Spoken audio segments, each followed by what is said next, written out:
Hello everyone. We hope you're doing well. We're doing great, and we truly appreciate your ongoing support. We'd like to briefly address some comments regarding our audiobook series. Rest assured, progress is ongoing. That said, your feedback is vital. If there's a novel you particularly enjoy and want to hear more of, please let us know in the comments. Each chapter requires a financial investment, so we can only continue series that receive strong audience interest.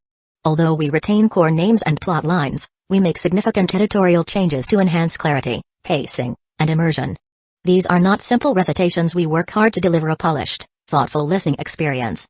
Without sufficient feedback or engagement, we may need to discontinue a series. So if you're enjoying something, don't stay silent. Your input truly matters. Note, our default audio speed is 3x.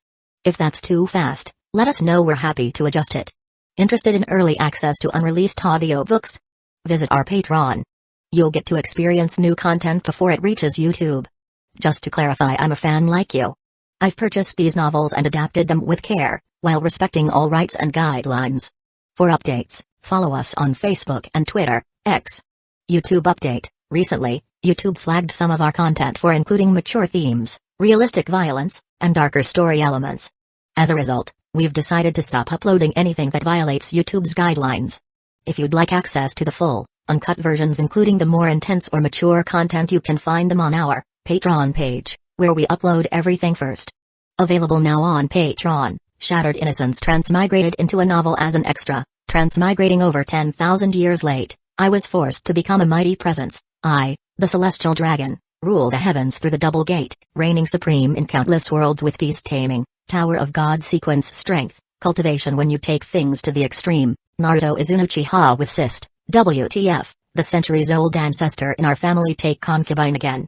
Plus 18, Ichi, reincarnated in Bleach as a wizard. Thanks for listening and happy listening. And it's not just the kunai.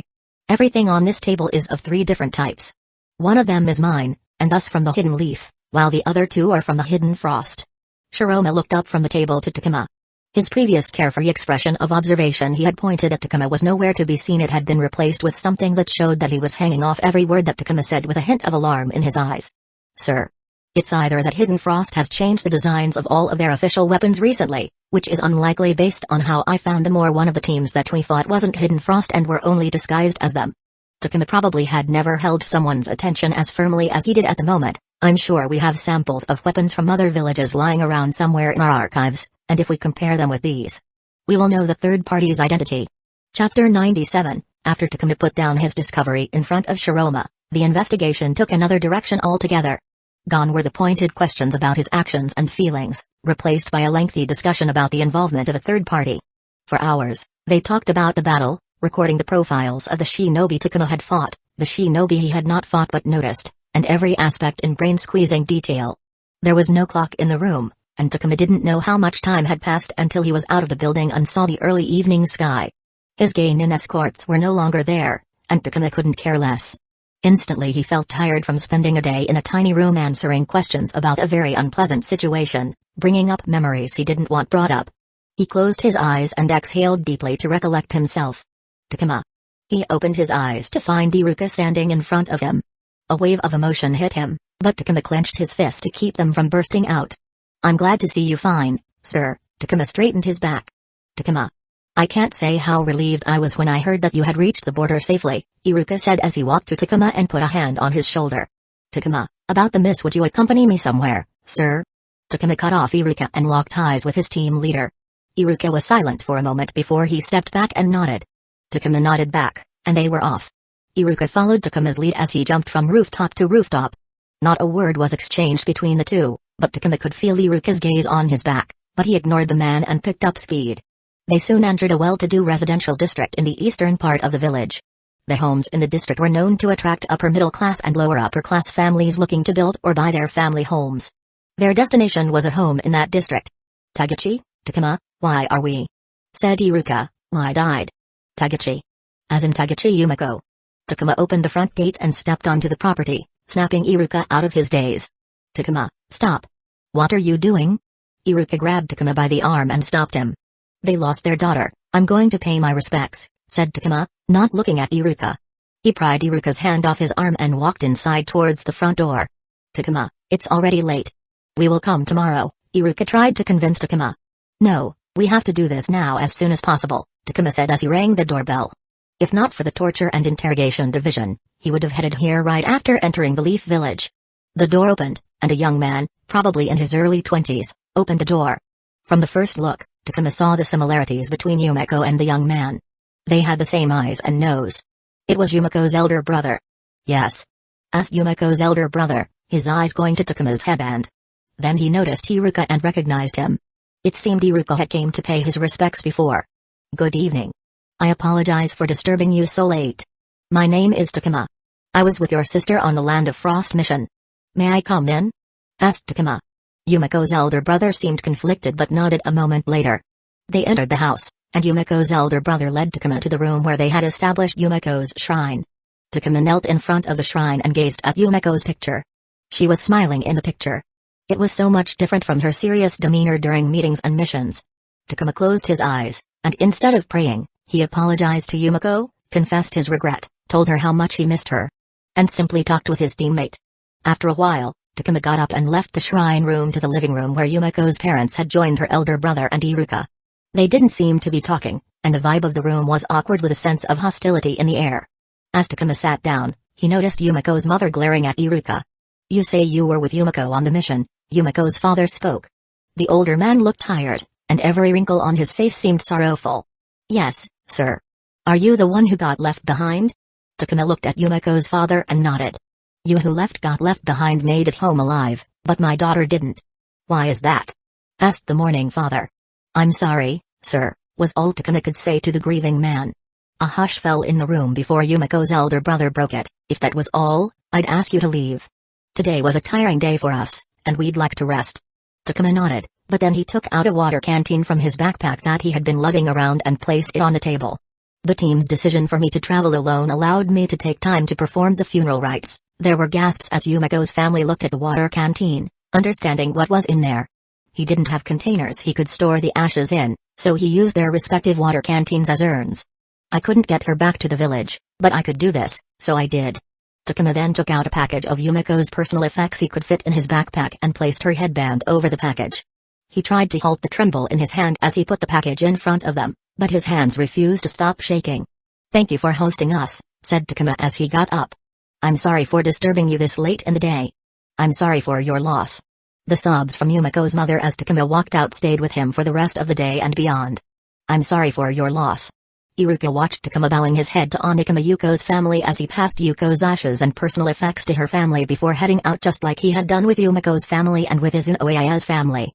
Iruka had visited the families when he had returned and hadn't thought he'd be returning so soon. By the time they exited the Onikama clan compound, it was already dark. I'm going to use my break for this week to visit Dai's family, said Takuma. Dai's family wasn't from the Hidden Leaf. Dai had came to the Hidden Leaf from his home when he was 11 after his academy graduation and had stayed ever since. Iruka wasn't sure if Dai's family had yet gotten the news of their son's death. Another department handled those responsibilities. Takuma could very well be the first time they would hear about their son's death. Iruka stared at Takuma.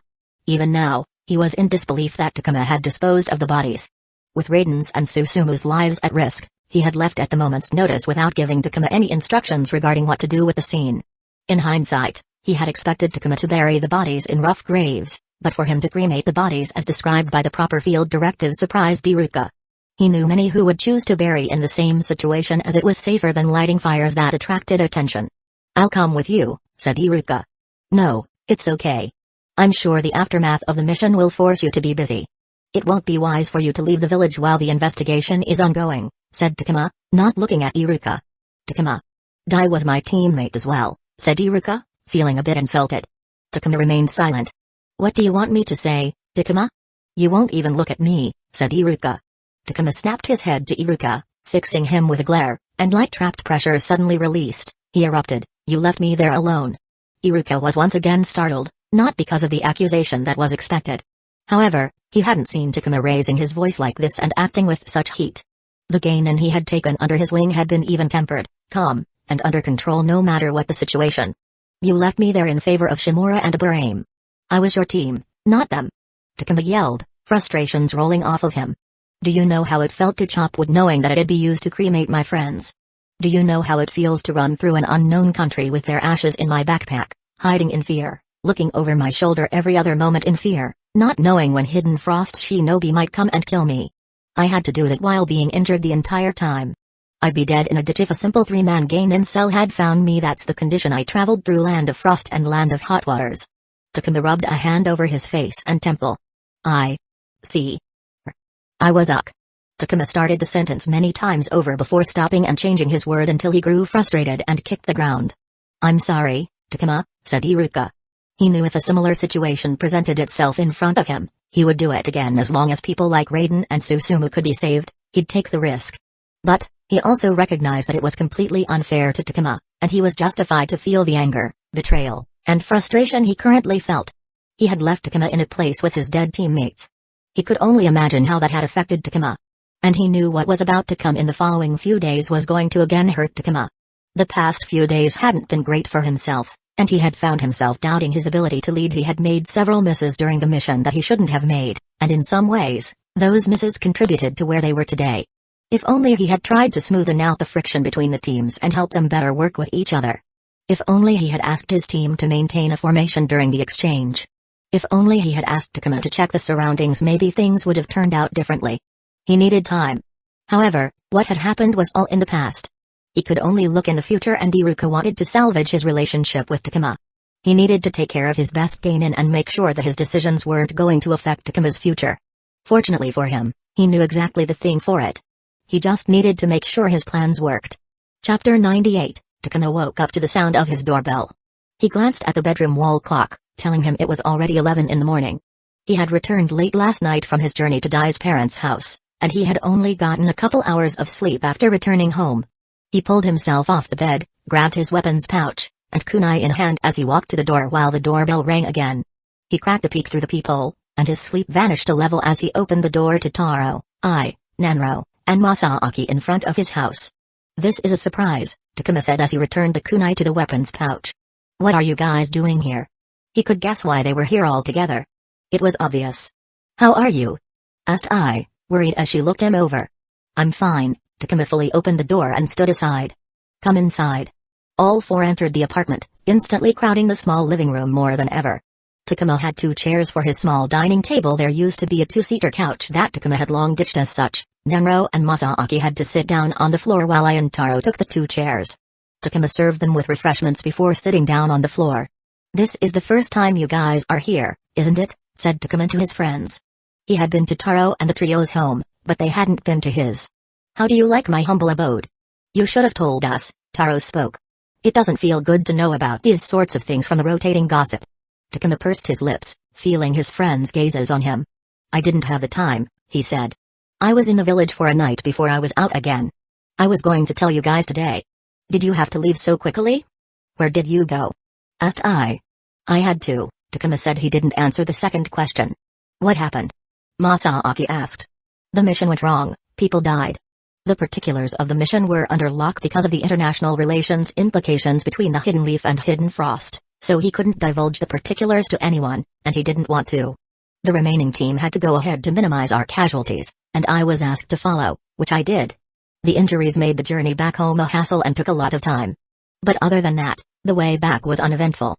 I and Masaaki were worried while Nanro and Taro were searching. You all don't have to look at me like that, Takuma shrugged.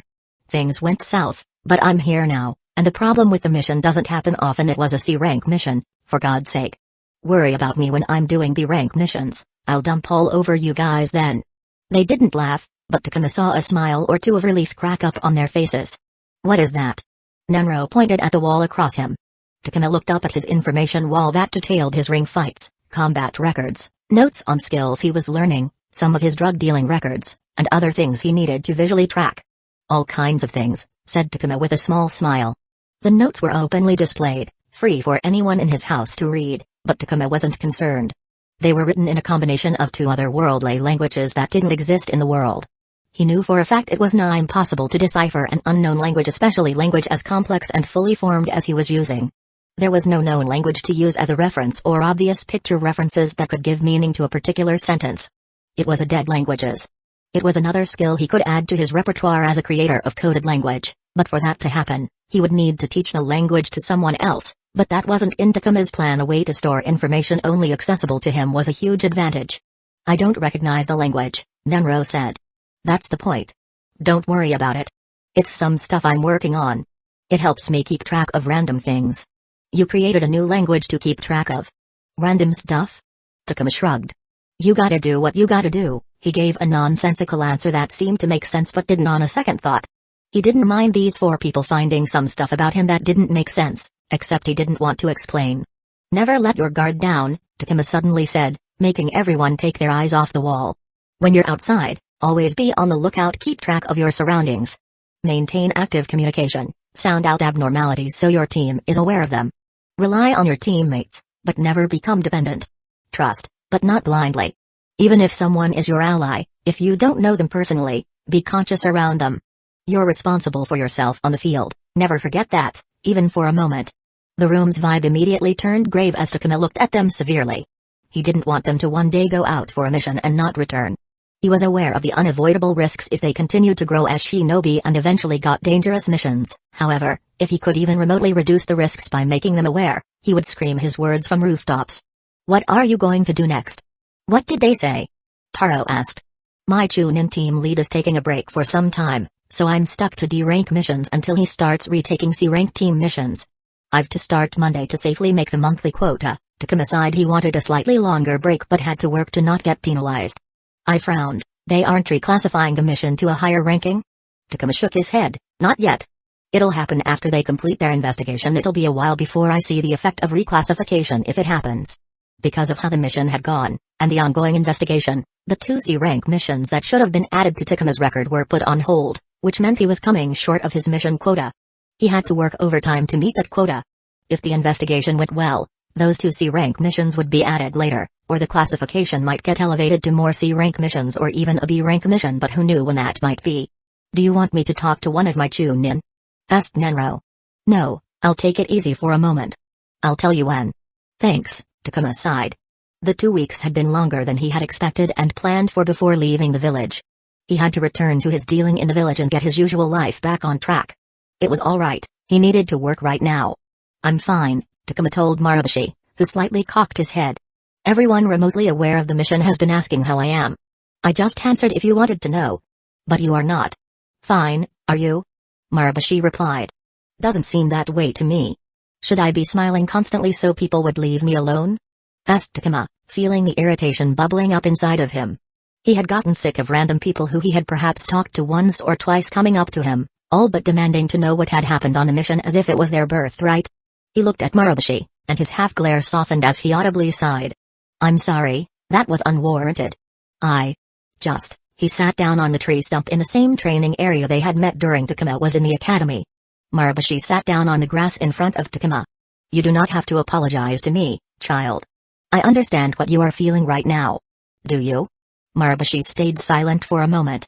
Unlike you, I was on a Jonin team when I was a geinin. Takuma knew about that. Marubushi had mentioned it in passing. My teammates were as close to me as my blood sister, if not closer. My Jonin teacher was strict, but he was closest to what I had to a big brother. The way I taught you during the year was majorly based on how he taught us. Do you know where they're now? Takuma slowly shook his head. He could tell where Marubushi was going, but the exactness of it was lingering out of his reach. They all are dead. Marubushi stared right into Takuma's eyes.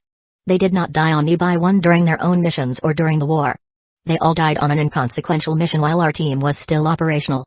And they died due to me because I made a reckless decision. My teammates got wiped before I could move a finger, and my teacher had to sacrifice himself to allow me a chance to escape. Do you know how close we had to be for a Jonin to sacrifice himself for a geinin? Closer than family. Jonin were infinitely more valuable than geinin. Everyone knew that. The Jonin knew, the geinin knew, and it universally understood that if the entire ship was sinking and there was no way to salvage the situation, the Jonin's life was a priority. Even if the rest of the team had to die, the Jonin had to come out alive. Did you not ever think why I am still a geinin? Asked Marubushi. Of course, Takuma always had that question in the back of his mind. But he never asked because it would be rude. They held back your promotion because of your team's death? Takuma took a guess. Would anyone still be a shinobi if the village kept them down with no future prospects? Especially at my age? Takuma shook his head. No, I would not have been. I have rejected promotions at least twice yearly for decades because I do not think I can lead shinobi on missions. I led my teammates to death once, I do not want to do it again. Murabashi firmly grasped Takuma's shoulder. But you are different, my child. You are bright, competent, and hardworking, the type of shinobi this village needs and deserves. You cannot get bogged down because of this mission. What happened was not your fault. You were not prepared for the mission that you faced. So do not blame yourself for their deaths. Takuma closed his eyes and bowed his head. His heart felt like lead again. I can't get them out of my mind. Takuma held his head in his hands. They're always there when I close my eyes. It's okay, Murabashi rubbed his arm. What you're feeling right now is normal. Death of closed ones is not easy, it never was, it never will be. How do I get them out? Takuma asked. Yumeko and I always came smiling, but they always changed to them being dead. He didn't want to think about them, but his mind betrayed him. It was as if they were etched behind his eyelids. The dead are remembered and survived through the living, Takuma, Murabashi said. You have to grieve. Take it one day at a time. In my experience, you do not do anything special or different to cope, you just do. You just keep living and put one foot in front of the other. Everyone says time heals, but I not know if that is true. Takuma looked up at Murabashi, but it does help you forget more often. Life will be good again. Just in a different way. That sounds terrible, said Takuma, tears welling in his eyes. Murabashi hugged Takuma. Death always is, my child. Chapter 99, Your friend was startled when he saw me, said Itachi. Izumi, walking beside Itachi on their way home, looked up at him. She didn't notice Takuma being startled, but Itachi had been more perceptive than her, even though they possessed the same set of eyes. Of course, he was startled. You sneaked up on him, I'd be surprised as well, she bit on her candied apple.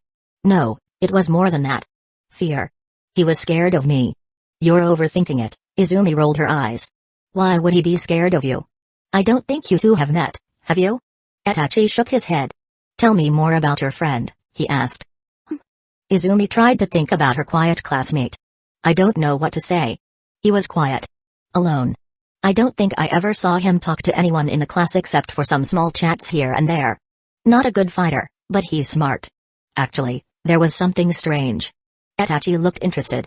Before our last year at the academy, he was decent at everything. Nothing special, but at least he didn't suck. However, when we started last year, he became plain terrible no matter what we did. Taijutsu, throwing, leaf concentration exercise, Academy 3, tactical exercise. It was like he turned into a first-year toddler who couldn't do anything. I don't know if he was pretending to be terrible because he returned to being pretty decent by the end of the year. Any reason he would pretend?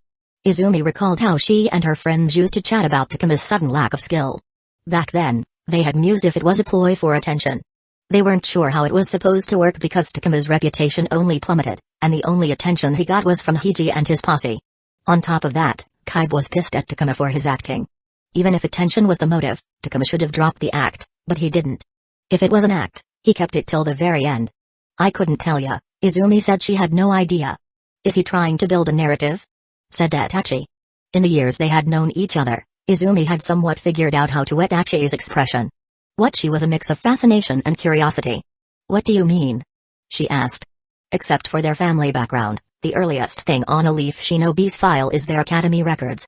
If the file is surface level, they'll have the graduation test results. If it's detailed, they'll add the transcripts for the entire last year and the teacher's report into the mix, Itachi said in a speculative tone. I wonder if your friend knows about that and is trying to build an image. An academy student with grades on the floor rapidly improves in a matter of a year. He reaches a level that other students took years to achieve. And it doesn't finish there. He won the Geinin Core Basic Training Tournament, which puts him atop his batch, except for those like you who are being trained by Jonin. That'll be permanently put on his record, furthering the narrative.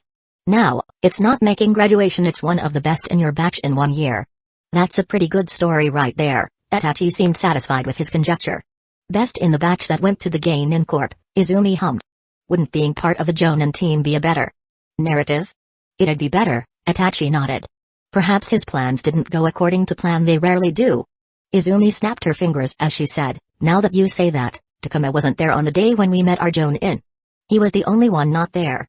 That sounds like an unexpected failure, said Itachi. Izumi had to say the picture that Itachi had put forth was compelling, but she felt he was reaching for things here. If it was true, then Takuma was an excellent liar because she didn't think that he was pretending, at least not for an entire year.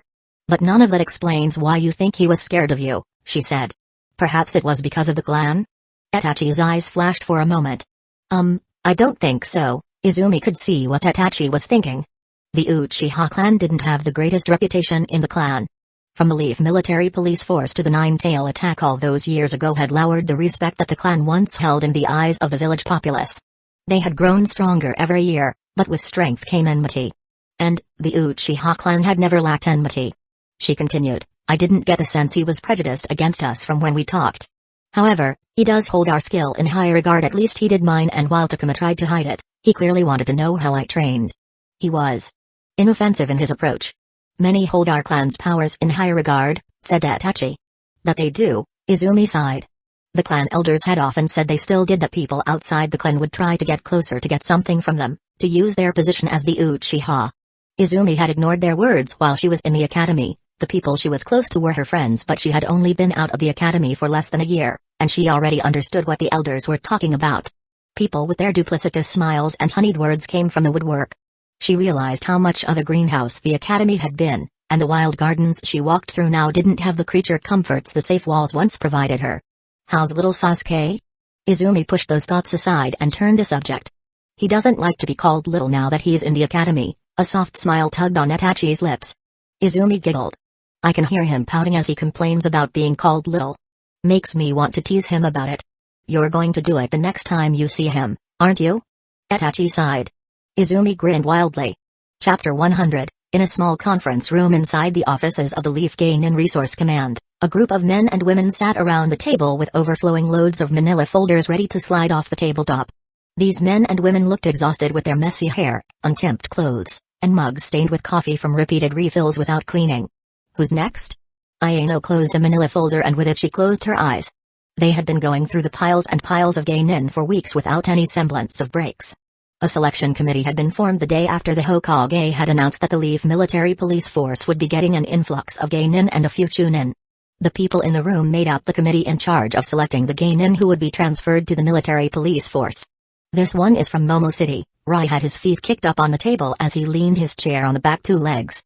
He has a decent mission record, no complaints. His sop is a lackluster, his nose wrinkled, but his team leader's feedbacks are so generic he obviously fished for them last minute. The committee discussed the application and decided it belonged in the maybe pool. It was shocking how quickly, after the official announcement, applications flooded their postbox from all around the Land of Fire. Hidden Leaf Village was the center for Leaf Shinobi, but it wasn't the only place with standing shinobi.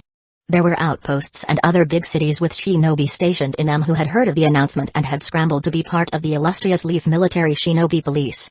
In some ways, the response from outside the village was much more enthusiastic than the village itself. With hindsight, the number of applications shouldn't have been a shocker because of the Uchiha's prestige. In the village, they were a clan with a reputation close to, love to hate them because of how powerful and skilled the Uchiha were known to be. The applicants were clearly hoping to get in some of that action and catapult their careers, even though they had no idea how the Uchiha would treat the outsiders they were getting. Some didn't even care about the police force, they only wanted to get posted at the Hidden Leaf with dreams about boosting their career. Ayano smiled bitterly at the thought. Until she was a Chunin, she hadn't taken a step into the Hidden Leaf. She was only called to the Hidden Leaf after her promotion. She remembered how excited she was to see the letter saying that her posting had been transferred to the Hidden Leaf. Her life had been a constant state of excitement and cloud-9 feeling she was going to the Hidden Leaf, after all. Finally, all her dreams were going to come true. She would climb the career chain, sit beside the famous names she had heard, and be a respected peer. All her excitement had turned into an unceasing pool of muddy worry and anxiety when she realized how different the Hidden Leaf was from her previous posting. The competition was unlike what she had ever experienced. It was a dog-eat-dog world with a disproportionate number of people vying for available opportunities. Sometimes Ayano wondered if staying where she was would have been better. Even now, the new openings in the Leaf military police force were dwarfed compared to the number of applications submitted. Next? Ayano sighed. It would have been so easy if they were choosing the best of the applicants, thought Ayano, rubbing her temple, but they weren't doing that. Ayano looked at her fellow committee. They were hired to select suitable candidates for the new positions available in the police force, not best suitable candidates. The higher-ups didn't want to hand Geinin Corp's best Geinin over to the Uchiha. Instead, they were to choose Geinin who were a level or two below the best, people that would barely satisfy the Uchiha. But they knew the best Geinin would apply for the police force. It was an unknown land with splendid opportunities not available ever before. It was only natural that those ambitious enough would brave an exploration. Thus, the formation of the selection committee. Their purpose was to shortlist suitable candidates before forwarding them to the Leaf Military Police Force. Who the Uchiha selected was no concern of theirs as long as they did it from the subset of people they had chosen for them. We have one with recommendations. Vashu held up a file for everyone to see. A red and blue post-it note each were stuck on the file's cover. Rai whistled, a Jonin and Chunin recommendation each. Now that's some serious juice behind an application. Ayano pursed her lips, feeling a migraine coming through. The communications that went out regarding the military police force positions had explicitly made sure not to mention the word recommendation, so applicants won't bother their Chunin team leads for official letters of recommendation. Instead, they had mentioned feedback from team leads, which some applicants had abused and had gotten statements from everyone they had worked under. No one considered feedback and recommendations in the same breath. Alas, some people had still gone ahead and stuffed letters of recommendation into their applications.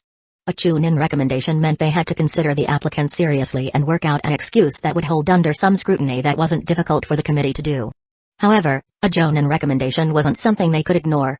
The selection committee was headed by the Jonin, but even that didn't allow them to overlook another Jonin. A Jonin recommendation meant they had to put the applicant into the candidate list. Who is it? Ayano sounded tired. Takuma, no last name, orphan. Oh, he's from the last year's Bachiroki, Vashu read from the file. Oh, he joined Chunin Amano Iruka's team. Vashu closed the file and lifted the blue post-it note. Ah, it was Chunin Iruka who recommended him. Iruka, isn't he the one involved in the thing in the Land of Frost? Asked Rai. Oh yeah, that's right. Who's the Jonin? Asked Ayano. Vashu looked. Yamanaka Madoka. Ayano made a displeased face. Not only was it a Jonin, it was a Jonin from one of the big clans. At this rate, they had to ensure the Uchiha would take the kid.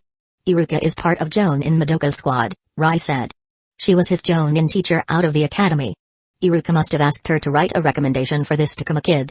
Who the hell is this kid? Ayano asked.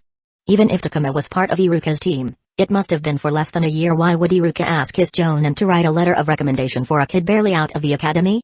Is he one of those special kids? Actually, no. The kid's record is all over the place, said Vashu, his brow furrowed. He had terrible academy grades but somehow won the Genin Corps basic training tournament. He started out with great mission output, but recently he's barely making quota. And yet most of his recent missions are C rank with D rank missions used as filler to make quota. Not a single complaint has ever been registered against him. But he was part of Iruka's Land of Frost mission. Vashu held up the file, and the open page was almost entirely redacted. The selection committee didn't have the clearance to view the contents of the mission. Put him in, Ayano said. He matches the criteria, and it's not like we have a choice with that Jonin recommendation. Vashu picked up the file and threw it in the approved pile. Setsuna Uchiha read through the candidate dossiers sent to him by the selection committee. He flipped through the files, and he knew they weren't the best and he wasn't expecting the best. The best were clan-trained shinobi, but he knew the Leaf's elite clans wouldn't send their shinobi under the Uchiha's command. Setsuna didn't find that insulting. The Uchiha wouldn't send their own to serve under another clan. However, he did receive shinobi belonging to minor clans and some prominent shinobi families in hopes of building ties with the Uchiha. Setsuna would consider them and see which clans could provide them with benefits, political support, and loyalty. Fugaku had driven the conversation with the Hokage and had gotten the sanctions to expand recruitment from sources other than the Uchiha and their allies, which the second Hokage had written into the bylaws when the Leaf Military Police Force was inaugurated. After decades, the clan had seen an opportunity to strengthen themselves, and they weren't going to let it go to waste. Setsuna opened another file and saw the career of a clanless shinobi laid in front of him. On paper, the man was a shinobi with a stable and respected record, but under the deception painted by ink on paper, he saw the signs of an undisciplined man with problems peeking through. He sighed and threw the file into the rejection pile that only grew larger than the garbage can near the headquarter mess. He picked up another file, and it was a clanless shinobi. The record was ordinary, but in the feedback and background check performed by the Uchiha themselves, he could see a woman beloved by those who spoke about her. He gave it a deeper look and smiled when he saw a dedicated shinobi who helped the community she belonged to. He wrote down the name and registration before placing the file in the accepted pile. Unlike many of their peer clans, the Uchiha had never had formidable relations with clanless shinobi. Setsuna considered that a weakness of their clan's leadership. Any man or woman with a hint of talent could become a formidable shinobi with enough hard work. And Setsuna had seen clanless shinobi achieve merits rivaling those from clans. He knew potential when he saw it.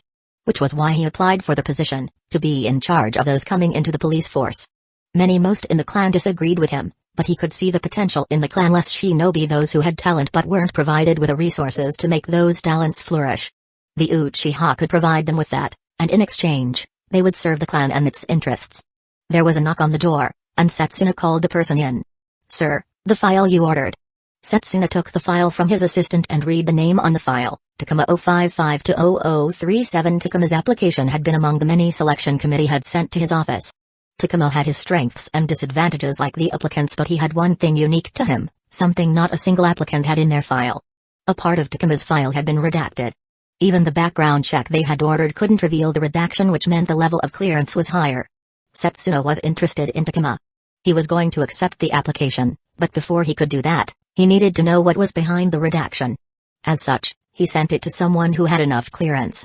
Setsuna opened the file and began reading about the recent Land of Frost mission that Takuma had been involved in. And the more he read, the more engrossed he became in the information that was not visible before. 3 kills. Field disposal of bodies. Retrieval of critical information. The ability to operate independently. The notes painted a picture for Setsuna, and he liked that image very much. He was going to accept Takuma before, but now he was going to increase his classification and who Takuma was assigned to when he came to the police force. Setsuna closed the file and placed it in a third pile. Chapter 101, What? Takuma stared at Iruka with a countenance he wasn't sure he was showing. The words which had come out of his team leader's mouth were one of the last words he expected to hear, the last words he ever wanted to hear. "I am going to the Uchiha?" asked Takuma. "To the Leaf Military Police Force, but yes." "To the Uchiha," Iruka smiled. Like any shinobi in the Hidden Leaf, he had heard about the Leaf Military Police Force being open to outsiders for the first time since its inauguration. Normally, the prospect of being moved out of the Geinin Corp would be exciting news, but the Uchiha was one of the 2 places he didn't want to go, the second one being the route. Which was why he hadn't applied for it. "Are you going to the police force?" asked Takuma. Iruka shook his head. "You're kicking me out of your team." "What, because of the mission?" Takuma felt betrayed. The mandatory service for a Geinin in the Geinin Corp was 30 months, only after that were they able to transfer out if an opportunity presented itself. From the very first day in the Geinin Corp, one of Takuma's goals had been to get himself out of the Geinin Corp by the end of the 30 months. It could have been through the Chunin exam or transfer into another department. Takuma was open to almost anything. Getting recruited by Iruka had eased the burden on his shoulders. Becoming a regular in a Chunin's team was a stable opportunity to continuously pile C-rank missions on his record while churning mission points in the ring to add jutsu to his arsenal. In fact, before the Land of Frost mission, he planned to approach a few more Chunin he had met through Iruka. He could have even asked Nenro to introduce him to his Chunin connections. He hadn't chosen a department to target, but his current progress rate would have been ample for the Chunin exam. In his opinion, things were progressing steadily. "I'm not kicking you out of the team, Takuma," Iruka sighed. "The team is disbanded. I've taken an alternate job which doesn't allow me to maintain an active field team." "Job? What job?" "A teacher at the academy." The heat and panic in Takuma's head momentarily cooled as he stared at his team lead. Iruka working as a teacher for the academy was something he knew very well. "Did you want to become a teacher?" asked Takuma. Iruka leaned in his chair as the tension left his body. He looked away into the distance as he said, "My parents died during the Nine Tails attack. I was suddenly an orphan, much like yourself. I was alone after that. My academy teacher back then, Sino Hisashi, became a parental figure at a time I desperately needed one." Iruka smiled. "I knew from the moment I graduated that I wanted to become an academy teacher. I don't think I can be a parental figure, a cool older brother that I can manage." Takuma could barely muster a half chuckle. "I didn't think it'd be this soon," Iruka sighed. "I wanted to stay on the field for a couple more years before I applied. But a position recently opened up, and because of the mission's failure, it seems the right time to step away from the field. There's an unfavorable opinion around me right now, and getting meaningful missions will be difficult." Takuma could see the unwillingness in Iruka's eyes. He could see that Iruka wanted to be an academy teacher, but he wanted to do that on his own terms, not to be forced by the circumstances. Takuma understood that feeling. Nine Tails Jinchuriki is going to be in the academy. "How do you feel about that?" Takuma asked, his attention focused on Iruka's face, body language, and words to not miss anything. Iruka's history made it so that the man would hold a grudge against a certain yellow-haired kid studying in the academy right about now. Iruka's hand on the table clenched, a bitter expression appeared on his face, and his body stiffened as he shifted in his seat. "I know," he said. "It's like a kunai sealed in a scroll," Takuma said. "He's the jailer." "I understand that." Iruka closed his eyes. "It doesn't change the fact I lost my parents." You understand how that feels? No, I don't know how that feels. I never knew my parents, so I don't know how having parents feel. It doesn't bother me. Takuma turned his head to look away. You're lying. Iruka's expression softened. Takuma didn't reply. He never knew the boy's parents, but he knew his own parents, and they had been taken away from him when he found himself in this world. Takuma would give everything if he could see them one more time, to be able to hug them once and tell them that he loved them more than anything.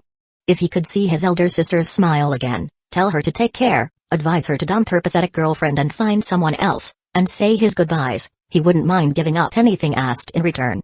I knew he'd be there when I took the job, Iruka sighed. I know how to conduct myself in front of a child. I won't do what you're fearing. If it helps, he's an orphan like me. Just like you.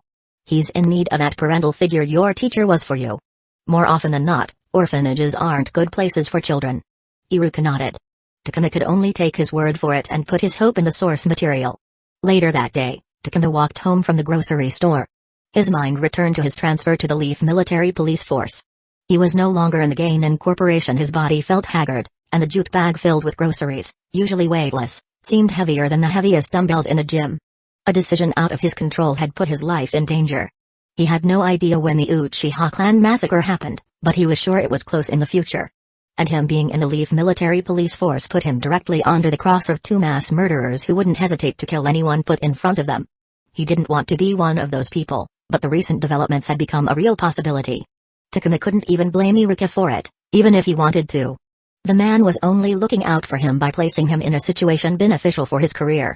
Working for the Uchiha was a huge opportunity for someone like him, and working in the Leaf Military Police Force was a prestigious position with lots of additional benefits.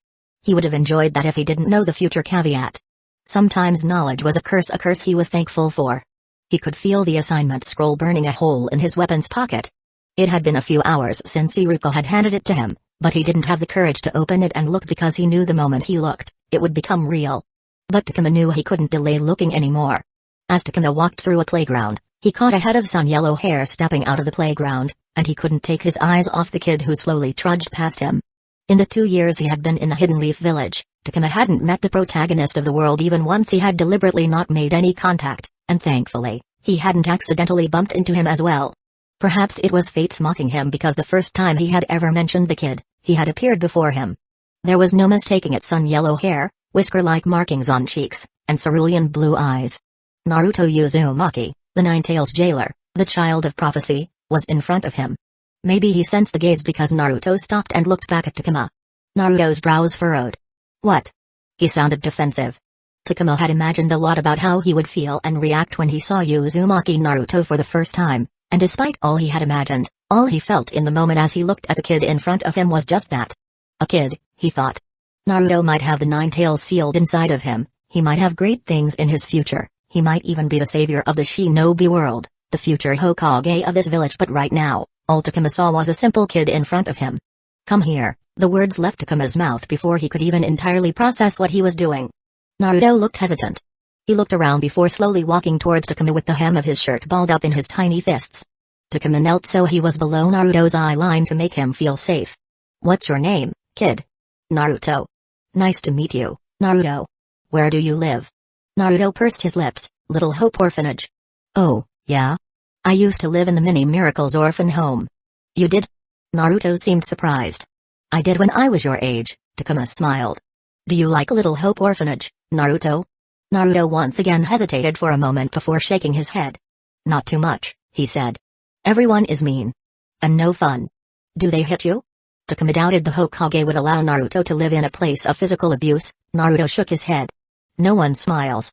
And others don't play with me. I see. Do you go to school, Naruto?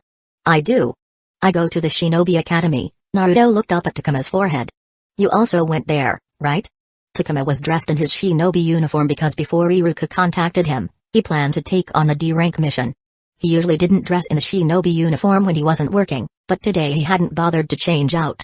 Takuma touched his forehead protector and smiled. Smart one, aren't you? I did go to the Shinobi Academy, the same one as you. You know, they gave me my own house when I turned 10 years old because I was attending the Shinobi Academy. Really? Naruto had the most animated reaction since the start of their interaction. He sounded so excited at the prospect of getting his own house and moving out of the orphanage. I promise, Takuma smiled.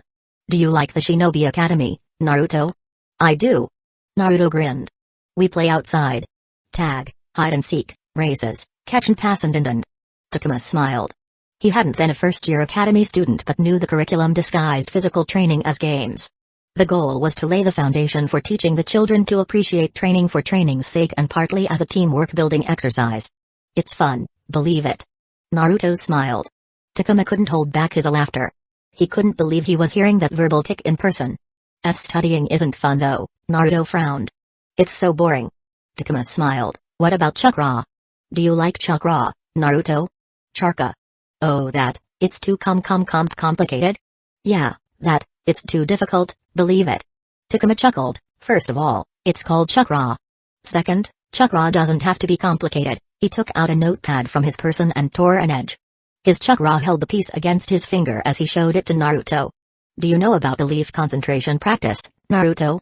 Naruto nodded with a frown. It's okay if you don't understand the complicated things. You can take those parts slowly, Takuma said. All you have to do is to take a piece of paper. Leaves can be a bit smelly and just try to stick them with your fingers. Sticking paper to your fingers is easier, then you move on to your arm, then to your forehead, and finally, you do it with your feet. Takuma had no idea what he was doing. His explanation seemed too complex and not fun. He paused to take a breath and realized what exactly he was doing. If Maraboshi had been her, he would have done it 1,000 times better. Takuma had been interacting with Naruto Uzumaki, the son of the 4th Hokage and the Nine-Tails Jinchuriki. Takuma had no idea who was keeping an eye on Naruto, and he couldn't get on those people's radar because of all the shady shit he had been up to as Scars and Obi. Getting on a surveillance list of some kind for any reason was the last thing Takuma wanted. Because if they found what he was up to, they could get rid of suspicion that he was trying to get close to Naruto for some ulterior motive. Even without all of that, Takuma had no interest in interacting with someone like Naruto. He needed to wrap up quickly. Do you want to be a shinobi, Naruto? Takuma asked. I do. Shinobi are cool. Naruto grinned. Oh, thank you, Takuma smiled. If it were any other child, Takuma would have told them to be anything other than a shinobi. But Naruto had to be a shinobi for everyone's good. Well, if you want to be a cool shinobi, you need to pay attention to what is being taught in the academy, okay? Even if it's boring? Even if it's boring, Takuma paused. Let me tell you a little secret. Naruto leaned, looking interested. If you become good at the things taught at the academy, everyone will want to be your friend. Like they want to be friends with a jerk? Asked Naruto. Takuma was momentarily confused, but he realized Naruto was asking about Sasuke. Yeah, just like that. Jerk. Who's nicer between you and him? Me, believe it. Now, if you're better than him and nicer than him, wouldn't everyone want to be your friend? Then, you'll have lots of friends, smiled Takuma. Even the jerk would be your friend, wouldn't that be nice?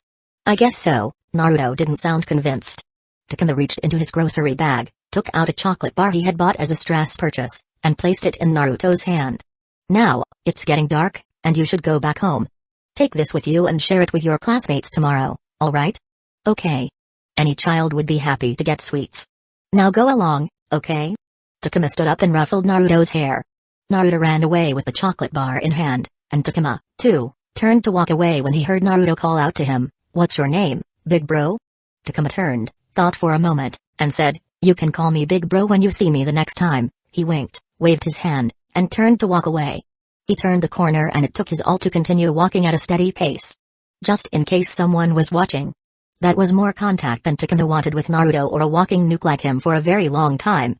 Chapter 102, Takuma couldn't stop his foot from shaking as he sat outside the office of Uchiha Setsuna, the Chunin in charge of hiring the new officers of the Leaf Military Police Force.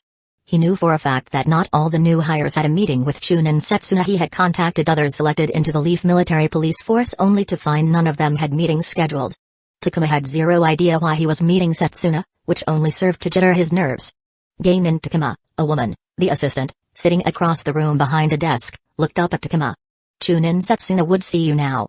Please head in. Takuma nodded and headed to the office door but backtracked to the assistant and whispered to her. Hello, ma'am.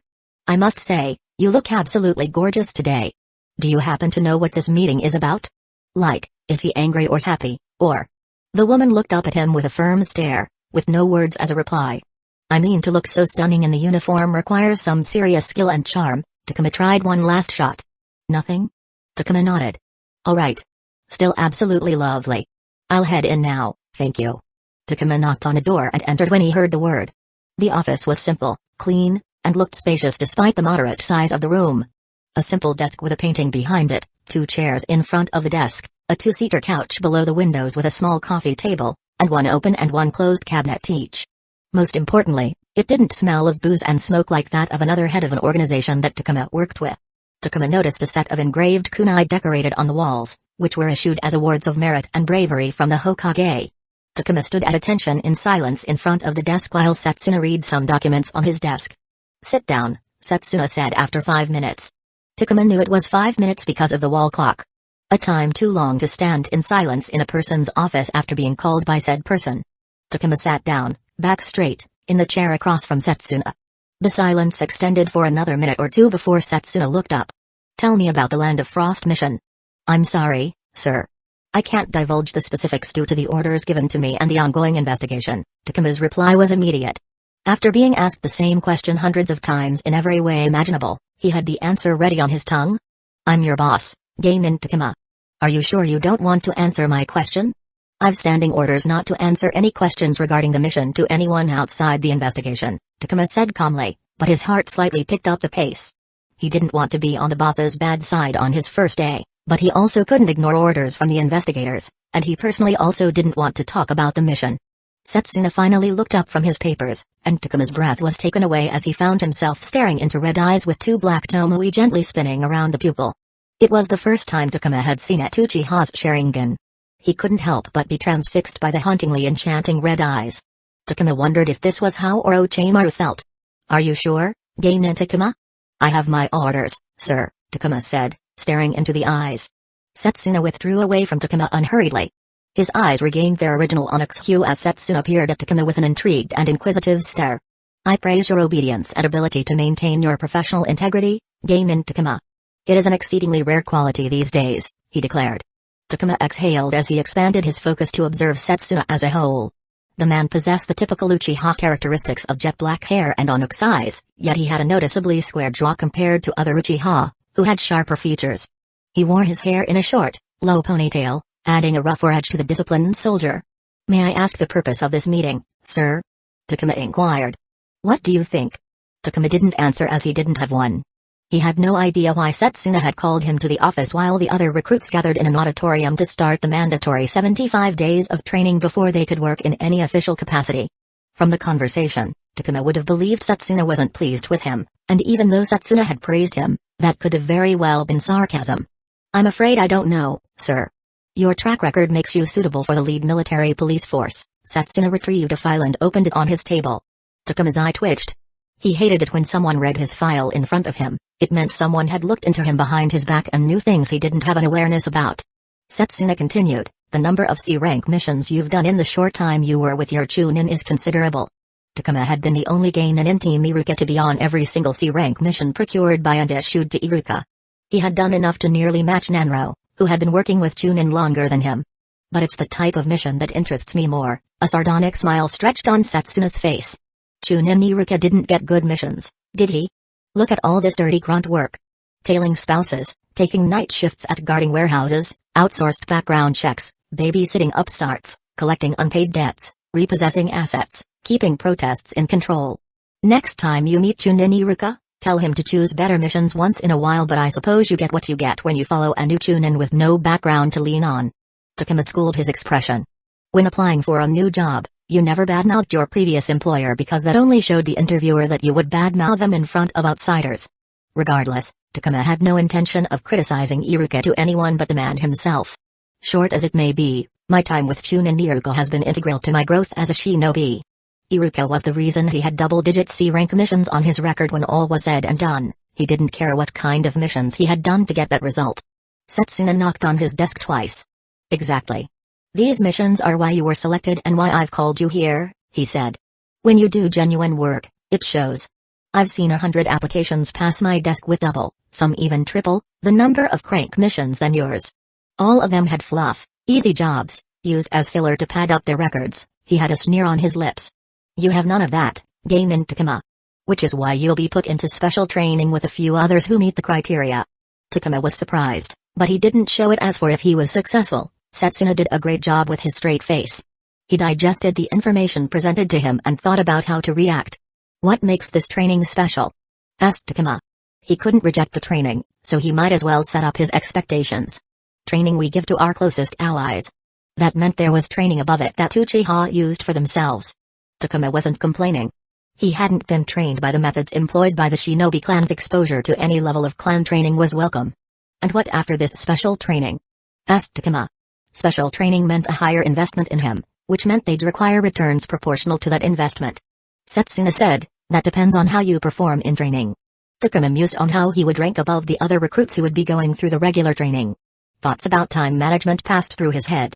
His second contract with Ring was about to begin in a couple of days, and he needed to get back to dealing to support that. He didn't know how intense and time-consuming the special training would be, and if he would be able to juggle everything. I have to, Takuma said to himself. If he could prevent what happened in the Land of Frost, he would do everything in his power to make that possible. The iron strained the muscles on Shishui's arm as he curled the dumbbell. Shishui breathed out as he slowly brought the weight down, straining his arm again. He looked back at the door to his home gym's door, and a second later, the door opened, and Itachi stepped into the room. How did the mission go? Shishui asked, continuing to work the dumbbell. Success. That could mean various things. The mission went exceptionally well, and they completed the objective, or it could be that while the mission objective was met, people died. But Shishui wasn't interested in how the mission went. He didn't even know what the mission was. It was classified, only known to Itachi's team. They held the new recruit orientation yesterday. They say it went well, said Shishui. Itachi hummed, sounding disinterested. It still bothered Shishui how disinterested Itachi sounded with clan matters. He only seemed interested in his own missions and the problems the village was facing. Not that Itachi was doing anything wrong and showing interest in the village and his duty as a shinobi, but the clan was still his family, and ignoring clan matters was disrespectful. Shishui dropped the weight on the ground and got up from the bench. He grabbed the towel and faced Itachi, who was looking at himself in the full-length mirror in the corner. Clan leader addressed the recruits. I told Lord Hokage everything, Itachi said, not removing his eyes from the mirror. Shishui's mind and body went cold. He stared at Itachi in the mirror's reflection in shock from what he had heard. He knew what Itachi meant. The Uchiha clan was planning to overthrow the current regime and place themselves atop the Hidden Leaf village as the rulers. Both of them were opposed to their clan's plans and had decided to stop it from happening for the sake of the clan, village, and nation. In deciding so, they had gone to the Hokage and told him about what the Uchiha were planning. However, they had purposefully held back most of the information and had decided and agreed on what to divulge. The Hokage was told that the Uchiha clan was dissatisfied with their treatment in the village and was gathering their allies and support to push back against the regime. They framed it so it was perceived that the Uchiha were going on an aggressive political offense that would cause great tension within the village and could create conflict, disrupting the state of the village and its operations that extended past the village boundaries and throughout the Land of Fire. They purposefully held back the information that the Uchiha were planning a coup d'état that would destroy the village beyond repair. Shishui didn't want the village to suddenly brand the Uchiha's enemies and declare them as traitors. As such, he wanted the information to come out at a gentler pace so the Hokage wouldn't make any drastic decisions. The plan was to disclose parts of the information as the situation warranted eventually. But now, Itachi had told everything to the Hokage. Without asking Shishui. Itachi looked at Shishui in the mirror's reflection and found Shishui's eyes red with three tomoe spinning rapidly. He turned away from the mirror to face Shishui directly and opened his mouth to speak, only to freeze up. When he looked into Shishui's Sharingan, he no longer saw the three tomoe design. Instead, he found himself gazing into two 4-point pinned wheels. As Shishui. Green translucent flames erupted around Shishui, and before Itachi could move a muscle, an enormous skeletal arm sprang out from the fire and pinned Itachi to the wall. The mirror shattered, and the wall behind Itachi cracked from floor to ceiling. The entire building shook as if an earthquake had passed by. Itachi, you know very well that I trust you with my life, Shishui said, his face set in stone, but his eyes burned with anger and perhaps a twinge of madness. So, I would like you to think very carefully and tell me why you decided to go behind my back. Understand that right now, I don't find myself very trusting towards you, and that if your answer doesn't satisfy me, I'm very tempted to, and capable of, erasing the person called Itachi Uchiha and putting a puppet in your place who wouldn't endanger the clan. Do you understand, Itachi? The skeletal fingers tightened around Itachi, constricting and contorting his body. Now, answer me. That day, Itachi would narrowly escape with his life and learn about the existence of the Mangekyo Sharingan. Chapter 103, Setsuna. Uchiha Setsuna stopped to look back as he was about to exit the Leaf military police force. Yakami? The one to call out to him was Uchiha Yakami, one of the squad supervisors. Can we talk about the recruit you're sending me tomorrow? Yakami asked. Setsuna looked at his wristwatch. It was already past working hours, and he wanted to return home to his family. Talking about work after hours was his least liked thing to do, but looking at Yakami and thinking about the man's reputation, he deemed it prudent to have the conversation with him. Let's talk over tea. Setsuna sighed. If he was being made to work after hours, he would make Yakami pay for some evening tea and sweets for his children. What do you want to know? Setsuna asked Yakami, sitting across from him in the busy tea shop inside the Uchiha complex. Who are you sending me? Asked Yakami, setting his teacup down. You must have gotten the file. I read the file, that's why I want to know why send him to me? This Takuma kid. I don't see it. Setsuna sipped his tea. You don't like what you say? All I saw was an inconsistent record with too many irregularities for my liking. I'd much rather appreciate someone reliable than someone with high peaks sprinkled between lows. The special recruits were to be sent to departments Setsuna and the instructors had chosen for them by observing them during the training period. Their locations were based on the recruit's skill and the department pecking order. Not all departments were equal based on the crimes, media attention, and politics. Departments in the Leaf military police force were considered of varying importance. Yakami's department happened to be among the top of said pecking order, if not the very best.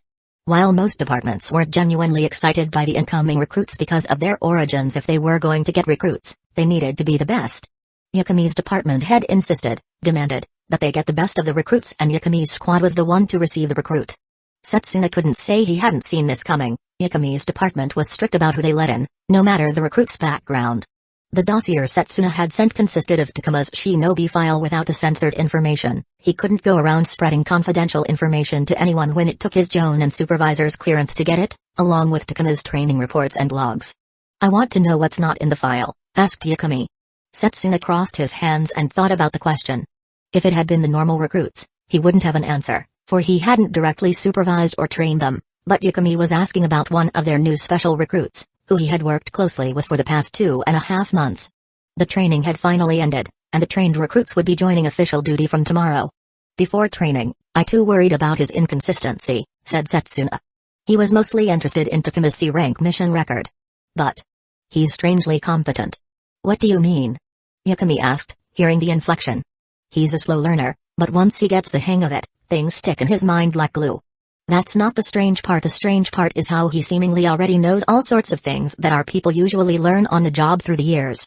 Setsuna recalled how Takuma knew precisely where to pat a person down to find hidden bundles and packages. When the recruits were taken to an arson scene, Takuma already knew how to sift through debris to look for the source of fire. He could crowd control with ease through clear instructions delivered using his Chakra enhanced voice, had an unexpected amount of knowledge of major and minor gangs and groups around the Leaf village. When he was sat down at a desk in one of the precincts, he guided the civilians and visitors as if he was used to doing it. One thing I'm sure you'd appreciate is that he listens and follows. Setsuna had seen many recruits who thought they were hot shit when they entered duty, wanting to take charge and acting as if older shinobi didn't know crap. Takuma wasn't like them. He keeps his head down, does his work, and he observes. There was a week where I worked every day with the recruits when I noticed that every time, he'd be the last to speak. He isn't mute or sparse with his words. Takuma observes first, takes people's points, and only then presents his thoughts. Those were the traits he had seen many leaders. Whenever a topic was in discussion, they never put their thoughts out first so as to not taint others' views and lead everyone to accommodate the leader's view through their own. Instead, they went last to get everyone's perspectives and only then spoke their own. Of course, that wasn't all a leader was. And Takuma wasn't without faults. He lacked initiative, didn't display charisma to gather people, and was frankly overly cautious, as if someone was constantly out to get him, perhaps beneficial in the field. But those types of people weren't well liked from the get-go. If you're worried about him being a slacker, you shouldn't be, said Setsuna. You and yours will like him. Yakami didn't look convinced. Setsuna wasn't even sure why Yakami even wanted this meeting because, from the looks of it, watching Takuma work from his own eyes was the only way to get the doubt and skepticism out. I don't like this new system you're trying to push, Yakami frowned. There's a reason why our people work in other departments before transferring to ours. It's a tough job. Do you think a kid like him will be able to take what comes with it? Setsuna had thought about it. Assigning people from outside the clan, and their allies, into every corner of the Leaf military police force was supposed to be a message to all the clans in the village. The Uchiha were coming out of their shell, catching up to all of them who had been recruiting outsiders to boost the human talent. It was also a message to everyone else: if they wanted resources and opportunities, the Uchiha clan was now a destination. It was a declaration: the Uchiha clan was changing. And if anyone thought to underestimate them, they would come to regret it. He understood Yakumi's department was hard to enter, and it was so for a good reason, but if he wanted to make the message mean anything, he needed to create an image that the Uchiha were fair. That even outsiders could reach places that one would think were reserved for clan members, even if it was half the truth. As long as people perceived it as entirely truthful, that's all that mattered. Takuma was to be such an example. A walking, living, breathing poster of Uchiha's fairness and generosity, their willingness to work with those who showed promise. That if a shinobi named Takuma could join one of the most prestigious departments of the Leaf military police force, so could they. I'm sure he'd be fine, said Setsuna, or at least that's what Setsuna hoped. He had chosen Takuma for a reason. The psych evaluation attached in the confidential report, done after his Land of Frost, during the course of multiple interrogation sessions, showed him to be mostly mentally stable. What Takuma had gone through wasn't easy for a greenhorn shinobi. First blood, losing comrades, giving them field funerals, and then crossing 2 nations all alone. If Takuma could keep himself together after all that, then Setsuna hoped that the boy could keep himself together doing the job Yakumi's department did. It's dangerous territory you're treading, Setsuna, Yakumi warned. Setsuna nodded. I know, my friend. I know. If Takuma could not? Well, sometimes sacrifices were needed for grand causes to be successful. He and the clan could only learn from their experiences and get better, just like how their Sharingan allowed them to grow stronger from every enemy thrown their way. Setsuna looked at his blurry reflection on the tea's surface. One day, the Uchiha would take what was rightfully theirs. And that day would be soon.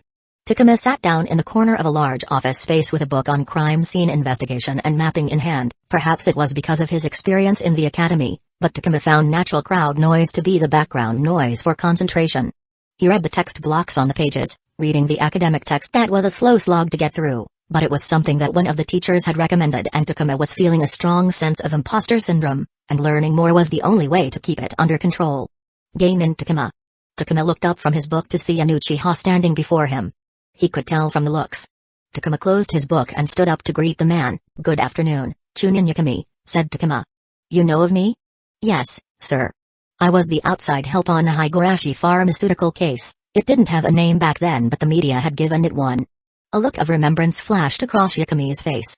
Chunin Iruka was the one we brought in. Yes, I remember it now. And you were part of his team back then? I heard about the Land of Frost mission. How is he doing? He has decided to take a break away from the field and has joined the Shinobi Academy as a teacher. An admirable route, Yakumi nodded, but his tone didn't hold no such sentiment. Takuma could tell that he had said it just for the sake of saying it. Yakumi continued, let's not waste any more of our day. It's time to introduce you to the team. As Yakumi led him, Takuma felt nervousness creep up with every step. The training was something of a honeymoon period. It was tough, in some ways as brutal as the training under Taskmaster Yoshio, but it was very much an instructional training course where he was okay as long as he did what was asked of him. Do this, get that, and as long as he did it correctly, he was praised, punished. But the actual job was different because inside of the classroom was nothing like the real world. Since he had found himself in the world, Takuma had never thought he had been handed something he didn't deserve. All of his skills he had worked to the bone to achieve them, his academy graduation gained through a year of misery, he had won the final tournament through grit and decisions that set himself for victory, his D-rank missions worked like a laborer, he got his ring membership because of his win at the final tournament, and the gains through the ring were an outcome of blood and sweat. He had nabbed his position at Iruka's team through a great impression and had retained his spot in every mission through pure results. Even his drug dealing's earnings were a result of good service. But the opportunity at the Leaf military police force had come out of the left field. He hadn't sought it, nor had he wished for it. Iruka had thrown it in his lap as a way to take care of him. Maybe because of that, Takuma felt he didn't deserve to be a part of the very illustrious organization. He felt that he needed more time, more skills, and more merit to earn. He felt he wasn't ready for it. You'll be working under me. Takuma buried his thoughts and focused on Yakumi, who continued, so, I'll say this straight to your face. I dislike this arrangement, and you shouldn't be with us. That did wonders for Takuma's anxiety. People work hard to be in the position you've been handed on a silver platter. These aren't my thoughts, but everyone's. Yakumi walked one step ahead of Takuma and spoke without looking at him. You will be under constant observation, your moves will be gone through a fine-tooth comb, and your peers will try to pick your faults to undermine you, so beware, make a wrong move, and it'll be announced and paraded through the department. Takuma felt his feet turn into heavy stone. He pulled on his vest around his neck to let some air in as he kept his lips sealed shut. He felt Yakumi's every single word like a hammer through his body, mind, and spirit. He was a drug dealer and underground prize fighter about to join official duty in the police. After the Uchiha, who would soon all be killed, he was the person in the most danger due to his occupation. Being under observation was the last thing he wanted. But it was about to become his reality. They arrived in front of large double doors that were fully open, and a ruckus coming from inside. Yakumi turned to Takuma and pointed at the red strap around Takuma's arm with the Leaf Military Police Force insignia sewn into it. You don't deserve that. Yakumi looked Takuma in the eye. But if you do the work, do it well, and prove without a doubt that you deserve to be here, then I'll personally help you to shut every doubter down. Gainin Takuma, welcome to the Leaf Military Police Force. With a heart that drummed in his heart, Takuma looked above the double doors with a plaque bolted on the wall. Department of Organized Crime, Chapter 104. When he was young, Takuma used to be super conscious of what other people thought of him. The feeling was so severe that he would even worry about what a passing-by stranger thought of him. As such, he would try to present his best cool proper self whenever that sensation of nervousness arose. As he grew up, Takuma realized how unnecessarily over-exaggerated his thoughts were. Just like he didn't care about other strangers, they too didn't care about him. With hindsight, it was so obvious. Ever since that realization, except for the little things here and there, like holding his breath until the person passed by, so no one would see him out of breath, Takuma gradually stopped caring what other people thought of him. But strangers and people he knew were two different entities. There was still a part of Takuma which was conscious about what his family, friends, and acquaintances thought about him. He could only let his hair down in front of his parents and closest friends. Though, ever since coming to the strange world, that conscious feeling had been forgotten due to the fact that he simply didn't have the time to think about what others thought of him at all times. He was too occupied, stressed, and tired for his thoughts to even look in that direction. Simply put, he didn't give a shit what others thought. However, as Takuma sat smack dab in the middle of the Department of Organized Crime's offices, he felt like 100 eyes were staring at him. The conscious feeling he had long forgotten seemed to return in full force.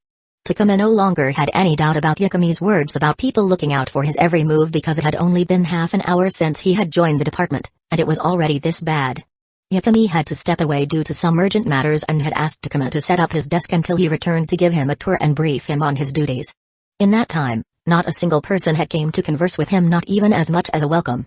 Takuma sat there, feeling the gazes and picking up whispers. He wasn't happy with being left alone and turned into a pariah. All that did was make working difficult if he couldn't properly cooperate with others and refer to them for help and guidance. Working in most workplaces would become difficult very soon. And his time alone in the academy with Iji and his group had taught him an important lesson. People tend to take advantage of those who they think wouldn't bite back. If he were alone here, they would try to screw him over difficult cases or try to push their mistakes onto him. He needed friends and collaborating peers to make his work life functional. Takuma turned away from the desk and looked to the side at a girl who had suddenly appeared beside him. The metallic amber eyes scowled down at him with her arms crossed with a displeased expression on her face. I never thought I'd be this happy to see you, Takuma smiled, standing up to greet her. It's been a while, Risu. Fumirisu, his academy classmate, tournament opponent, and someone he considered an acquaintance with whom he had a good relationship, in spite of the girl's tendency to glare and scowl at him whenever they met. He could only attribute that to her being a sore loser. That trait of hers was in itself a charm point, as it made for some great banter. What does that mean? Risu's scowl deepened. I mean, look around, the people around here don't seem to like me, Takuma whispered. He followed it up with a smile, except for you, of course. I don't like you very much either, she said. So do you like me a little? Takuma flashed her a smile. Risu rolled her eyes. Something came up, so the captain will be busy. He has asked me to get you started. Let's go. I'll give you a tour, she said. Captain? Captain Yakumi. Takuma's brow quirked. We're on the same team? Unfortunately. At that moment, Takuma knew he was going to stick by Risu. She was the only person he knew here, on the same team as him and around the same age as him. Risu fell right in the strike zone for the first person to build a relationship within a police force. Thanks. Let me treat you to dinner after this, said Takuma. Risu eyed him for a moment before nodding. I'll take you on that offer. Takuma followed Risu with a smile as she gave him a tour of the Leaf Military Police Force headquarters. The training was conducted in a separate facility owned by the police force, and this was the second time he had been in the headquarters. He diligently listened to whatever Risu pointed out. She told him about the people on the hierarchy chain, people to look out for, who were the go-to people, who to not mess with, and all the office comfort things one needed to know. So, we don't work out of a precinct? Takuma asked. The police headquarters was built near the Uchiha sector and next to the village's prison. But there were precincts and police stations around the village where the squads worked out for better service. There are sites around the village not accessible by the public that we use, but organized crime doesn't have regional distribution. Your desk here in the office is the one you'll be working out of as long as the case doesn't require you to move to an external site. As Risu showed him around, Takuma noticed how she seemed to be well liked as she shared small greetings and friendly words with a considerable number of people throughout the headquarters. How long have you been working here? Takuma asked Risu. This year will mark 1 year, said Risu. 3 months in Gainen Corp, huh? Takuma sighed to himself. And how long in organized crime?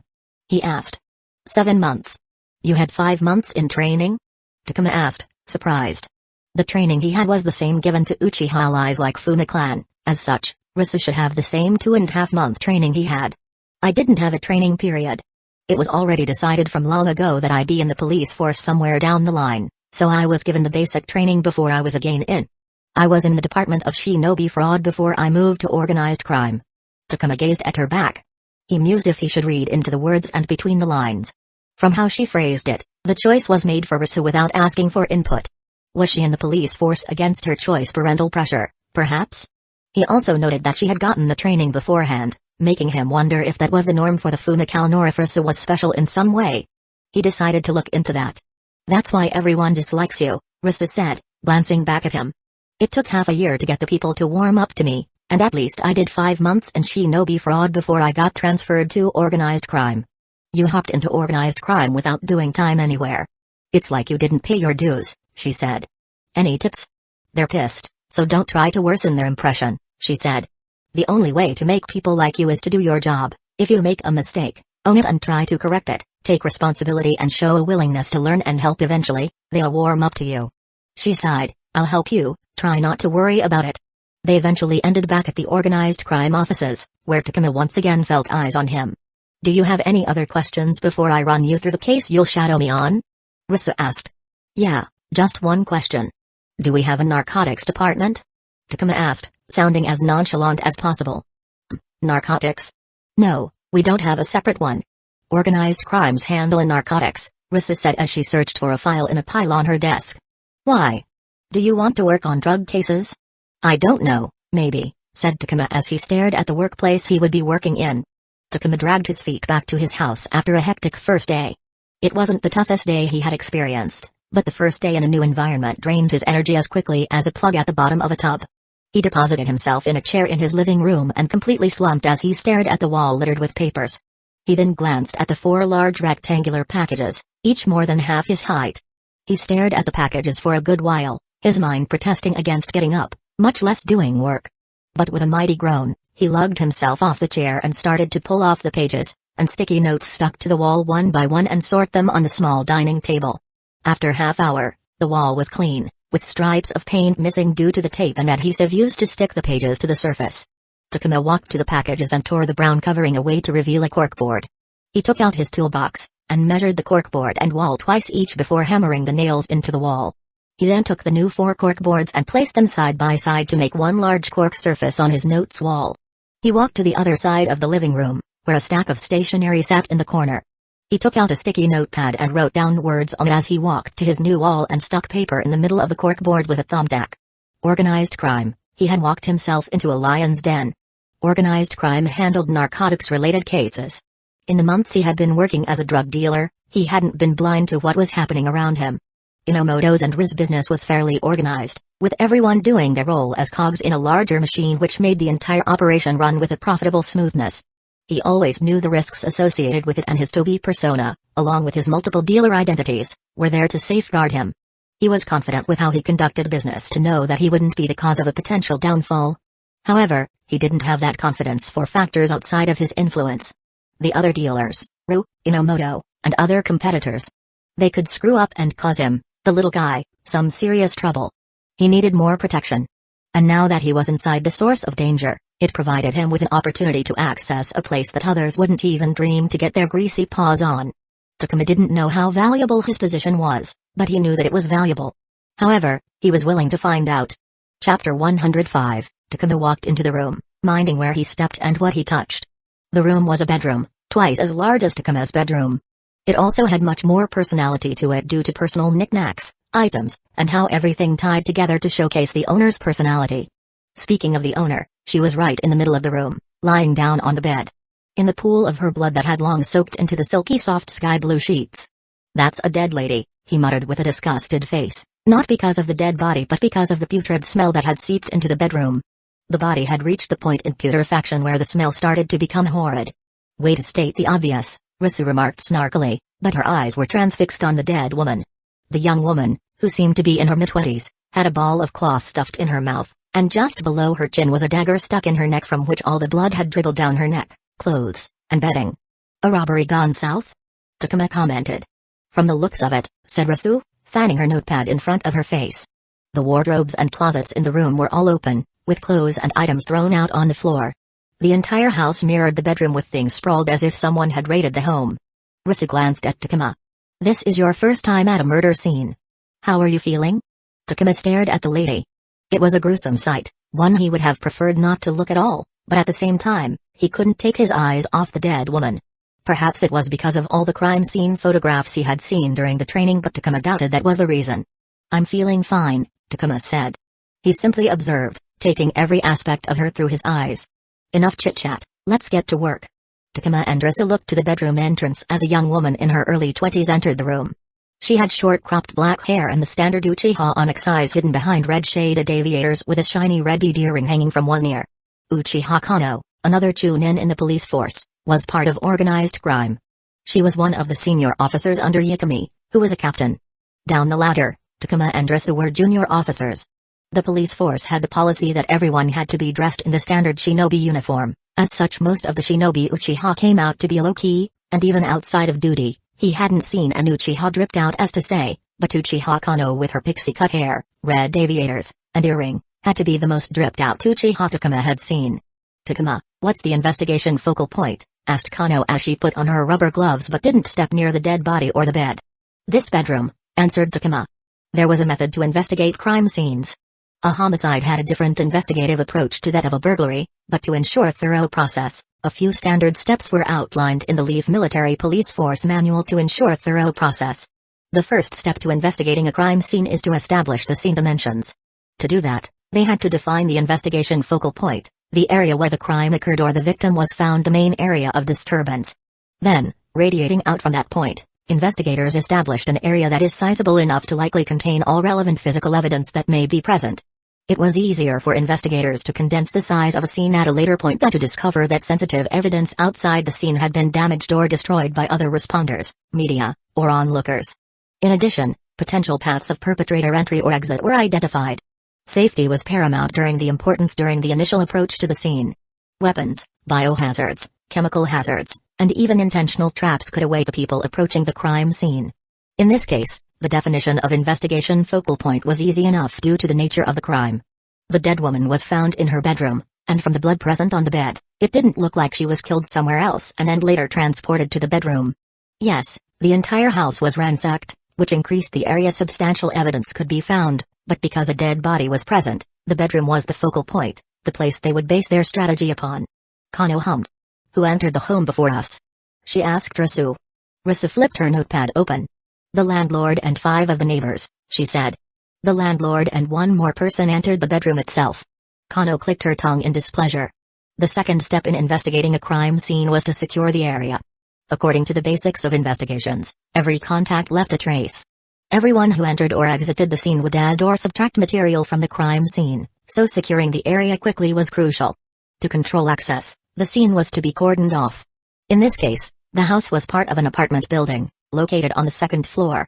They had moved everyone off the 2nd floor, and even though the possibility of finding evidence in the hallway was close to zero due to the amount of activity, they had still done it to give themselves some space. Moreover, Takuma, Risu, and Kano needed to be removed from the list in case they left behind a trace, while the 5 neighbors and 1 landlord needed to be considered as additions to the list. One of them could be the perpetrator, and removing them from the list just because they entered the scene afterward was putting them outside the scope of the investigation, and they might even have done it purposefully to save themselves. To ensure they weren't a person of interest, the investigators would need to interrogate them and confirm their alibis, among other things, to eliminate them from the suspect list. all of which meant extra work and thus, the reason behind Kano's displeasure.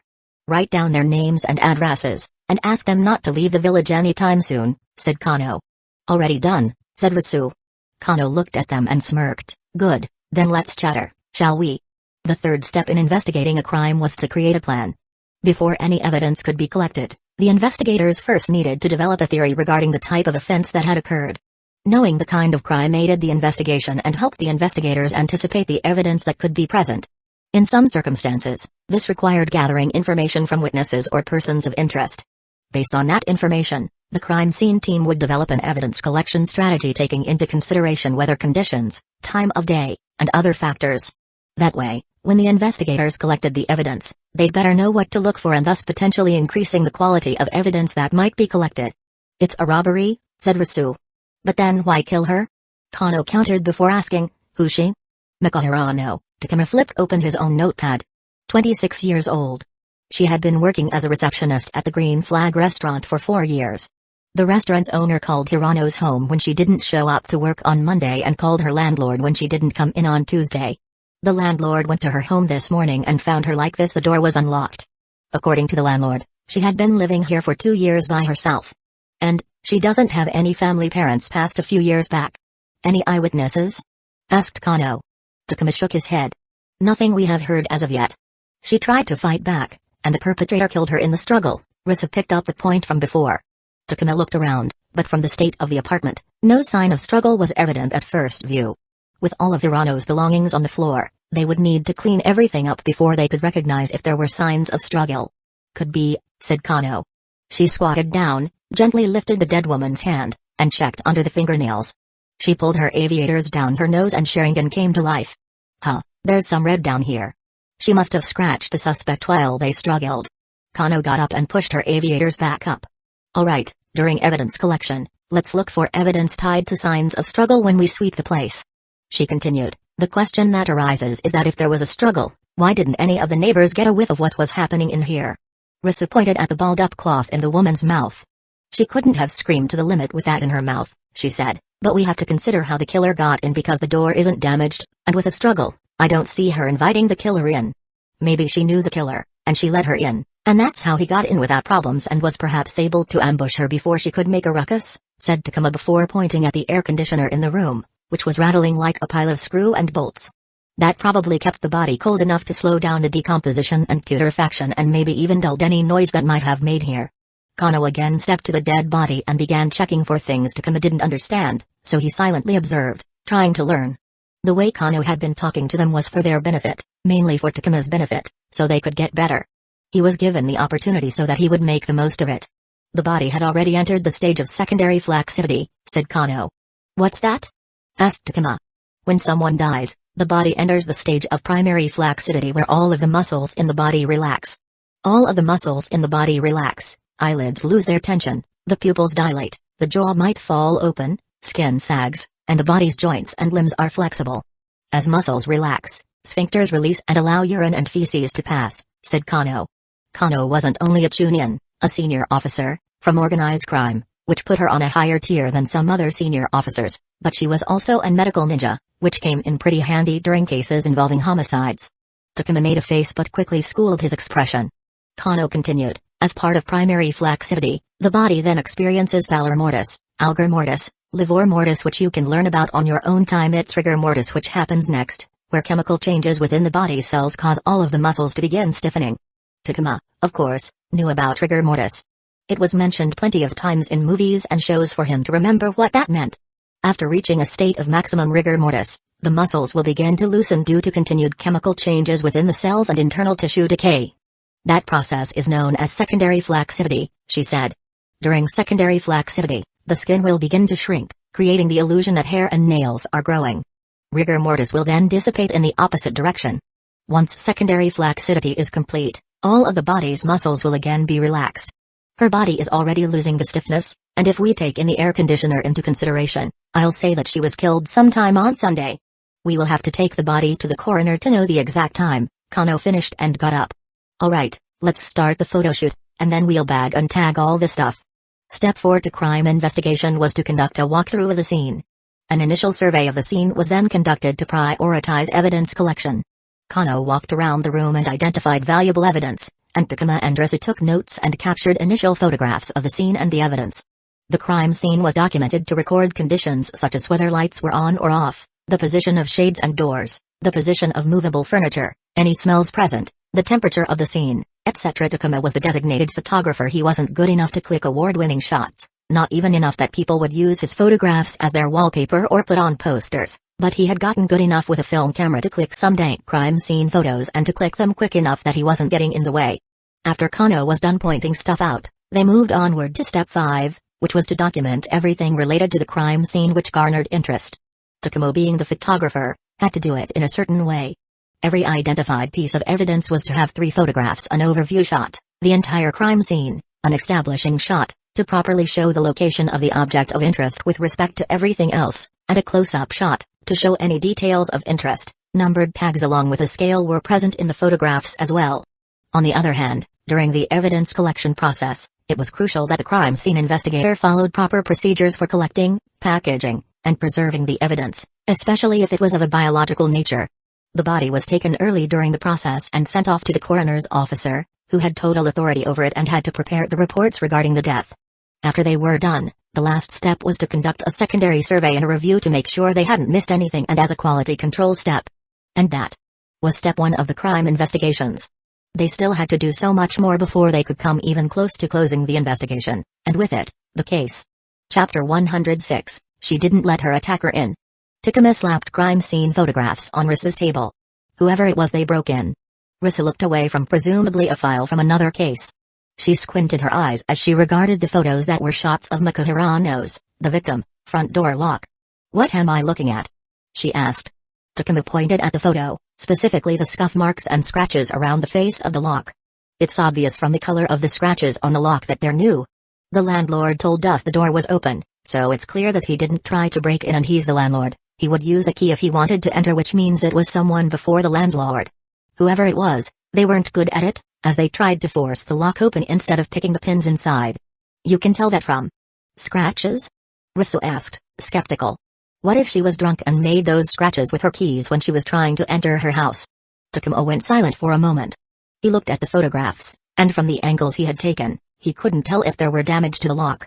He clicked his tongue. He needed to get better at taking images. "That is a possibility, but I'll go back and take a look just to be sure," Takuma sighed. He had to go check it because identifying the entry of the killer was crucial for the investigation. They could focus their attention on certain suspects if they knew how the killer entered the house. Takuma heard someone call out his and Risu's name. They gazed across the room to see Kano exit her office while a file to them as she walked towards the interrogation rooms. "Ah, they must have bought in the lover." Risu packed the stuff on her desk as she got up. "What? Who did they bring in?" asked Takuma, confused. "Hirano's boyfriend," said Risu. "The next-door neighbor told us that she heard Hirano and her boyfriend often fight when he visited. We called him in for an interrogation. Come on, let's see how he performs." Takuma didn't know about the interrogation. It turned out that unlike shown in police procedural shows, law enforcement worked on multiple cases at a time. Takuma was involved in 3 more cases other than the Hirano murder case. "I've got to make sure I'm caught up with what's happening," Takuma told himself. He had to ensure that he was kept in the loop on every case he was on, or else he would be left behind on every one of them. There was only a limit to what he could rely on others, and it was his responsibility to keep himself up to date on everything. Takuma looked through the two-way mirror at the small interrogation room with one table with 2 chairs across each other and one extra near the corner. The table was big enough to take up most of the room, and the space left around it was only sufficient for one person to barely walk around comfortably, giving the room a cramped feel. That was by design, of course.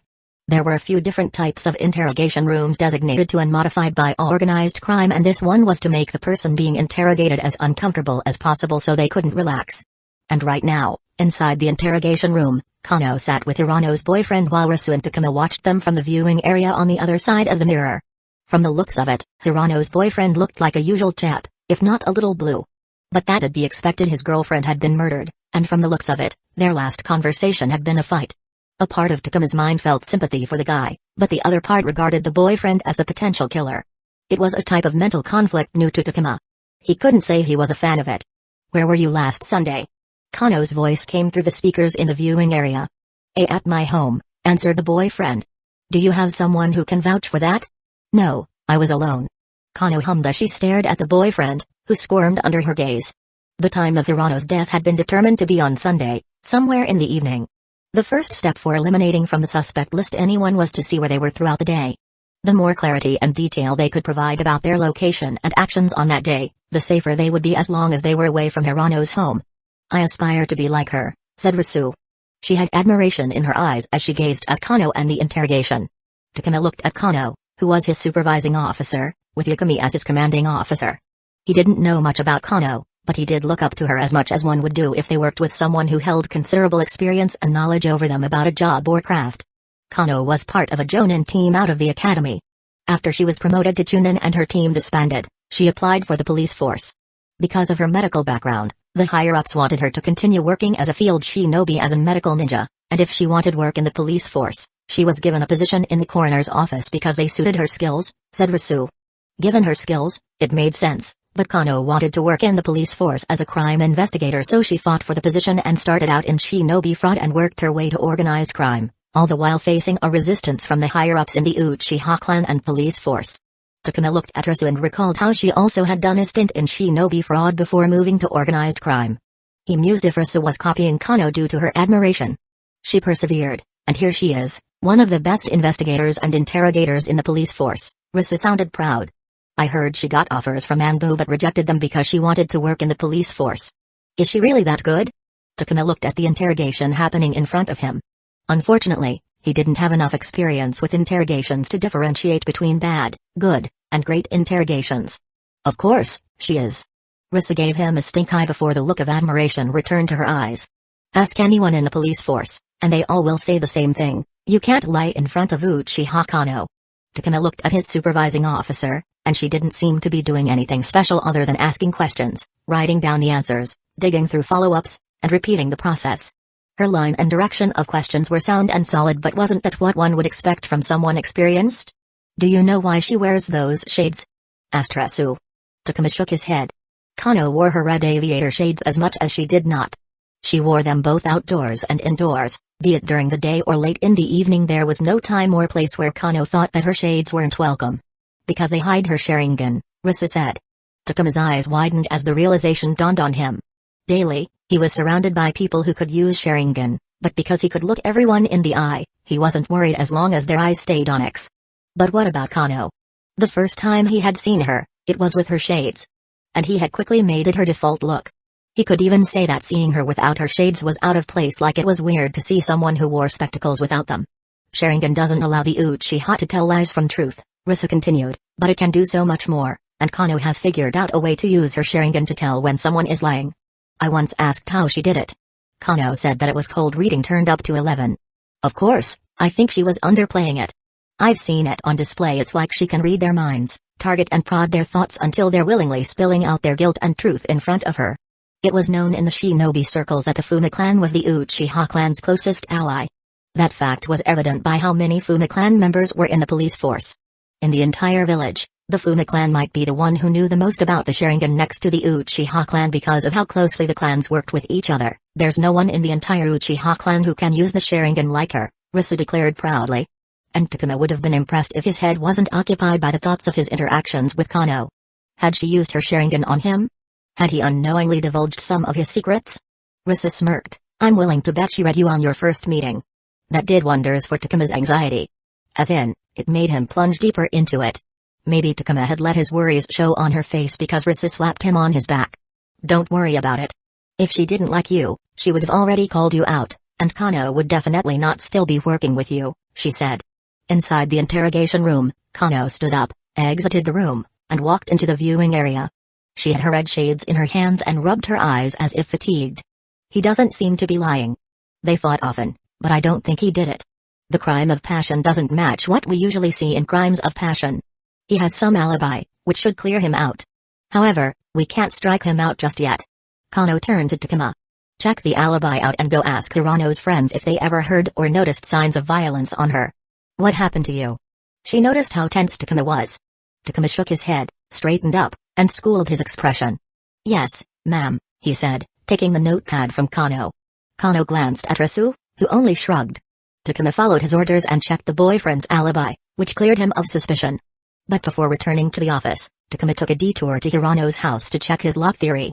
The house had been released from police custody, and the landlord had already started the cleanup on the house while Hirano's family had taken out their late daughter's belongings. However, according to the landlord, they hadn't changed the locks, which allowed Takuma to photograph the lock and the door for signs of damage. "Knew it," said Takuma as he squatted before the door lock. The door's wood was lightly splintered, combining that with the scuff marks. It was clear that someone had tried to brute force the lock open without a shred of delicacy. It was a miracle that the lock was still functioning, and the damage wasn't clearly visible until closely observed. He quickly took the photographs so that he could show them to Kano. But as Takuma was clicking the photographs, a thought passed his mind. Brute forcing the lock would have made noise enough to alert the person inside that someone was trying to break in. If Hirano was aware of the fact, why didn't she scream? Not screaming wouldn't make sense. Even if he assumed she was asleep and was a heavy sleeper, the sound should have been enough to wake someone up. What if she did scream? Takuma looked at the door beside Hirano's house. Hirano had two neighbors, one on each side. One of them was a couple who were on vacation at their parents' house and hadn't been home when the murder happened. The other one was a single woman who lived alone like Hirano. In fact, she was the one who gave them the information about Hirano's boyfriend and their fights. She could hear them fighting, Takuma thought, which meant if something went down in Hirano's house, there were great chances she would have been able to hear it. And if Takuma recalled correctly, the woman was home during the estimated window of Hirano's death. Takuma stood up and walked to the next door, and pressed the doorbell. He put his ear against the door and listened in. He heard the noise of falling, a groan, and then what sounded like someone getting up and walking towards the door with irregular but rushed steps. Takuma stepped back from the door. As it slowly opened, Takuma caught the sight of the engaged latch and then a woman peeking through the gap. "What is it?" said the woman. "Good afternoon, ma'am. I'm from the police force, and I was wondering if I could ask you some more questions about your neighbor, Hirano," asked Takuma as he looked down at the woman. "I've already answered all the questions you all asked before." "I'm aware, ma'am. I just have some more questions I quickly need to get out of the way." "It won't take more than a few minutes," he said. Takuma gazed at the woman. She was lightly shaking as if feeling cold even though the weather was warm and the sun was at its peak. From the gap visible to him, he could see her clammy and sweaty, pale skin, unkempt hair, dark bags under her unfocused eyes, and a god-awful smell as if the woman hadn't bathed in days. Takuma, by no means, was an expert, but he had been a dealer long enough that he had seen most of the stuff that came with the territory. He had been to places, seen people, and knew what the bottom of society looked like when they let go of everything for just one thing, and one thing only that gave them joy. So, he felt confident when he could tell that the woman wasn't suffering from a ridiculously high fever. And instead, she was going through severe withdrawals. Chapter 107, Takuma sat at his desk, his foot tapping an impatient rhythm on the floor as he stared at Kano's office. After hyping himself about it for a bit, he went and knocked on the open office door. Kano hummed without looking up from the documents. "It's about the Hirano case," said Takuma. Kano heaved a deep sigh of subdued frustration. Takuma understood where that was coming from. The Hirano murder case should have been the responsibility of the Department of Homicide. It wasn't like the Department of Organized Crime didn't see murders. On the contrary, 50% of all deaths were directly caused by or related to organized crime. But there were no signs that the Hirano murder case was related to organized crime. The only reason the case had been forwarded to organized crime was that homicide was swamped with other cases.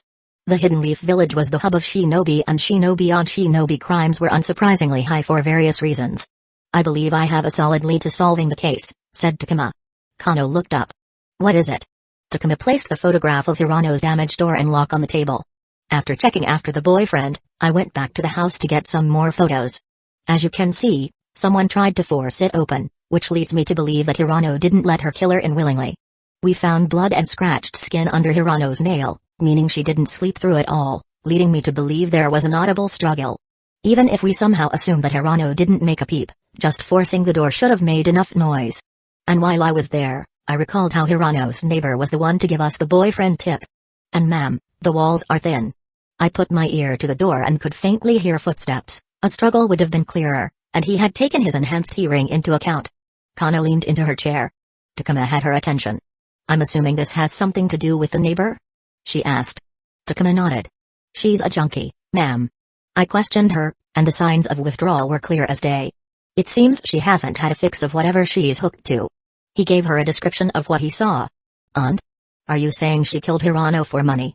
Kano didn't sound satisfied. Takuma shook his head. He hesitated before speaking out his thoughts. Ma'am. I believe it was one of the enforcers. Kano's eyes sharpened at the words. She reached for her aviators on her desk and fiddled with the shades for a moment. And how would you know about the enforcers, Officer Takuma? She asked. I live right next to the eastern slums, ma'am, said Takuma. Every third person in my neighborhood is hooked onto something, and most of them can barely afford air. Hobbies. He looked Kano in the eye. Enforcers are akin to regular guests in where I live. I'm well aware of what they are. It was true. Takuma's residence wasn't in a great place. People lived miserable lives, and drugs were their way to cope with it. But due to the nature of drugs, people tend to indulge beyond their means, and that's where enforcers came in. When people weren't able to pay up, enforcers were sent to collect debts. Enforcers were symbols of fear, lingering in the corner of people's minds, reminding them of the consequences, and most of the time, that worked. Fear was a great deterrent. People paid up by any means possible. However, there were times when fear didn't work, and people slipped up. That's when enforcers did their job. After all, fear needed to be built. They threatened, confiscated property. And in some cases, they even killed. Takuma's knowledge about enforcers didn't end there. Inomoto and Ri had their enforcers as well. Inomoto used his enforcers to threaten retailers like Ri if they weren't able to pay up for their purchase, while Ri used his enforcers against dealers like Takuma and lent them to the dealers to deal with problematic customers for dealers. Because Takuma didn't reveal his true identity, Ri refused to sell to him on credit. Takuma didn't need enforcers because of how he had developed his clientele, his business practices that revolved around customer satisfaction, and because his bottom line was to pay up Sango's bills and not turn maximum profit. He didn't have many problems cutting people off if they refused to do business up front. And if someday he needed an enforcer, Takuma preferred to deal with his customers on his own. It may be a reach, but I think there's a chance that an enforcer might have mistaken the target, said Takuma. However, I think we might be able to confirm if we bring in the neighbor for questioning. I'm sure she must have seen something. Takuma didn't push the questioning to be safe because he didn't have solid proof to put behind his conjecture. Kano stayed silent, leaving Takuma standing without an answer, and with every second, Takuma thought if he had indeed overreached. All right, bring her in, I'll interrogate her. Kano sighed. It's not like we have any other leads to follow. Murder cases went two ways. They were either easily solved, or cases died due to the lack of eyewitness to identify the murderer or a lack of clear proof tying someone to the murder. As long as the police had an eyewitness, motive, and some evidence, suspects usually broke down during interrogation and confessed to the crimes. But if there was a lack of leads, it became harder with each passing day to nail down the guilty party. Every cold case was a detriment to the department. Yes, ma'am. Takuma clenched his fist, confidence filling him. You really went ahead with that lock thing, didn't you? Risa glanced at Takuma as they stood in the viewing area of the interrogation room. Takuma watched Kano and Hirano's neighbor in the interrogation room. The woman looked as bad as before, if not worse. It was clear that she hadn't been getting her fix and that she was too deep beforehand for the withdrawal period to pass quickly on its own without help. With her condition, bringing her wasn't difficult. Takuma threatened her a little bit with some drug-related criminal charges, and she had no choice but to comply. She's in a bad condition, Risa frowned. Perhaps she's the one who killed Hirano for the money and belongings. She wouldn't be like this if she were the culprit, Takuma said. Let's say the money and valuables stolen from Hirano's house were used to pay off the debt or a part of it. The dealers wouldn't let the woman go and supply her with some more drugs, and with how the woman was suffering, she would take the drugs, and the cycle would continue. Whatever it is, I'm sure if Kano is as good as you said, we will have the truth soon. Of course, she will. Risa harumphed.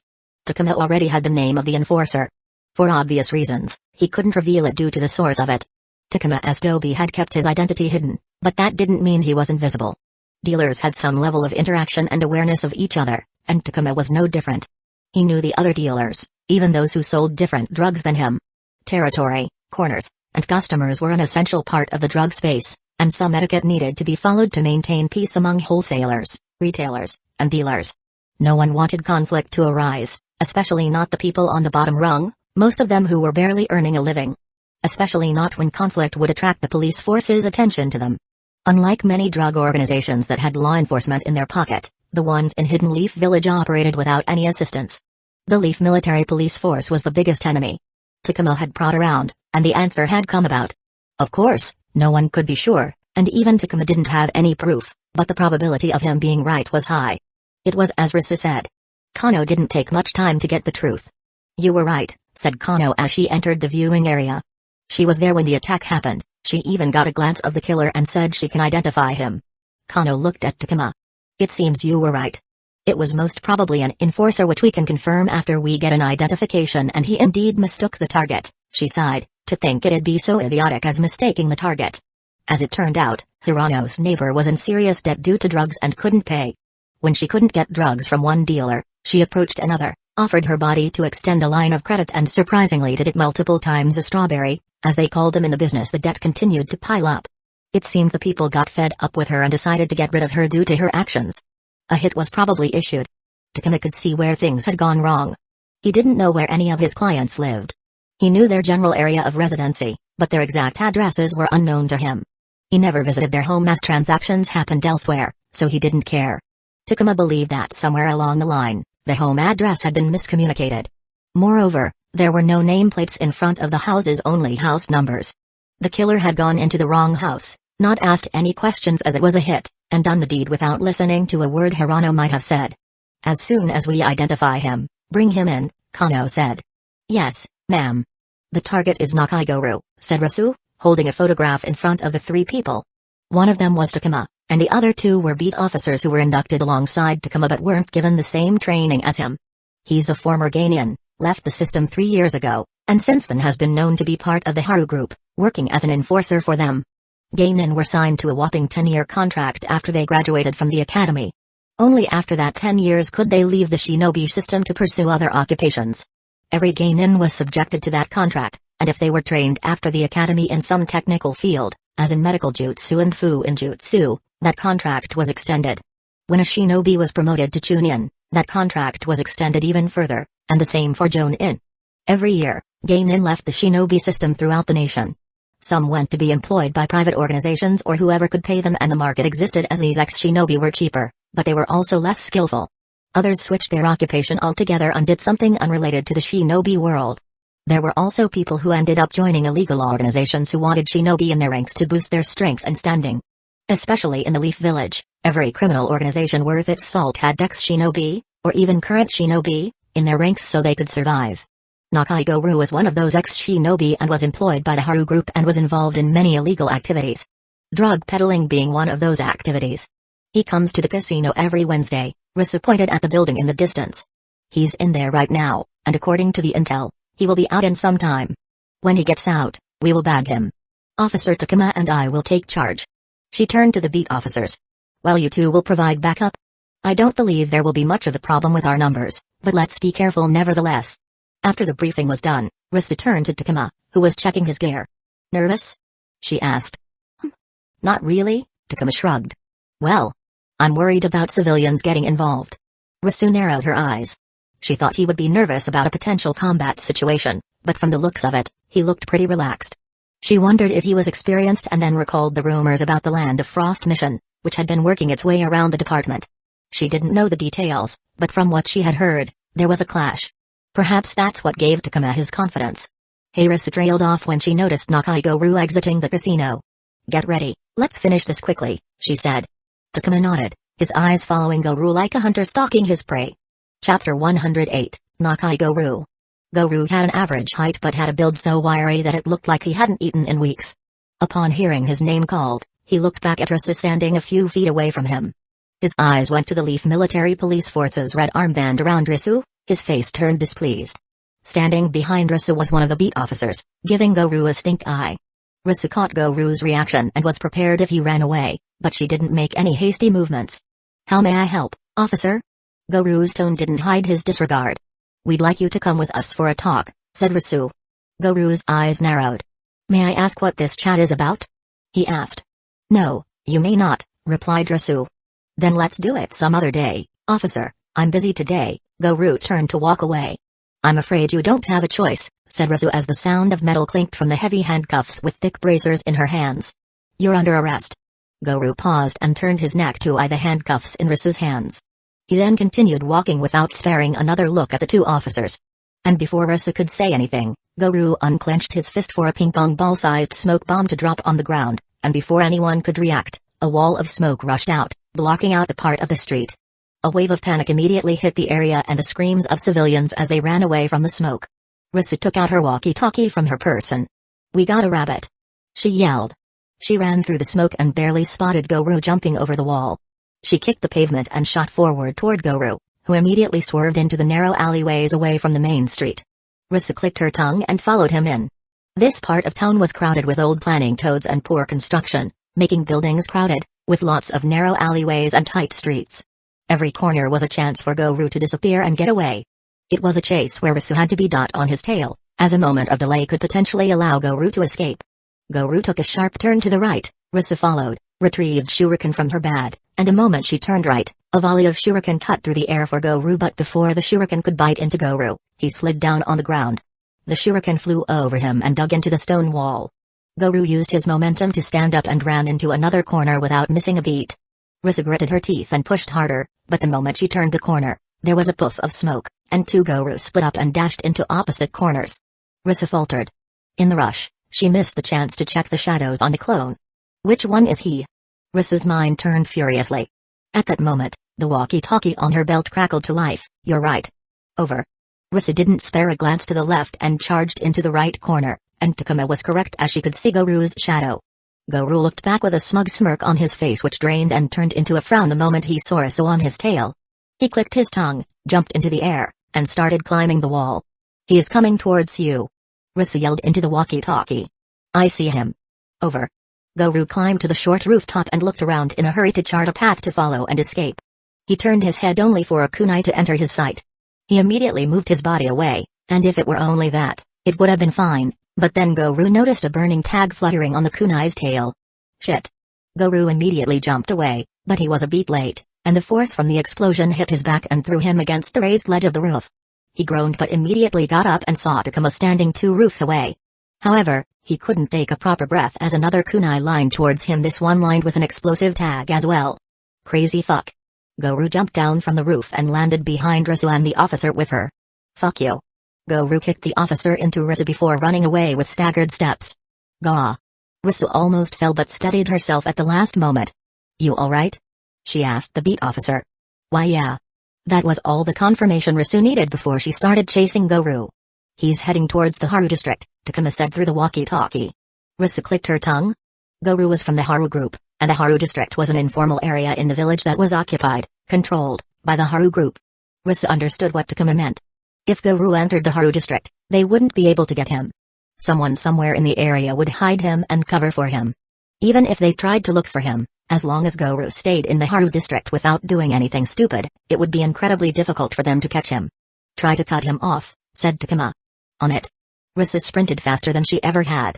Knowing that Goru was heading towards the Haru district, Risa knew she had to force him into one of the main streets. It was clear that he knew the area better than all of them combined, and if they let him weave through alleyways and side streets, it'd be inevitable they'd lose him, but if she was to force him to the main street, controlling Goru would be easier. She took out half her cache of kunai and readied herself to force Goru out. As they approached a corner, Risu expertly placed a kunai to Goru's left and immediately followed it with another to make sure he didn't go in that direction. It had the intended effect, and Goru shot to the right. Risu kept doing that, throwing direct strikes and tries to actually get Goru and to ensure he didn't know what she was trying to do. It didn't take a lot for Risu to lead Goru to the main street, and as Risu skidded out of the narrow alleyway, she grabbed a storage scroll in her weapons pouch that contained her Fuma shuriken. She hadn't been able to use it in the narrow space, but now in the big street, she could unleash it, and by God, she wanted to do it. Goru had pissed her off, and she wanted to take some of the frustration off. But Risu hadn't considered that the main street wasn't much better than the narrow alleyways. Instead, the new space problem was because of civilians crowding the place. She clicked her tongue. The Fuma shuriken was a weapon that caused brute destruction, a weapon that was a hammer rather than a scalpel. If she threw it here, she would mow down civilians along with Goru.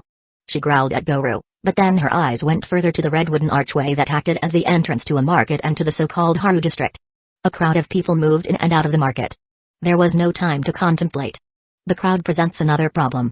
Even if she gave Goru chase into the Haru district, which she could because nothing was stopping her, the crowd would add another level of difficulty as Goru could hide in the crowd, use them as obstacles, or worse take hostages in desperation.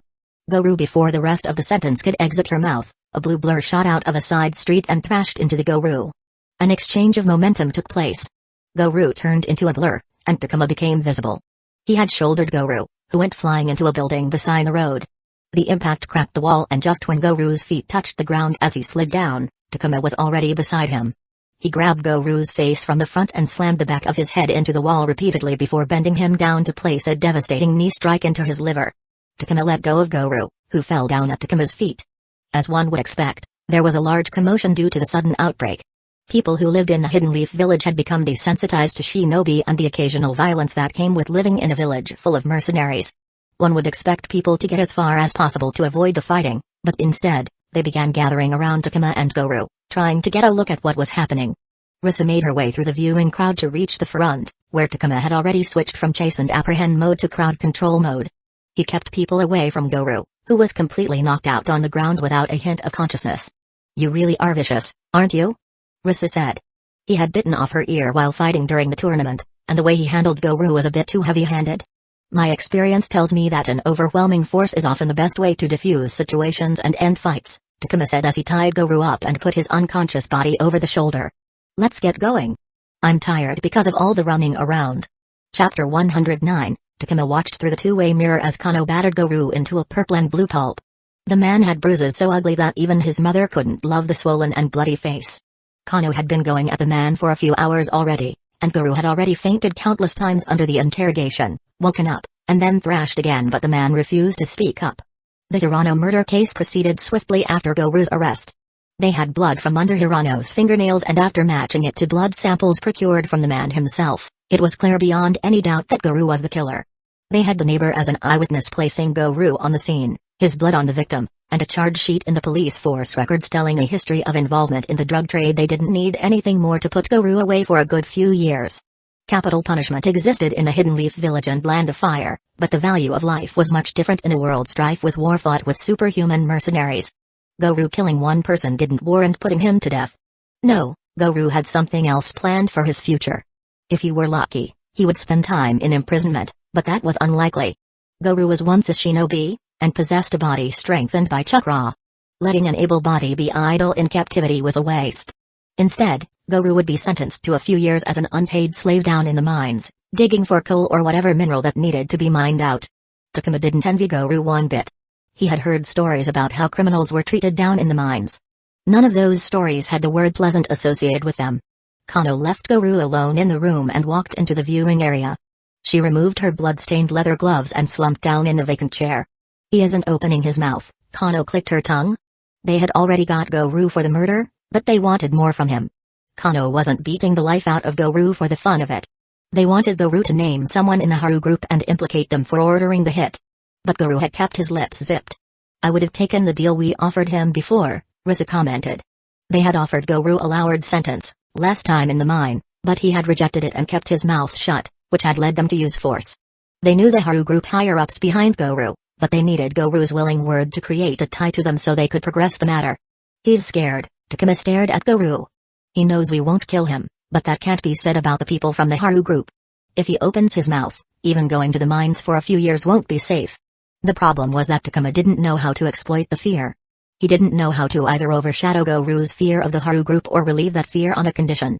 "We'll try again tomorrow," Kano sighed as she stretched her arms and legs, "and if he still refuses, we move on." Technically, they were already done with the case. With Goru getting their hands on someone in the Haru group was them trying to make something extra of the situation. "All right, it's getting late, get out, both of you," said Kano. She turned to Takuma. "Just one last thing. I don't care how you apprehend a suspect resisting arrest as long as you don't damage public property. A portion of the repair costs go out of our budget, and we already don't have much of that. So, let's try not to drain our wallets." "Yes, ma'am."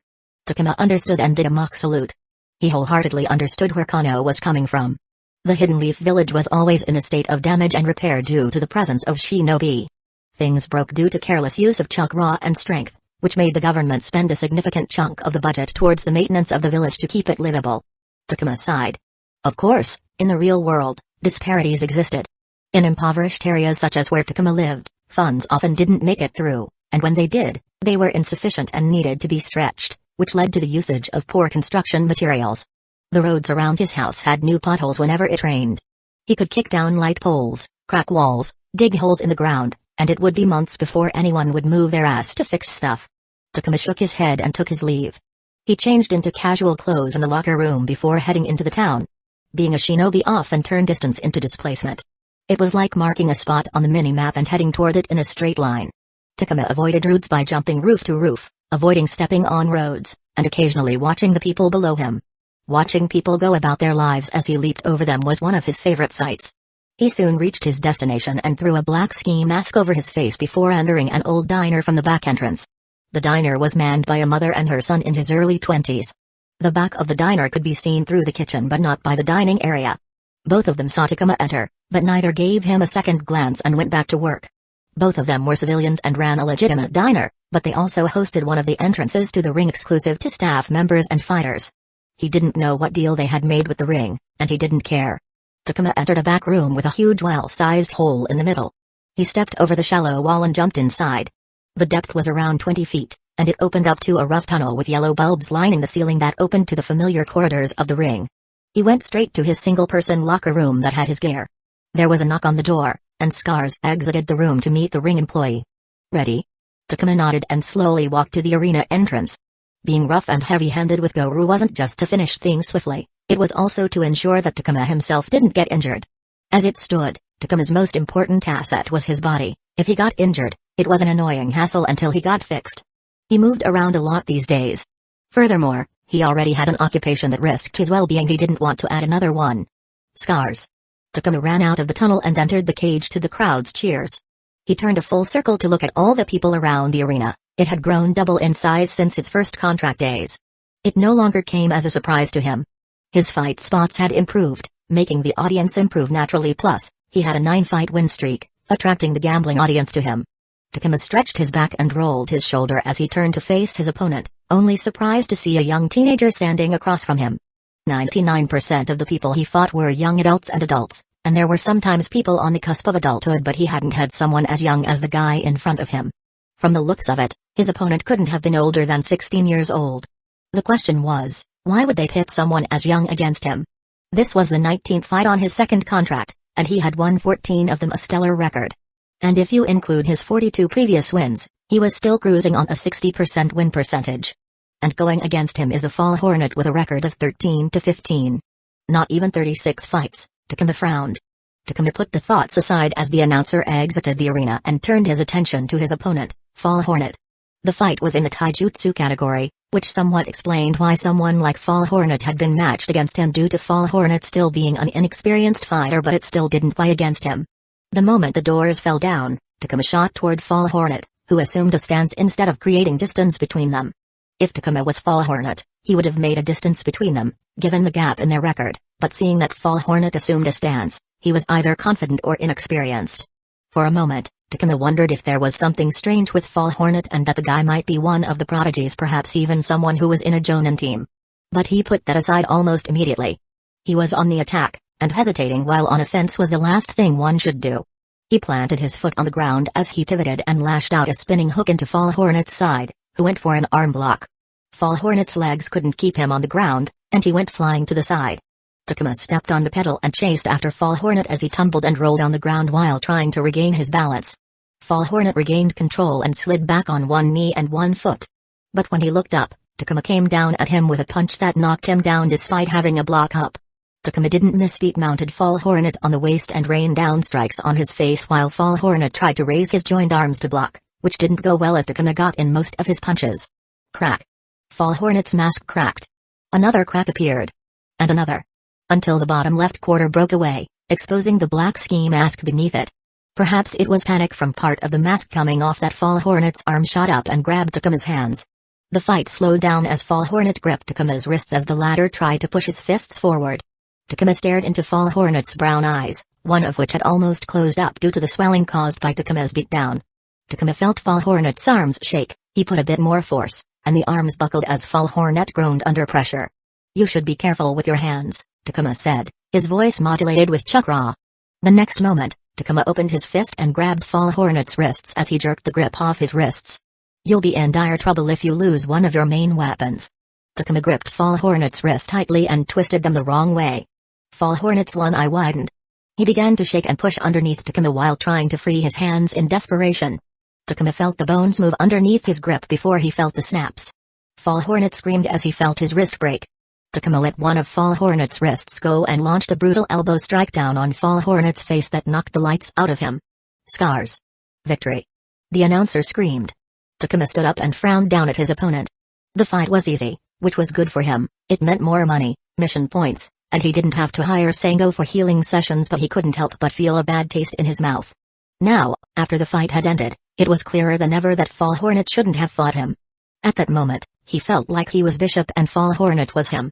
With this victory, Scars has established a 10-fight win streak, showing why he is one of the rising stars. Takuma stepped out of the arena while the announcer hyped him up. He didn't like to participate in the hype as it didn't serve a purpose for him, as he didn't need his ego stroked after every win. But he couldn't lie that the 10-fight win stake felt pretty great, so great that he wondered if he should go out to celebrate. Ah, Scars, my prized boy. As soon as Takuma entered the tunnel, his mood soured upon hearing Tsubura's voice greet him. His mood worsened when he saw the ring's boss' fat face. He wanted to punch it, but Tsubura's 2 bodyguards prevented him from making a move. Why was Tsubura here? I must commend you for your stellar performance, boy, Tsubura said with his greasy smile. You're making people very happy with your fights. You mean I'm making you happy with my fights? Takuma snorted internally. Which is why I think it's a great time to take things to the next level, Tsubura continued. It's time to make good on your contract, boy. It's time for you to breathe some new life into the 2v1 category. Takuma's eyes narrowed. It had been 3 months since Takuma had started his second contract with the ring, and in that time, he had jumped between the taijutsu and weapons categories, accumulating wins on his record. The opponents had gotten tougher, but so had he. The cream of the crop record was proof of it. Takuma attributed most of it to fear. He had become cautious now that he was in the Leave military police force. He had become more critical about his safety. He didn't want to walk into training rocking a visible injury and get questioned about it. He could use the training excuse a couple of times, but if it happened repeatedly, it'd be nothing but suspicion. He believed that the raised stakes had made him better at fighting. But now, with 2v1 introduced into the fray, Takuma felt the stakes rise once again. He felt the stress grow inside him, but he took it in. He could do it, he had gotten better. It's fitting, don't you think? 20th fight and a 10-fight win streak on the line at your 2v1 debut, said Tsubura. I'm glad that the planning went well. Your next will be a memorable one. Takuma's eyes widened behind his mask. He realized why he had fought Fall Hornet today. He glared at Tsubura as the bad taste in his mouth worsened. Chapter 110, Takuma sat on the sole bench in the fighter's tunnel. Beside him stood a ring employee standing, and one look told how tense he was. Anyone would be tense while standing close to Takuma as he was now. Even though his face was hidden behind a mask, and the dark tunnel obscured his eyes, the vibe coming from the body language was heavy and oppressive. It couldn't be clearer that Takuma wasn't in a good mood. The fight will begin shortly, said the employee. Takuma nodded without looking up. His debut in the 2v1 category was supposed to be a momentous day, and he wished to be in peak condition for the fight, but for the past 3 days, his mood had been in flames ever since his last fight. If given a choice, Takuma wouldn't participate in the ring. And while aware of his feelings towards the ring, he was cognizant of the fact that, as it stood, his life revolved around the ring. His fights were arguably the most important part of his training, the majority of his income source, the reason behind why he sold drugs, and why he had to be so careful with everything about his personal life. Life could have been so much easier if the ring wasn't part of it, but he still did it because of his future. And perhaps it was because of that Takuma took the ring quite seriously. Every victory brought money, but every fight also carried the risk of injury and death to him and the opponent. Even though every fighter knew not to make mortal strikes, anything was possible in the heat of the battle. Strangely so, Takuma had developed a sense of pride in what he did. For him, it took a lot of work to perform in every battle. He had to train for it, ensure he was in tip-top condition for the fight, and then actually fight while keeping in mind to minimize injuries to reduce future risk and expenditure. Which made every win precious, making it hard-earned.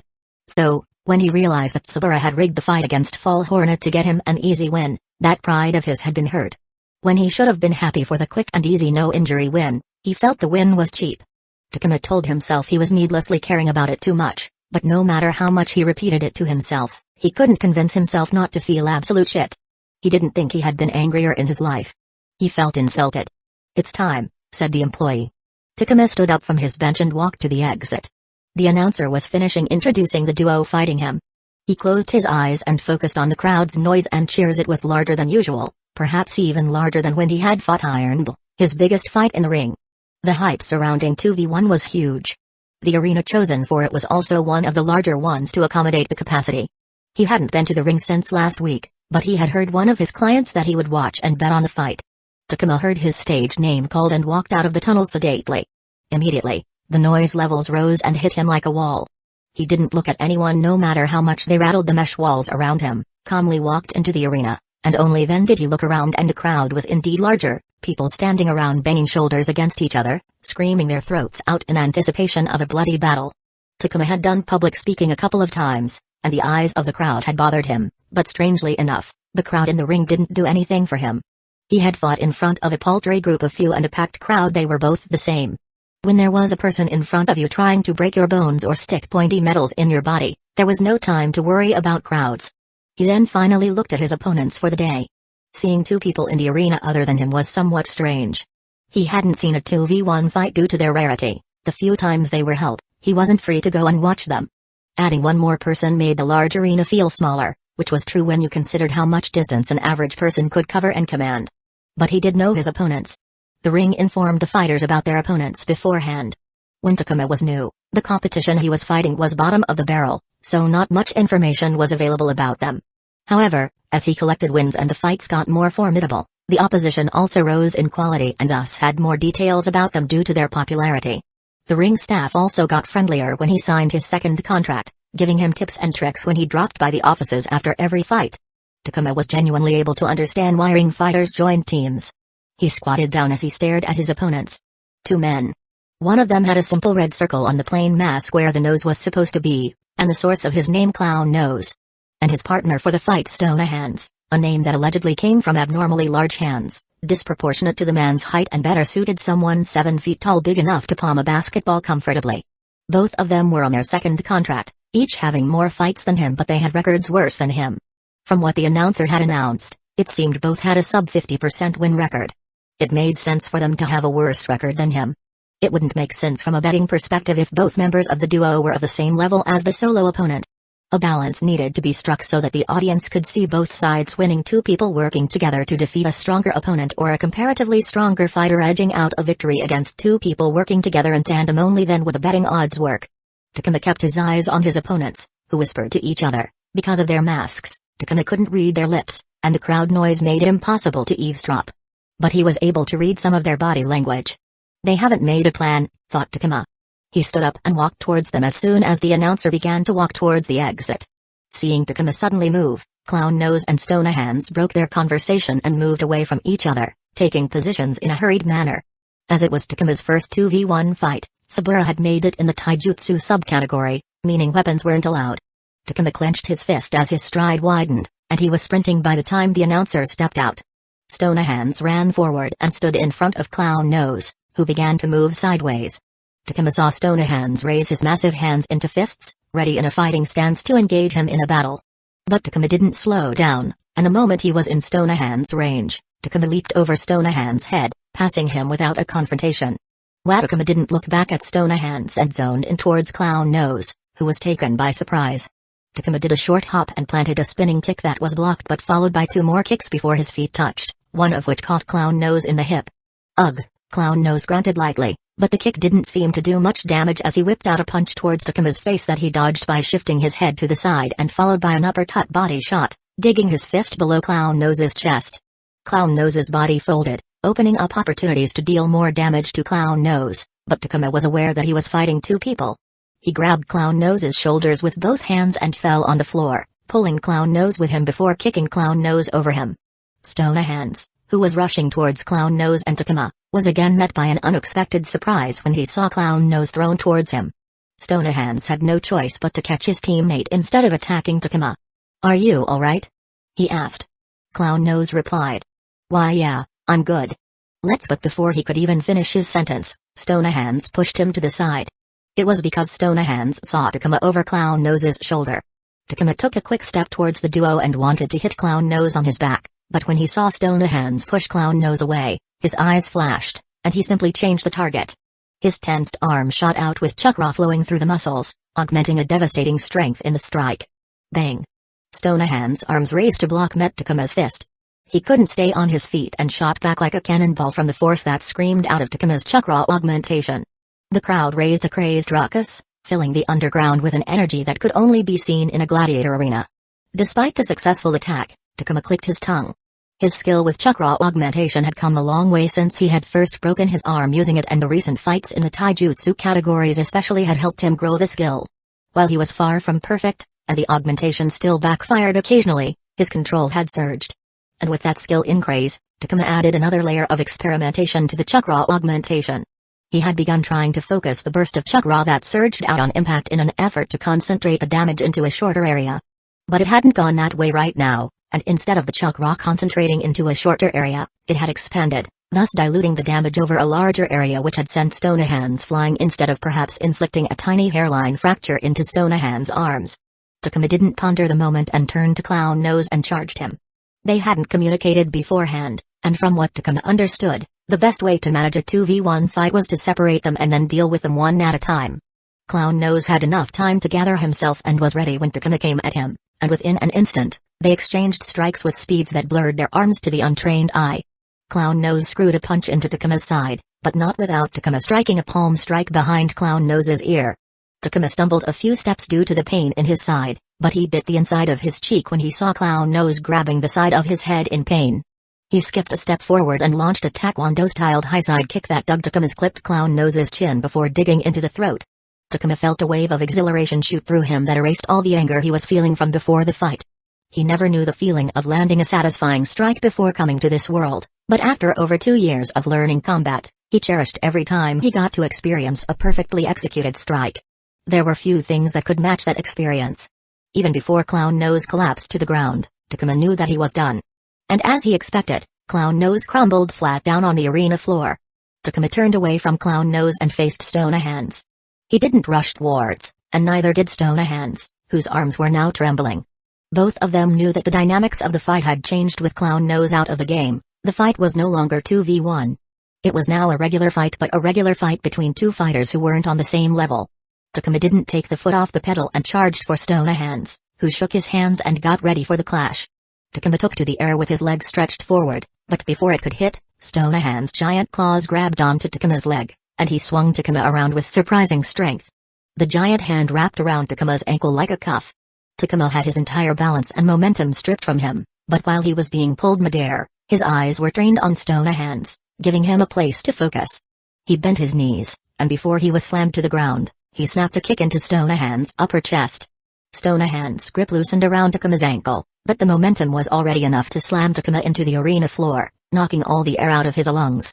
He freed his foot from Stonehands' grip but was left in a worse position than him. It took a moment for both fighters to recover before they were back into the fight. Stonehands went for a stomp that Takuma avoided with a roll to the side and immediately struck out with a sweeping kick to take out Stonehands' legs, getting him to the ground. Takuma immediately rolled to the side and jumped on Stonehands' back, and the next moment, one of his arms snaked around Stonehands' neck while the other arm locked the head in between two arms before Takuma began applying pressure. Stonehands must have felt the danger from what was happening as he started to thrash around while trying to get Takuma off his back. But Takuma wasn't going to let the opportunity go as he needed Stonehands in the back while increasing the pressure around Stonehands' neck. Rarg. Stonehands tried to stand up, and with his superior strength, he was able to stand up with Takuma on his back with legs wrapped around his waist. But the moment Stonehands was able to stabilize himself, his eyes partially rolled up, and he stumbled back for a couple of steps before falling again with Takuma, not letting the pressure around the neck go. Stonehands' hands clawed for Takuma's arm for a few moments before the entire body went limp. Takuma let go of Stonehands and stood up with labored breathing while looking down at Stonehands and then at the unconscious Clown Nose in the distance. And then he raised his arm, which the crowd took as the signal to go cause an underground earthquake. Chapter 111, Takuma sighed as he knocked on the heavy metal door, uncharacteristic of a grocery store's back door. The sun had long set down, and he was hungry because he hadn't had the time to have dinner, but here he was, hungry and exhausted after a day's worth of hard work, most of it spent outside under the sun. He heard a pair of footsteps that abruptly stopped. The slot in the door slid open, and the man behind the door sighed before opening the door. Unfortunately, the guard behind the door wasn't the only one in the corridor. Another man stood in the middle of the corridor. He and Takuma met eyes, and almost straight away, the other man clicked his tongue upon seeing Takuma and walked past him, exiting the building with a displeased face. Takuma didn't say anything or acknowledge the man and simply fixed the mask over his face that imparted him another identity. The fact that he hid his face didn't sit well with many of the dealers under Ru. They didn't like to be so closely connected to someone they didn't know anything about. Takuma couldn't blame them, and as long as they didn't mess with him, he didn't mind facing their displeased reactions from time to time. However, if they tried to disrupt his business, he would find where it hurt most and strike them there. His grocery store acted as a front for his drug-dealing business. The first floor ran a profitable grocery business, while the basement was the drug shop that racked in even more, selling a commodity with a demand that never seemed to dwindle. Takuma walked down the familiar stairs to the basement almost every week to renew his stash. It was a bother to visit every week, so much so that he had arrived today to increase his order so that he could cut his visits to every other week. In the basement, one of Riz men acknowledged Takuma. "Late, aren't ya, Toby?" While many disliked Takuma, he wasn't without friends. Some people were civil with him, and he usually only interacted with people. "Work's a bitch," said Takuma, his voice distorted. He handed the man 2 thick stacks of cash and told him the order. "Oh? This is more than usual," said the man as he counted the cash, "and you're getting more of the better stuff today, huh?" "Got me a few folks who can afford the better stuff," replied Takuma. There were different strains of weed, some more potent, some providing a different experience than others. People had their preferences, and they had their budgets. Recently, Takuma had found a few clients who could afford the better stuff, and he was more than happy to fulfill their demands because the better quality always had a better margin. The man took out the produce, weighed it, and packed them in Ziploc bags before handing them to Takuma, who double-packed them in heavy-duty Ziploc bags. With the exchange done, Takuma was about to leave when the man spoke to him. "The boss wanted to see you." Takuma looked deeper into the large basement, where a small office made from sheet metal stood. After their first meeting, Takuma had only met her occasionally once a month on average. Other than those, he usually only dealt with Ru's underlings who worked directly for him. "Why?" asked Takuma. "Did he say why he wanted to meet me?" The man shrugged his shoulders as he marked some entries into a ledger. "If he did, he didn't tell me. You should hurry, it's already late, and I doubt he'll be happy if you keep him waiting much longer." Takuma sighed. He was tired and wanted to go home, but he couldn't say no to his supplier. He walked to the office and knocked on the door. "Come in." Takuma stepped inside the room and was immediately hit by a sweet smell lingering in the room. His eyes went to a candle sitting in the corner of the room, releasing wisps of smoke. It was a special-made candle, crazy effective at getting rid of smells, one of Takuma's best-selling accessories that he had to buy from another shop to sell to his clients. "You wanted to meet?" he asked. "Sit," Riz said from behind his desk. He read an old leather book with a title that Takuma couldn't spot because of the faded leather. "How's the business going?" "Decent," said Takuma. Riz chuckled. "Don't say that to other people." "What's this about?" "In a hurry, are you?" Riz looked up from his book. "It's getting late, and I'm sure both of us want to return home now. That's why I like you, kid. So straight to the point, it's refreshing." Riz closed the book and looked up at Takuma. "I want you to do something for me." "I refuse," Takuma directly shot down the topic. "We are supplier and dealer. I pay you up front, and you give me the product. There's no need for anything to be added to our dynamic." "Well, things change, kid. It's the natural world order," said Ro, unperturbed, "and if I say I want you to do something for me, you don't have a choice in the matter." Takuma's eyes narrowed behind his mask. "What if I refuse?" he asked. Takuma didn't see this coming. Until he had stepped into the office, nothing had given him any inkling regarding the current situation. He would have prepared in some ways if he had seen it coming. Even though he didn't know what Ru was asking him, Takuma did not doubt that it would be bothersome. "If you refuse, we end our little business right here," said Ru with a smile. "I like you, kid, but you aren't an easy one to work with. In our business, trust is everything, and there are things that give substance to that trust, which you don't really have. I love working with you, and you're a good customer, but the fact remains that I know nothing about you, and you know everything about me: who I am, where I work, who I deal with. That's not fair, don't you think? Simply put, I need the incentive to put myself at this risk." Takuma felt his heart grow heavy. He had finally begun to feel comfortable with dealing and had built a good amount of repeat customers who were coming back in their cycles, which brought him a reliable income. He had moved to a new stage in his career and life. However, things hadn't changed much from before. Before Takuma had joined Iruka's team, he was like any Genin Corp Genin who took a comfortable base pay and tried to bolster it with a day-in day-out series of D-rank missions that paid peanuts.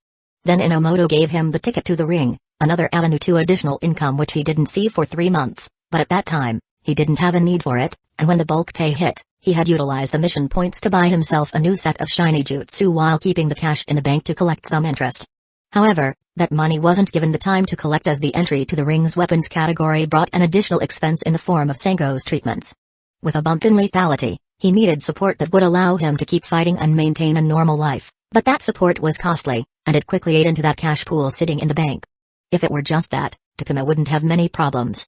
His other source of income was enough for a comfortable life, not one of luxury and indulgence, but one where he wasn't sacrificing basic creature comforts. The stable infusion of C-rank missions under Iruka brought an income higher than most Gain Corp gain in. However, he had more expenditures. Ring provided him an opportunity to improve his combat prowess while earning other skills weren't so giving. Improvements cost money. Learning new things cost money. If he wanted to work on his shuriken jutsu skills, he needed to book training facilities with moving targets, plus the buying and maintenance costs of kunai and shuriken that would chip and bend after repeated use. Locksmithing required him to buy new locks to keep himself up to date. Working on safes had him pay experienced locksmiths for their time and access to safes to practice on. Training facilities for his work towards seeing and low visibility while fighting with the hidden mist jutsu cost money. New high-quality maps for cartography were costly as he built his collection, and maps weren't the only things he had gotten in the habit of collecting. Takuma was even learning how to ride a horse on the weekends because no other shinobi seemingly knew how to, and he thought it to be a unique skill in case he needed to pretend to be a civilian merchant. He had recently enrolled himself in a class that taught how to work a field radio for communication and had bought himself a second-hand radio for practice that took a lot of space in his small house. Similarly, he had worked on Morse code proficiency during his first year as a geinin, which had similarly cost money. He attended the first aid and other field emergency treatment classes in hospitals for practice because the last time he had stuffed gauze into an open wound in a foreign land, it was overly messy, revealing that attending those classes once wasn't enough and that he needed practice. Those classes were quite affordable, but they still cost some money. There were 10 other things that poked tiny prick-sized holes in the water bag known as his Ryo reserves. Working in a police force came with yet another set of requirements that had him learn new things. The training period had felt like he was back in school with a lot of theoretical and practical learning regarding how to investigate and process crimes and the shinobi law. He had books that the police force gave him free of cost, and his status as a shinobi and police force member granted him access to the general shinobi libraries and the police force archives, but that didn't mean he didn't need to buy new books, which he always needed on hand due to their importance. Those books, once again, were expensive. In this world, Takuma realized how lucky he had access to the internet, where he could access a seemingly infinite amount of free information and knowledge at his fingertips without that all-important utility. Accessing various resources cost money if he wanted to learn anything. If he could choose one motto to live his life by, then it would be Marabushi's words that Takuma spoke to himself every day: a shinobi is more than the chakra he wields, and thus, he couldn't stop learning. He couldn't afford to let go of the drug-dealing money because it freed money that enabled him to continue learning. The police force might have been a big step forward for his career, but when it came from a monetary standpoint, Takuma had only gotten a 15% pay hike from his Team Iruka days. The police force had used their reputation, and the current political unrest to lowball their new recruits, who couldn't say anything in the face of the great opportunity they were given. Takuma was one of the lucky ones, the special recruits, who had gotten a pay hike. Most of them were either earning as much or in some rare cases lower than before. He was satisfied with what the police force did for his resume, but he really expected them to pay him more. Mission points might be an important currency in the world of shinobi, but cold hard cash, Ryo, still made the world go around. Civilians and practically every career geinin preferred Ryo because the former couldn't use mission points, and the latter no longer used mission points as much. Mission points could be used to buy equipment and other things, but Takuma had decided to earmark every single mission point for jutsu purchases and nothing else. He had even fucked himself in the short term by the terms of his ring contract. It was biased towards mission points over Ryo. From per fight winnings, to win streak bonuses, his contract made sure it would maximize his mission points. It was good for him in the long run, but not so much when he looked at the short term. As it stood, Takuma was not living paycheck to paycheck with close to no Ryo savings, but he cut clothes every month and he didn't care about savings that much as he thought investing himself was better, but that didn't mean he didn't understand the importance of saving money for a rainy day. Street dealing, with its lean margins, had finally begun to grow to a level that he could actually save a little bit. He weighed the pros and cons, and the result told him that the best possible thing for him was to stay with Ru and continue. Changing things now would halt his business, tear his clients away from him, and would set him back several steps that would be a pain to climb back up. So be it, said Takuma as he stood up. He would build his business back up. Short it may be, but it was a good run. I wish you continued success. He would go to Inomoto and have the Chunin introduce him to one of the other suppliers under Inomoto. Ru wasn't the only one who bought from Inomoto. There were a couple more suppliers who bought from Inomoto. Did you ever think why Inomoto brought you to me? Ru asked as Takuma turned his back to him. Takuma paused with his hand on the doorknob. You've been doing this long enough to understand how unique your position is. Do you think someone else would be willing to work with you without knowing your identity? Do you believe Inomoto would vouch for you another time? Takuma bit the inside of his cheek. He couldn't deny Ryu's pointed questions. In the several months he had been dealing, he hadn't met a single dealer, no matter the supplier, who hid their identity as he did. It was because of Inomoto's vouching that Ryu accepted Takuma. And as Ryu said, the chances of Inomoto vouching for him another time might not work if the supplier didn't want to work with Takuma. Inomoto wouldn't force them. It was bad business. As far as I know, I was the only one even willing to meet with you when Inomoto told us about your condition, Ryu continued. How do you think it'll look to others on the outside when they see me and you fall out? It'd be terrible. As Takuma began to rethink his decision, he realized that he was being overly optimistic. His one advantage had become the biggest hindrance, keeping him from moving on. At the same time, he didn't want to slow down his progress as a shinobi. He was in the police force, and from his chance meeting with Naruto, he knew the little blonde was already in the academy. Takuma didn't know when the Uchiha massacre would happen, but he knew it was close. He had to keep learning, make himself more valuable. Sit down, kid. If you leave now, even if you agree later, the offer will be closed, Ryu said. The way I see it, you get to keep your identity a secret, and I get a little something out of it. Disagree if you will, but this is your best option. You're a shinobi, treat me as a patron and what I ask you as a mission. It's simple if you look at it that way. In return, just like a patron, I'll pay you in the form of a discount on the product. Takuma disagreed wholeheartedly, but he sat down. What's the job? He asked. I want you to deliver something across the village. Why can't your people do it? Because my men are known for their association with me. We can't be connected to this.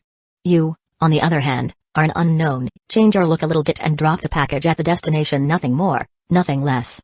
What's in the package? The less you know, the better for everyone, said Ryu. This has been great. Takuma stood up. I'll not do a job if I don't know everything about it. He understood where Ryu was coming from, but after the Land of Frost, he preferred to know more, even if that knowledge later became a curse later on. Ryu didn't say anything. Takuma shrugged and moved to exit the office. It was a pity that he would no longer be able to work with Ryu, as that was the most stable thing for him in the drug business. He knew that the chances of getting another supplier were on the floor. Even if he revealed his identity and became like every other dealer wouldn't work because when people knew that he was in the police force, they wouldn't touch him with a 10-foot pole. It was over. He would find some way else to earn more, or else cut down his classes. Soldier pills and other medicinal mixtures. Takuma's lips curled briefly up behind his mask before he turned back and sat down. Who's the recipient? Asked Takuma. You're to drop the package in a location. Someone will collect it after you're gone, said Ryu. Takuma let the room sit in silence as he matched his eyes with Ryu. Ryu sighed. Are you sure you want to know, kid? Sometimes it's better not to know and leave things behind. I don't want to do this, but if you're going to have me do this job, I need you to answer all of my questions, said Takuma. The Meiko Triad, answered Ryu. Takuma's eyes narrowed when he heard the name.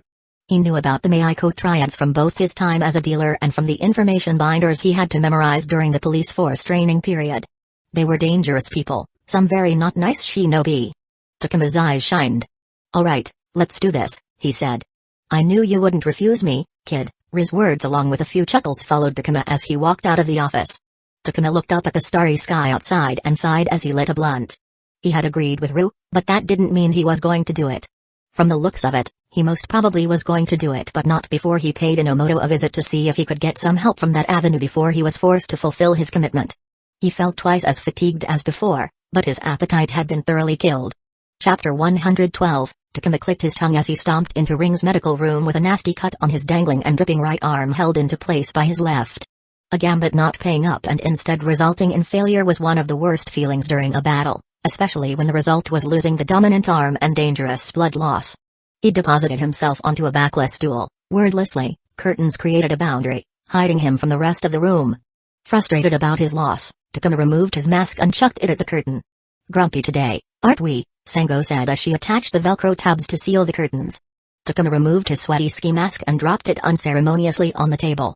He had lost his winning streak. His winnings per fight were going to reset to the base state without the streak bonus, and his dominant arm was going to feel weak for a couple of days. He felt like smashing things to ease the frustration bubbling inside him. Instead, he just closed his eyes as Sango patched up his arm in silence. Eventually, he asked, "What did he say?" "He says he's busy," Sango replied. This either meant that Inomoto didn't want to meet or didn't want anything to do with the conflict between Ryu and Takuma. Takuma held back a sigh as the answer stroked the flames of his frustration. The relationship between Takuma and Inomoto was one controlled by Inomoto. Most of their interactions were initiated with Inomoto, leaving Takuma without a way to contact Inomoto. So, the last time Takuma had wanted to contact Inomoto, he had done it through Sango, so this time as well, he had done the same. In case Inomoto was actually busy, Takuma couldn't wait for a time to open up in Inomoto's schedule, as Re had already given him the date when the delivery needed to go down. It seemed he had no choice but to go through the delivery. Take this. Sango gave him a little sachet of a rusty brown powder. Mix it with a glass of water and down it in a gulp because it tastes horrible. Takuma took the sachet, stared at the contents inside, and felt the gears turn in his mind. He looked up at Sango, who was cleaning up the table. Hey, he said, I might have a job for you. This is it. Takuma looked at the two large black duffel bags on the floor. Don't screw this up. If this doesn't reach the Meiko Triad, you're going to be the one to blame. Then both us and them will come hunt you down, and it won't be good for you, you bastard. You better not screw up. Takuma ignored the chatter, knelt beside the duffel bags, and began checking the straps and zip of the bags to check their durability and find the weak points. He then stepped away and pointed at the bags. Open them, he said. What? Takuma glanced at one of his underlings and pointed at the bags. Open them. I want to see what's inside. He had to verify Ri's words about the contents being soldier pills and medicinal mixtures before he sent them across the village, and to ensure the bags were bobby-trapped in any way. Show it to him, said one of the underlings further back. The underling near Takuma clicked his tongue and unzipped both bags to reveal packs over packs of soldier pills, medicinal mixtures, and even some vials with liquids. There's no seal, Takuma noted. The underling scoffed. Happy? Takuma wasn't happy. He knelt beside the bags and dug his hands deep inside to check every corner to ensure nothing was hidden underneath. Looks about right, said Takuma, and zipped everything back on his own so they wouldn't be able to sneak anything at the last moment. Give me the location, he asked. He got a piece of paper with the address that was burned immediately after Takuma memorized the address. Alright, I'll get going. Takuma adjusted the ski mask on his face. Today, he didn't have a rigid front mask and simply put on a ski mask with black paint around his eyes and mouth to cover everything. He stepped out of the building different from Ri's grocery store. They had arranged the pickup spot to be away from Ri's store so there wouldn't be any connection in case someone was looking. By the time Takuma stepped out, the sun was already down, and the sky was perhaps half an hour from turning completely dark. Takuma didn't take the shortest to the destination and instead ran around the village, popping in and out of streets and alleyways, even sometimes running into crowds under the guise of transformation jutsu, which he changed every couple of minutes.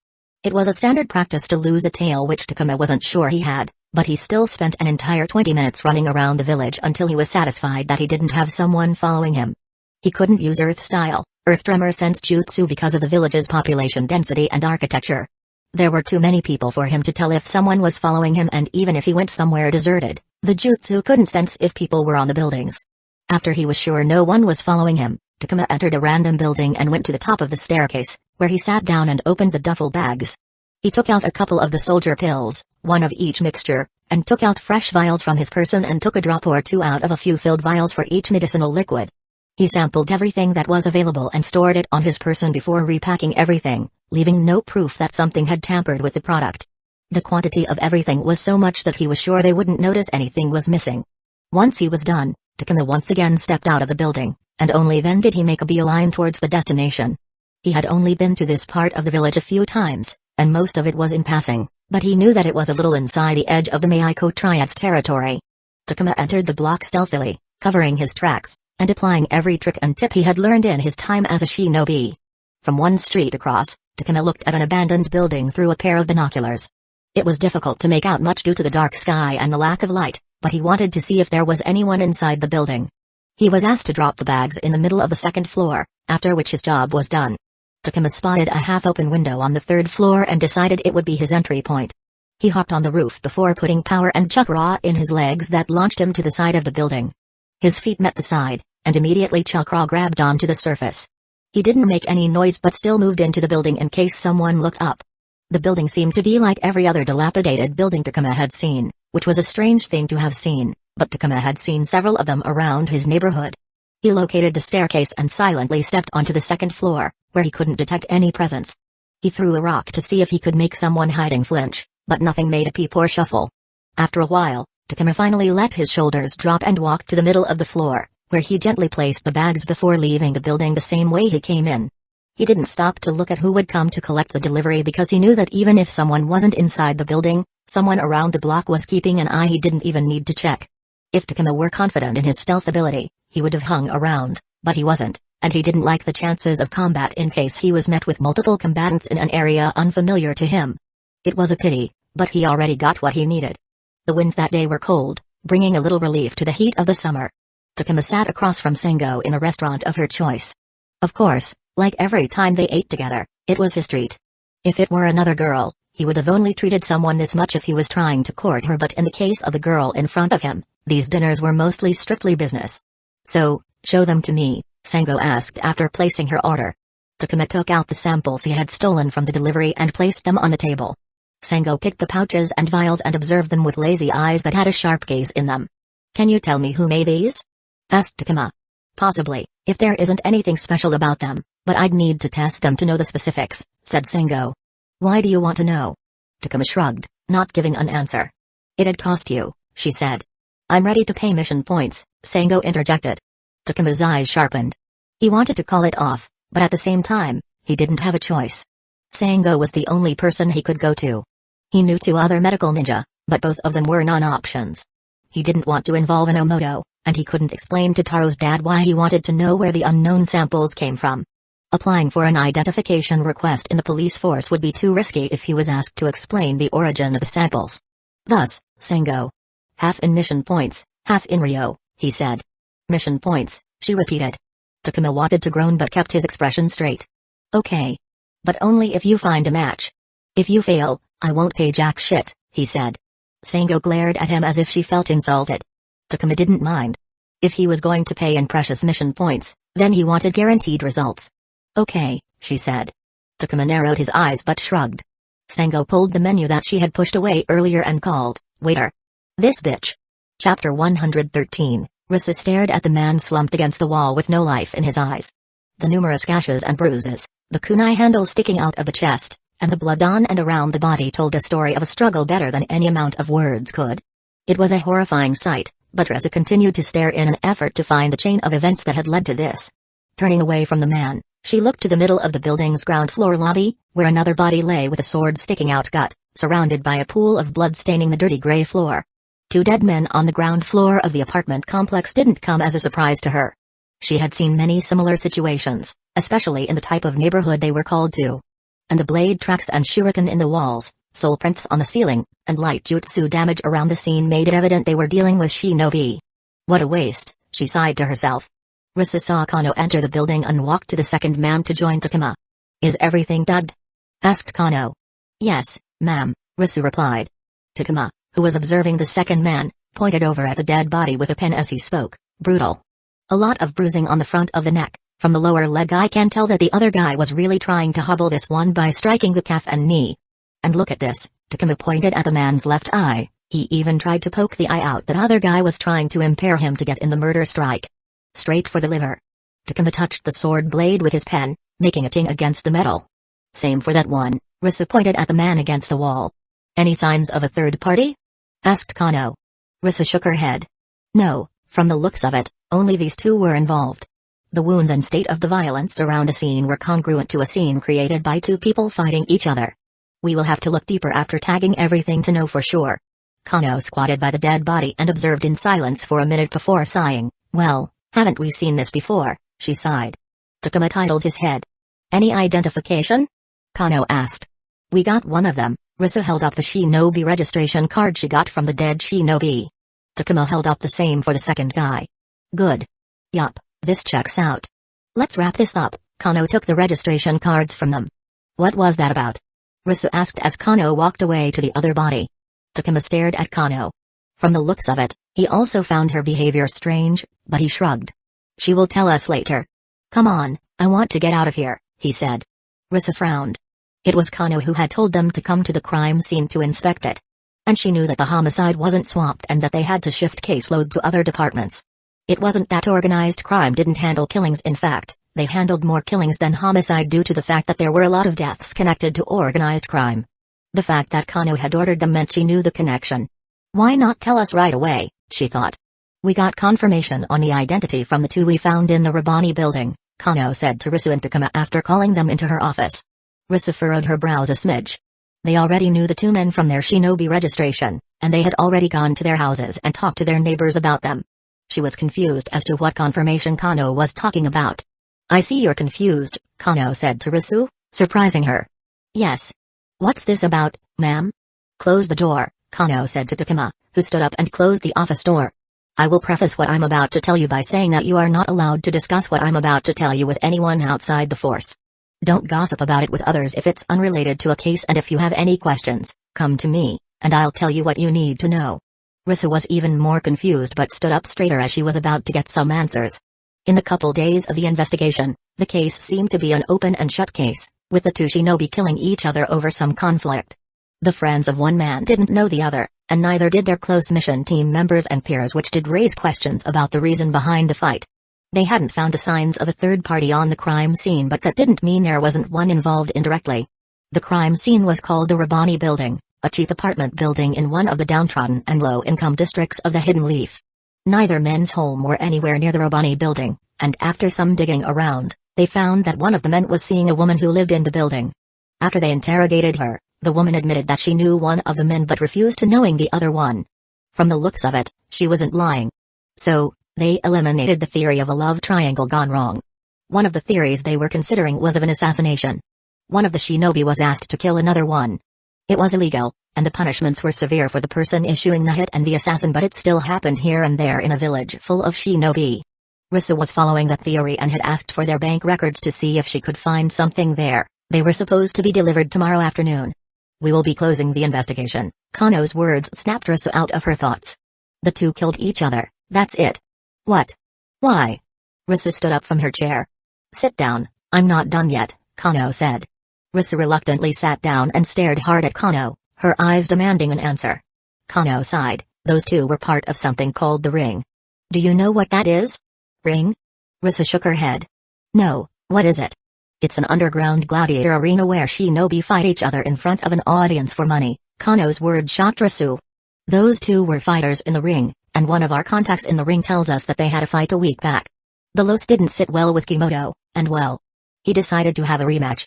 The contact tells us that Kimoto was very dissatisfied with the fight and wanted to reschedule one, but the Ring refused to do any time soon, which might have led him to find Mihara at his side piece's home. Now you have the motive, and from the crime scene, we don't see a third-party involvement. A clear close and shut case. Process it as such. Risu was shocked and turned to look at Takuma, who looked to be taking in the information. How? Is that still going on? Risu asked. She knew for a fact that shinobi weren't allowed to fight each other as a sport. Any sort of underground combat was prohibited. And from Kano's words, she clearly knew about it. The police force knew about it. If they knew about it, why had they let something like that exist? It's an open secret of sorts. We know about it, but we don't do anything about it because we are told to do so, Kano explained. It's used as a tool to train Hidden Leaf shinobi's combat preparedness. The fighters that fight each other get better due to the exposure to the combat and earn while doing it, allowing them further to grow stronger if they wish to do so. Helps a lot of clanless shinobi develop. Risu once again glanced at Takuma beside her. He must have noticed him looking at her because he looked back. He didn't have much expression on his face, but that was him most of the time. Takuma turned back to Kano. He asked, you identified them instantly when you arrived at the scene. Did you know one of them or both from before and that they were from the Ring? I didn't know them. Then how? It doesn't happen often, but we do see cases like this. I've seen a few of them in the last few years. The Ring fighters all fight a certain way, influenced by each other. It keeps changing year by year, but some things are carried over. I have formed an eye for the injuries which Ring fighters usually inflict. It's not anything unique, and there are other unrelated cases with similar injuries, so we usually confirm with our contact inside the Ring. But this time, we were given the information by our contact beforehand that an incident had happened. Risu was still reeling from the discovery of an apparent underground gladiator. She had lived her entire life in the Hidden Leaf, and to suddenly find out that there was something so big was jarring when her first exposure to it was through a double murder. How big is it? She asked. Bigger than you might think, said Kano. It has been here in the village for a long time. You'll find people older than me and people as young as you in the Ring. Fuck me, Risu cursed. Takuma asked, this Ring? What is our relationship with them? Not much. We know to ignore their operations, and they make sure not to come to the surface. When cases like this and some others do arise, They provide us with anything we want to make them go away because that's good for both of us.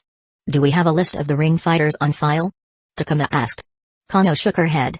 Takuma leaned against the chair. He was done asking questions. Risu asked a few questions before they left Kano's office. You don't seem too surprised by the ring, Risu said to Takuma, not anywhere close to as she was. Takuma sat down at his desk. I've heard about something like that existed. Didn't think it was real, but can't say I'm that surprised to know now it's real, you know. He looked at her. You get to hear a lot of things when you live in a place where I do. Risu knew where Takuma lived. It was in the opposite direction from where she lived. She had never been to the area where Takuma had lived but had seen areas like that while on cases. It wasn't a good place to live and she didn't know why someone like him would continue to live there. She couldn't imagine living in a place like that. Would you have joined the ring? Risu asked. Kano said that it helps a lot of clanless shinobi help them develop. Takuma laughed. He looked up at her and pointed at his arm where the red police force armband sat. I'm part of the Leaf Military Police Force, an officer of the esteemed Organized Crime Division. Do you think I can be in any better place to develop as a shinobi? Risu couldn't deny his words. Except under a Jonin teacher, the police force was perhaps the place to be. As she looked at Takuma, Risu couldn't help but remember the Takuma of the past when they were in the academy. Dead last. Someone who couldn't hit a target, win a spar, cast a jutsu, if his life depended on it. Someone who had failed the academy graduation test twice before passing at the last chance. Takuma hadn't even been given a chance to try out for a Jonin and was directly put into the Genin Corporation. Seeing that guy in the same place as her after 2 years honestly made her feel insecure. She couldn't help but compare her to him and couldn't help but wonder if her effort was lacking in comparison to Takuma. I want to finish the damn paperwork as soon as possible, said Takuma as he tidied up his desk. Risu shook her head and got herself back together. There was no use thinking about those things. If she felt she was lacking, then all she had to do was up the work she was putting in. Yeah, let's do this. Chapter 114, Inside a locker room in the underground expanse of the ring, two men prepared for their upcoming fight in silence. As dictated by the tradition and rules, they wore simple clothing, a pair of shorts, the two mask set that hid their identity, and a pair of arm and shin guards allowed in the weapons category. How do you feel? Asked Smoking Tiger. My dear is feeling happy today, replied the other man, Razor, as he stroked his unsheathed sword with gentle caresses. Smoking Tiger sighed. He and Razor belonged to the same ring team, and he had long gotten used to the eccentric man's behavior. He wondered if it was the age difference. He could no longer understand today's youth and their antics. Did you go look at the fight I asked you to? Asked Smoking Tiger as he sat before Razor. Razor nodded. And? It ended quickly, said Razor, his eyes still admiring his sword. The fight had indeed ended far too quickly. Smoking Tiger was there as well and wished it had lasted longer to learn more, but it was what they got, and they had to work with what they got. But, Razor looked up, I think he's easy to cut. Smoking Tiger glanced down at Razor's sword. The blade was spotless, not even a speck of dust was allowed to mar the blade's gleam. Razor treated and maintained his sword better than anything in his life, perhaps even better than his own being itself. But all of that ended the moment Razor entered the arena. At that moment, the sword stopped being treated as an ornament and assumed the role for which it was forged, a tool of killing. My dear is thirsty today, I hope she'll be able to quench her thirst today. Razor's toothy smile looked horrid on his angular face. Smoking Tiger shook his head. He turned his head to the locker room's door just a second before there was a knock on it. Smoking Tiger grabbed his sword and stood up. It was time for the fight. As they walked to the arena, Smoking Tiger spoke to Razor. I hope you remember the plan. I take care of everything while you stand back? Said Razor. Smoking Tiger sighed again. The actual plan was for Razor to be on the frontal offense while Smoking Tiger looked for opportune moments and lapses in concentration to get in critical strikes. It put Smoking Tiger out of the spotlight, but he didn't mind it. He got paid the same. Being on the back foot reduced the risk of injuries, and while there were advantages of being in the spotlight, as long as his peers and ring administration knew his value, he had enough bargaining power during contract negotiations. They walked out into the tunnel and entered the caged arena amidst the cheers of the crowd there to see their fight. I can't get used to this, Smoking Tiger sighed as he looked at the crowd. 2v1 crowds were larger than the normal 1v1 fights. He usually only saw half of the people in the crowd, and they weren't as rowdy as they were now. The draw of 2v1 battles was crazier than anything in the ring, even reaching the level of fights in the ninjutsu category. Really? I see no difference, Razor replied in a merry voice as he waved to the crowd. Come on, old man, show the people some love. Let's get them heated up as much as we are. Smoking Tiger wasn't heated, but a little waving wouldn't do any harm.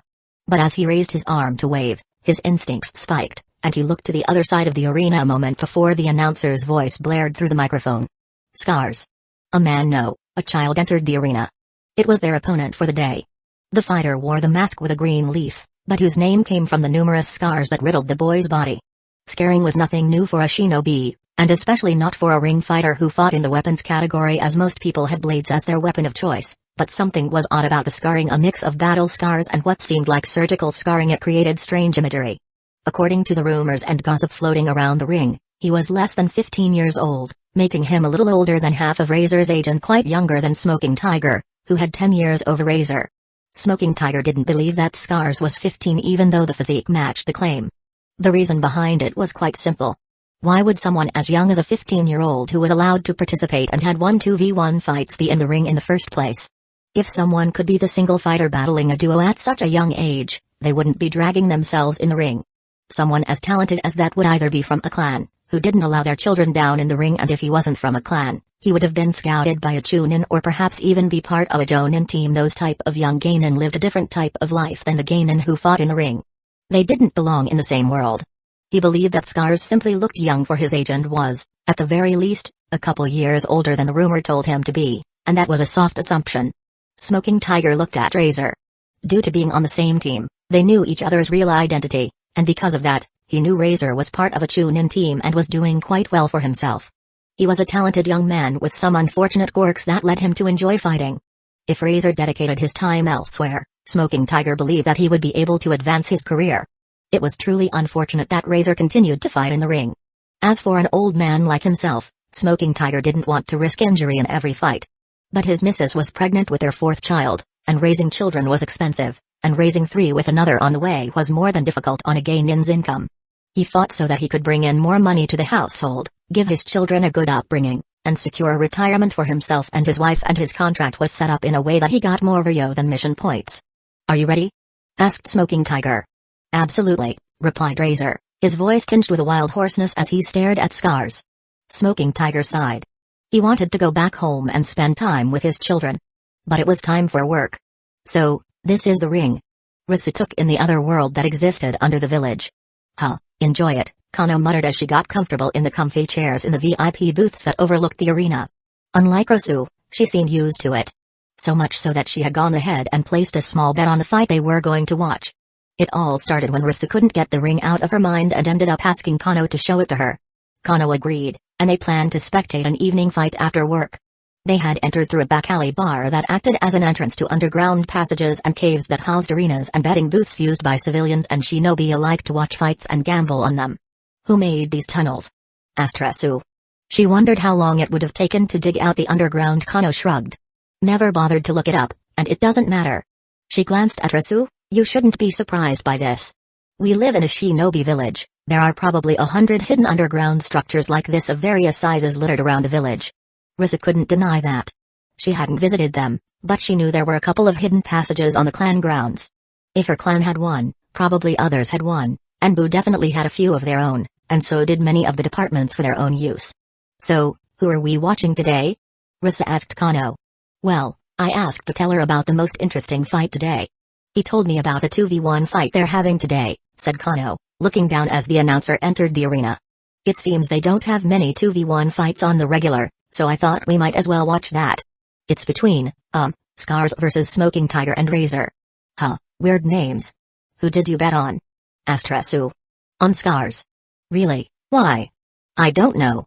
2 versus 1 doesn't seem that difficult, and the odds were better if I bet on the single guy." Kano looked at Risu. "You should have placed some money." "Not for me," said Risu. "Well, your choice," said Kano. "Say, why didn't Takuma come?" "I don't know, actually. He said something about hanging out backstage at the Kabuki Theater and observing how the actors get ready. He does a lot of strange things," said Risu. A few weeks back, they were talking, and the topic of the weekend came up. Everyone was talking about what they were doing that weekend, and Takuma said he was going to open a stall at the monthly flea market and see if he could make some profit from goods he had collected last month. Something about learning and polishing sales skills. "Ah, that's smart," said Kano. Risu turned to Kano. "What do you mean?" "Transformation jutsu is good enough for civilians, but any shinobi who's paying attention can tell signs." That's why shinobi specializing in spy work and infiltration learn how to disguise themselves by using physical means like prosthetics and makeup. And who better to start learning from than from the people who help actors with their makeup and costumes, explained Kano. But you can't learn to disguise in one day, can you? Asked Resu. Of course, not. Learning how to do a believable disguise takes time. But him going there and meeting the people creates connections. He gets to know people who he can go back to later when he wants to learn, said Kano. Risu once again felt Takuma's effort coming through from another place. It was like a race where she could feel someone breathing down her neck while trying to pass her. Oh, look, they're starting up, Kano said, pointing at the arena below. Risu looked down and saw 3 people in the arena. 2 were standing together while another one was standing on the opposite end of the arena. Now, that's young, Kano commented with a frown. Risu looked at the fighters standing alone. That must be Scars, she thought. And as Kano pointed out, the Scars fellow was way younger than the other 2 fighters. He looked closer to her age. Chapter 115. The moment the fight began, Razor shot straight towards Scars without the pretense of any planning. He drew the sword out and pointed it at Scars, who armed himself with a kunai in each hand and charged for Razor. Razor grinned behind his mask when he saw Scars taking charge and swung his sword in an aggressive downward strike that Scars took on with his kunai. Sparks flew as metal clashed. Scars pushed the sword away and immediately swiped for Razor's gut, but Razor's footwork moved faster, and he skipped an inch out of range. With the swipe, Scars' body moved in the direction of his swing, committing him to the movement. Razor had already drawn his sword back, ready for the next move, now in a position to strike. Got you. The glee oozing in his voice. Razor thrusted the pointy end towards Scars' shoulder. He wanted to take one arm away so he could have an easier time working on his art on the canvas. He wished to put on a good show and was sure that the audience would appreciate it as well. As Scars' body moved behind his swing, his other arm shot up and forward. The blade met through the leather arm guard, and the blade sliced the surface fairly deep but didn't reach the skin, and with the upward arm movement, Scars disrupted the trajectory. Razor clicked his tongue. He pulled back his sword in an attempt to slice through the leather and draw some blood from a skin wound, but Scars now moved faster. Scars put the weight on his back foot and struck out with his front foot for Razor's knee. The ankle dug into the kneecap and immediately hobbled Razor as his entire balance was kicked into disorder. Scars freed his arm away from the sword and once again swiped for Razor, and this time, it worked. Blood spurted out of a cut across the chest. The wound was shallow due to Razor's last-moment desperate dodge. Razor didn't look down at the wound, as any moment away from his opponent could lead to his death. He didn't need to look down, as the warm blood on his skin and pain over his chest told him all. He didn't appreciate having his body and blood used as a canvas. As Razor tried to push away to get some space, Scars dropped the kunai in his arm and clenched it into a fist. Razor skipped back, but Scars took a swift 4-step and whipped out a body punch. Razor closed his body and brought his block to stop the punch, but in the split second before the fist made contact with Razor, he was abruptly pulled away from the punch's trajectory. Smoking Tiger pushed Razor away behind him as he faced Scars. "This ain't going to be this easy, young buck," said Smoking Tiger. Smoking Tiger brandished his sword as he set himself between Scars and Razor. He couldn't let his partner get taken out in the first bout of the fight. That would most definitely spell the end of the fight. In truth, he believed Razor was an equal match to Scars. In fact, their team, too, believed that, which was why they immediately accepted when the scheduling office gave them a choice between Razor and another team member. Smoking Tiger was chosen as the aide to provide Razor with the edge he needed and, well, keep him focused and not let things get crazy. Scars was on an impressive win streak, much more impressive when one considered he had 2v1 sprinkled among those wins. Smoking Tiger could only imagine the rising win streak bonus he was going home with after every fight. Not only would this win give Smoking Tiger and Razor some notoriety in the ring by taking down a big shot, but it'll also get them the incentives their team promised them. Smoking Tiger knew that he couldn't stop Scars, which was why Razor needed to be in fighting condition. His eyes shifted to Scars' clenched fist that he had saved Razor from. That fist was well known in the ring. As far as Smoking Tiger knew, Scars was the only one to use chakra augmentation in the ring. The uniqueness of it and the damage it could do made it threatening, so much so that many had lodged complaints against Scars and had pushed for banning the chakra augmentations from the taijutsu and weapons category, but they hadn't gotten anywhere with it. Scars was too big of a draw to restrict now. The people had seen him use chakra augmentation, and if he suddenly stopped using it, they'd be dissatisfied. And he was sure the amount of 2v1 Scars was participating in influenced the management's decision, allowing him to use something everyone else thought should have only been permissible in the ninjutsu category. Smoking Tiger blocked and evaded a spray of shuriken from Scars, but immediately jumped back in when Scars tried to bypass him to get to Razor. He slashed at Scars, who had re-equipped himself with a kunai in both hands like he always did. Smoking Tiger didn't believe he could beat Scars, but that didn't mean he couldn't hold him back. He took charge and pushed Scars back with aggressive swings that Scars effortlessly blocked, but Smoking Tiger was able to push Scars away from Razor. And he was able to create enough time. Smoking Tiger deflected one of Scars' kunai strikes and jumped back as Scars swung the kunai only for Razor to switch in and block the other strike seamlessly. "I'm back, baby." Razor yelled with a feverish expression, blood still dribbling from his chest, but he didn't seem bothered at all. He stabbed Scars and nicked him in the shoulder. Scars retaliated with a sudden kunai throw at point-blank range that cracked Razor's laugh, but like a madman, Razor completely ignored it and immediately left a deep gash in the back of Scars' right hand. Smoking Tiger smiled behind his mask, and the moment he saw the gash on Scar's hand, he positioned himself on that side, and the moment he saw an opening, he lunged in with a thrust that tripped through the side of the already injured arm. The arm guard took a chunk of the thrust, but Smoking Tiger was satisfied with it. He stepped back and gave Razor the space, which immediately turned out the aggression to 11 and pressured Scar's back while getting a few slashes. "That's more like it," Razor yelled. "Today will be a great show." Scars hobbled back a few steps as Razor landed a solid strike to the calf and almost brought Scars to his knee. Smoking Tiger saw an opportunity and moved in. Scars deserved the reputation he had in the ring, as even with his shoddy balance, he parried the next slash from Razor and rolled on his back to evade the downward slash from Smoking Tiger, all the while regaining the balance at the end of the backward roll. Razor and Smoking Tiger didn't want him to recollect himself and straightaway charged in to pile more pressure on him. And their efforts paid off as Scars froze up in the face of two assailants. Smoking Tiger left a gash in the side with a well-placed thrust while Razor aimed a downward slash for the neck that instead caught the shoulder and dug deep due to the momentum and gravity. "We got him," thought Smoking Tiger.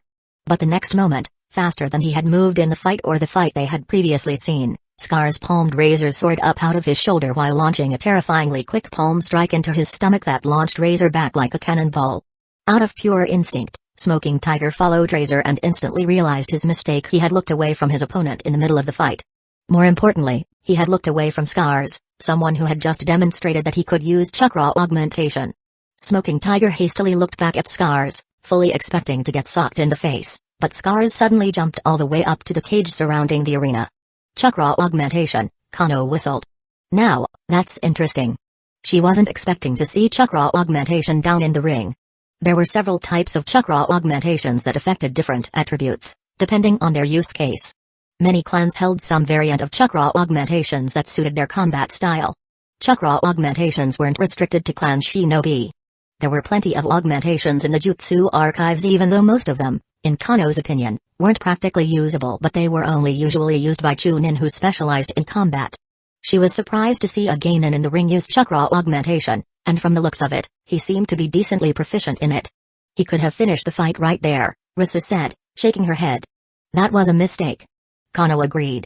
The one named Smoking Tiger name had looked away, a grievous mistake, and Scars should have punished Smoking Tiger for it. It would have taken a single kunai stab in the right place to end the fight for Smoking Tiger. She turned at Razor, who was quaking as he attempted to get up.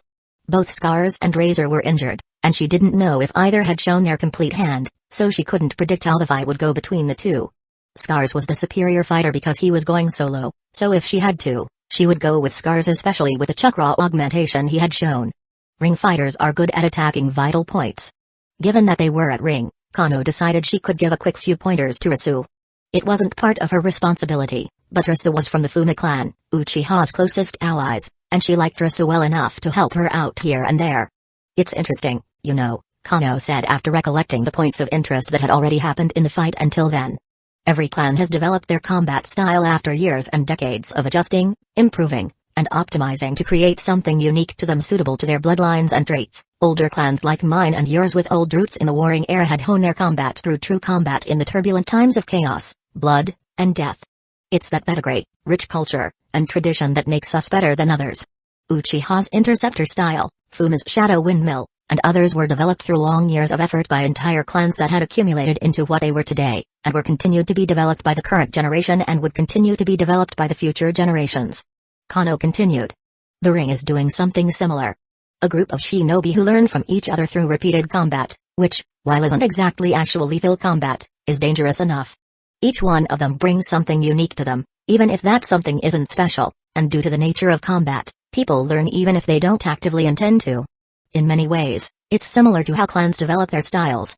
It's not as effective as the methods that the clans have perfected, and the ring very well doesn't have the pedigree, and it's highly inconsistent due to the competitive and adversarial nature of it all, but they've, without a doubt, have created a style of combat flexible enough that it successfully becomes the foundation, a competent foundation of so many hidden leaf genin that go through this.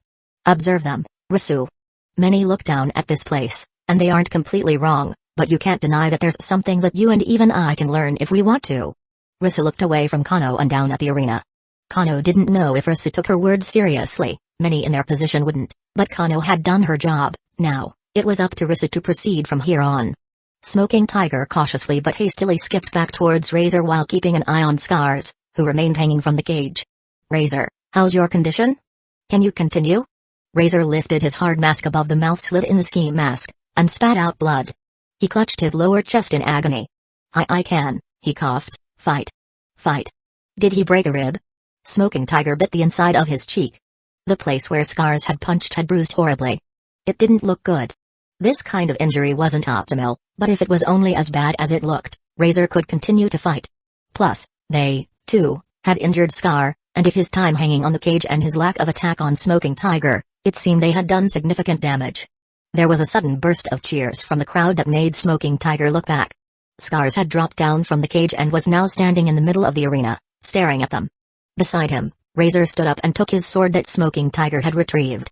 Smoking Tiger spoke, I have a plan, we should shut up. Razor snarled and recklessly charged at full speed toward Scars. Razor. I will kill you. Razor screamed as he drew his sword, bloodlust oozing out of him. Scars threw a trio of kunai at Razor, who effortlessly deflected them with his sword. How dare you make me, yelled Razor. Razor, look out. Smoking Tiger tried to warn. Razor hadn't noticed that right after the kunai, Scars had thrown a surujan, a rope with weights on each end, in their shadow. The rope directed by the weights caught Razor's legs and rapidly wrapped around them, snapping them together, and tripping Razor down to the ground. Razor fell. Scars ran toward his fallen opponent. Smoking Tiger ran towards his partner. Alas, he was much slower than Scars. Scar reached Razor first. Razor tried to swing his sword at Scars, who dodged and kicked him in the face. A kunai appeared in Scar's hand, and he immediately used it. Stab. Stab. Stab. Blood spurted out of Razor's shoulder. He screamed as the same kunai dug into his side. And before he could react, Scars stabbed Razor's thigh and dragged the kunai down to the knee, leaving it there.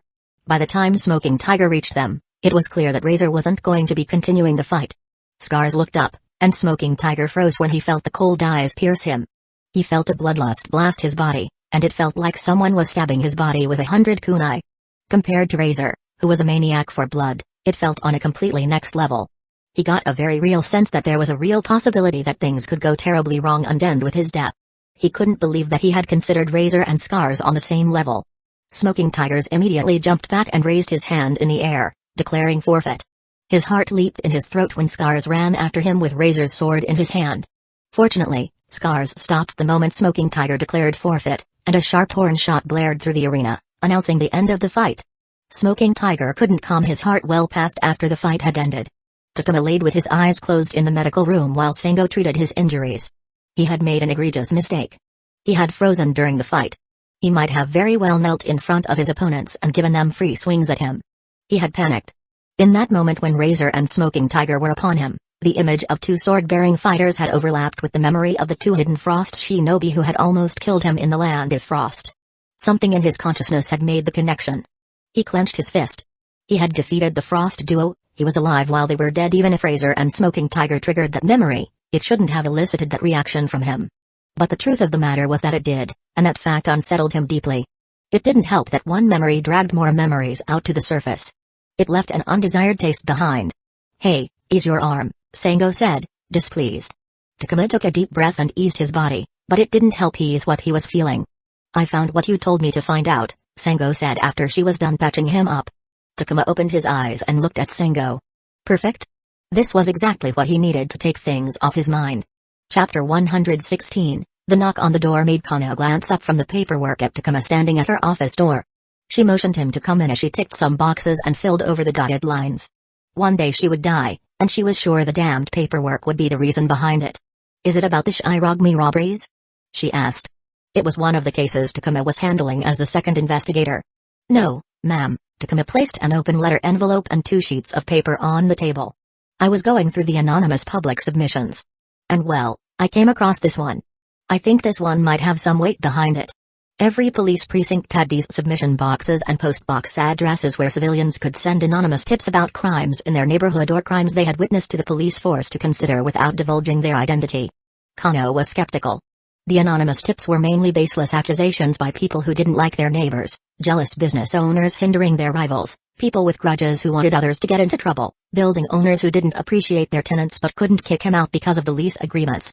It was stupid people trying to get other into trouble, and they wasted time because it wasted a lot of time and manpower to process those submissions and chase the leads which looked real which would then not pan out.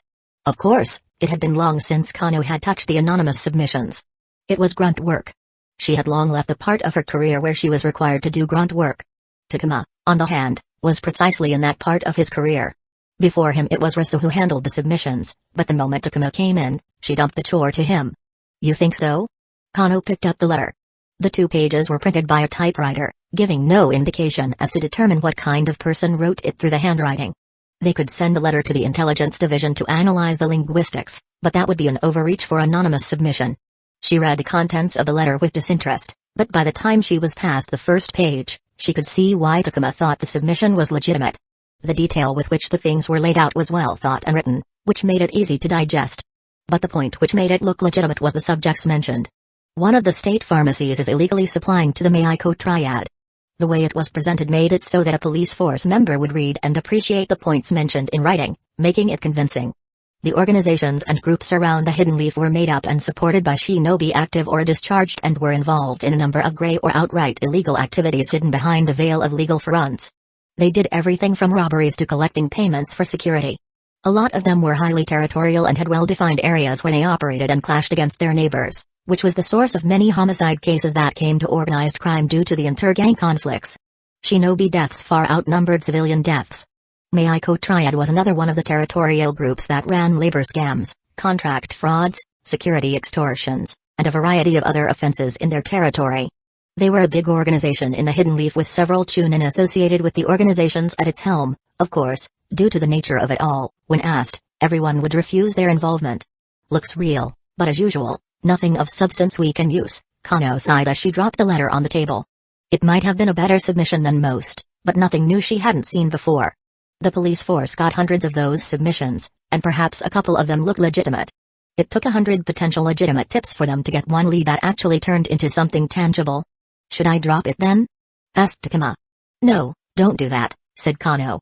Even if she didn't appreciate the abysmal return on effort, she couldn't ignore it just because she didn't like it. Forward it to either Yoshiaki or Miwa. Both of them have worked on the Hueco Triad before, they'd be the best to follow up on this. Yes, ma'am. As Takuma exited the room, Risu walked in with a stack of files in her hand. She opened her mouth to speak, but Kano raised her hand to silence her and silently took the files. Paperwork would kill her someday. Takuma walked out of Kano's office with the letter in hand and gazed across the organized crimes offices. He was satisfied with how the conversation had gone with Kano. He had hoped Kano would take charge, but he knew with Hueco Triad involved, she would forward them to those with experience and not needlessly increase her workload. Found something in the tips? Risu asked behind him. Yeah, just a little something. Hey, who do you think is less busy right now, Yoshiaki or Miwa? Asked Takuma. Risu thought for a second before telling Takuma that Miwa had just closed one of their major cases last week and thus would have more space on their docket if Takuma wanted to present them with a submission to follow up on. On the other hand, Yoshiaki was in a critical stage of 2 of their cases, regularly making the team pull overtime to ensure everything went right. Thanks, Takuma smiled and headed towards Chunin Uchiha Miwa's cabin before rerouting himself to the other side of the office where Uchiha Yoshiaki's cabin was situated and knocking on the door. Enter. Yoshiaki was a slender man with broad shoulders.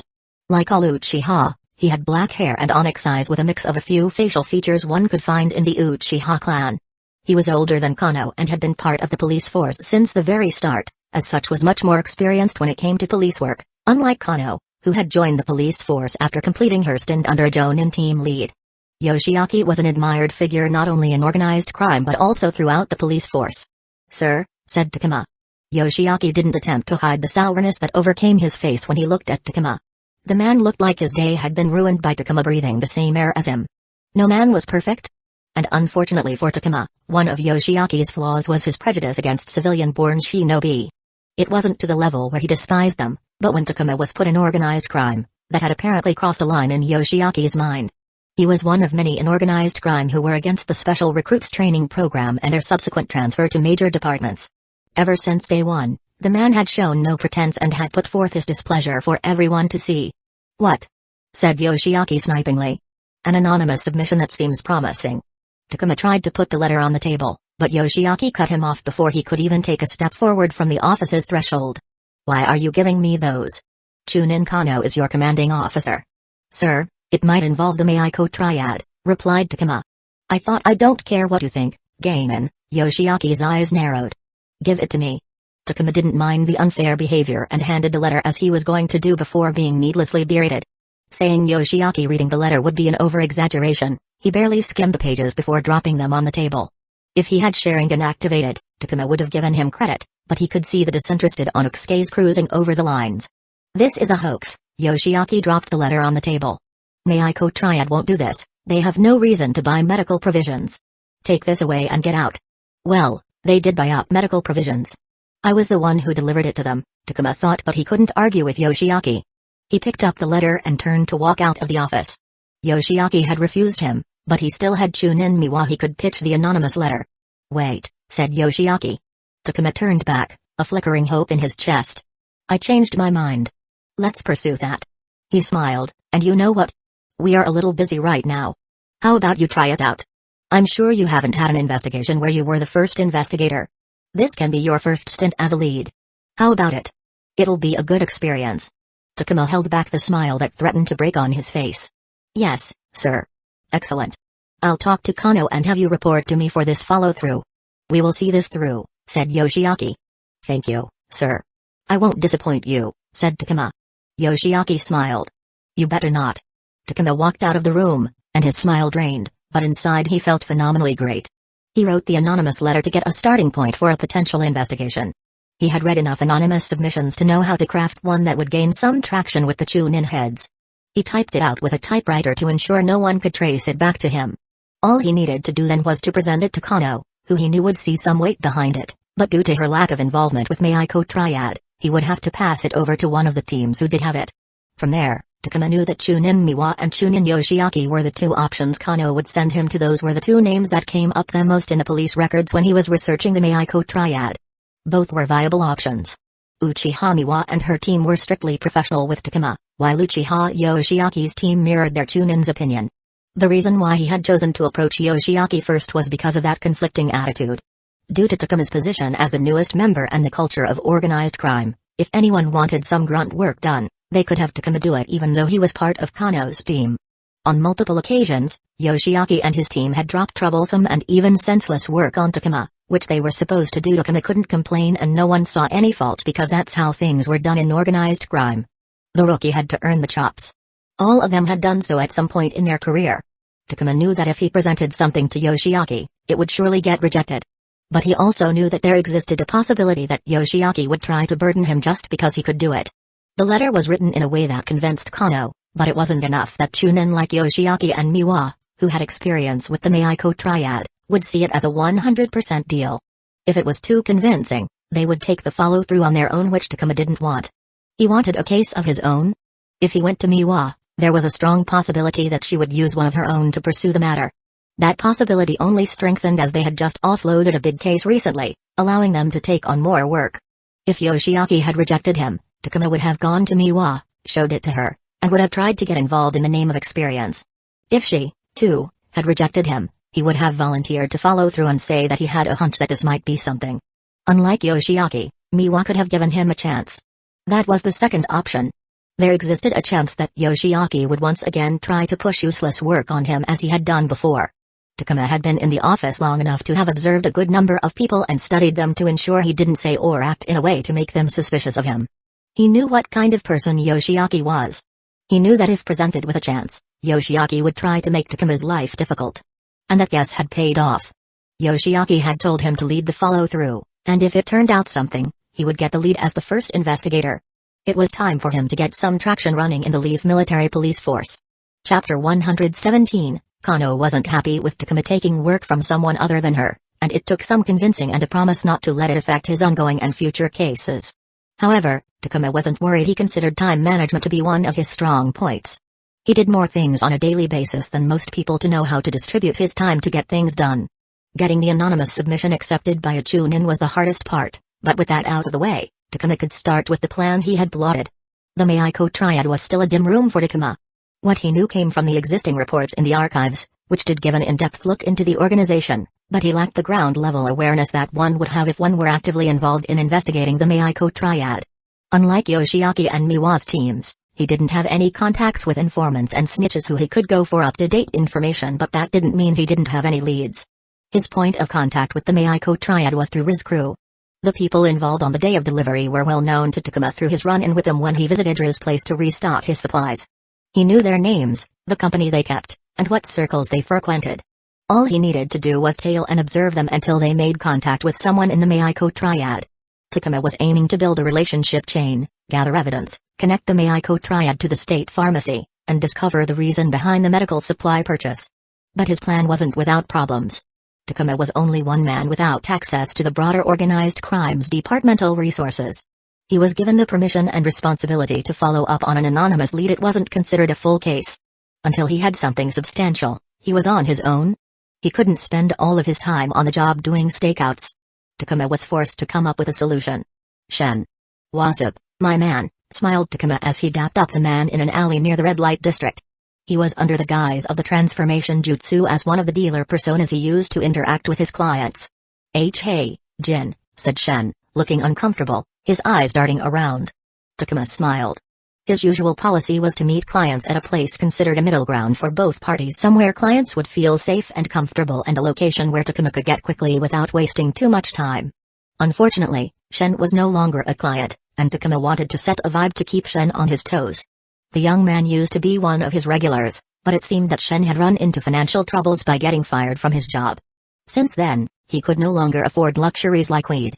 Takuma cut him clean off and told Shen to only contact him when he had money, which Shen could only do a few times, nowhere close to when he was a regular. "So, what do you got for me?" asked Takuma. "I did what you said and listened to them," Jin said in a hushed voice. They were talking about a delivery. And how they're looking into buying more. It all started when Takuma reviewed the information Sango had given him. According to her, the samples he had given to her could have come from a few state pharmacies that were known for producing the type of samples Takuma had given her. While Sango had reduced potential origin by quite a bit, the number of pharmacies she had shortlisted were still a few too many. Takuma had to cut it further. As such, he began looking into Rizcrew, and there it was. Rizcrew was a mix of active and retired shinobi, leaning heavily towards the latter. Takuma discovered that among the few active shinobi, one of them worked in a state pharmacy as a guard. It was a permanent assignment. He didn't even need to think for a second. He knew which pharmacy was supplying the medical supplies to Ru, who was selling them to the Meiko Triad. Takuma targeted the guard and began following him. He mapped out what a day looked like for the guard and found that he frequented a bar, as did many of Ru's men. It didn't take long before Takuma saw Ru's men meet with someone who he recognized to be part of the Meiko Triad. He had found their meeting place. Alas, Takuma couldn't do anything from that point onward. The bar was a small establishment, the type that had a few but die-hard regulars who frequented enough for it to make enough money to stay alive. Takuma could enter one day and go unsuspected, but if he did it during a day when Rizcrew was meeting, he ran the risk of scaring them off, or he might have been denied at the door altogether. That's when fortune favored Takuma in all its glory. The old barman had hired a helper to work with him to serve his customers, and that helper turned out to be Shen. His old client, Shen, whose new job didn't pay enough to buy weed. It was easy from there on. Takuma called up Shen, told him that he wanted some eyes and ears inside the bar, and in return, he would supply the weed. Shen was initially hesitant, but when Takuma gave him a sample of a strain of a quality much higher than Shen had ever experienced, he agreed almost too quickly. Just like that, he had ears on any conversation Rizcrew and Meiko Triad might have in the bar. There was a real chance that they didn't talk about anything of importance in the bar, but they did. Takuma grinned. "That's what I'm talking about, Shen. I knew you could do it." He enacted the most frat boy he could. "Spill it all, my man. What else did they talk about?" About the thing you promised." Shen looked at Takuma hesitantly. It was Shen's awkwardness that made him seem so harmless, which he was for the most part, but there wasn't a single person who walked the earth who was completely harmless. People only needed the right motivation to do harm. Takuma had provided Shen with the motivation to do harm to people who didn't know they were being harmed. Of course, brother, I have it right here. Takuma took out a plastic bag from his person filled with some of his higher quality products. Shen reached for it, but Takuma pulled it back and placed his palm on his chest. We have known each other for a while now, haven't we? You know how this works, payment always comes first. Shen stared down at the palm on his chest and nodded as he stepped back. The awkwardness came back, and he once again looked nervous, all while his eyes darted to the bag. Now, let's talk at length, said Takuma. Takuma ducked into the police force headquarters to finally escape the pouring rain that had left him soaking wet from head to toe. He groaned to himself. When the rain started to pour, he wanted to go straight home but had documents he needed to file before he could mark his work day as over. Thankfully, his pouch was waterproof. He stood in the front reception area to allow the excess water to drip down before he headed inside. Unlike half the precincts around the village, the main headquarters closed down at night. Many people headed home, and a lot of them had umbrellas and raincoats ready as they headed out. Should have read the weather report, thought Takuma. He looked at the road outside, watching the raindrops hitting the ground. He liked the rain. Even the most roaring rain slowed the city down, bringing it to a halt, a nice change of pace.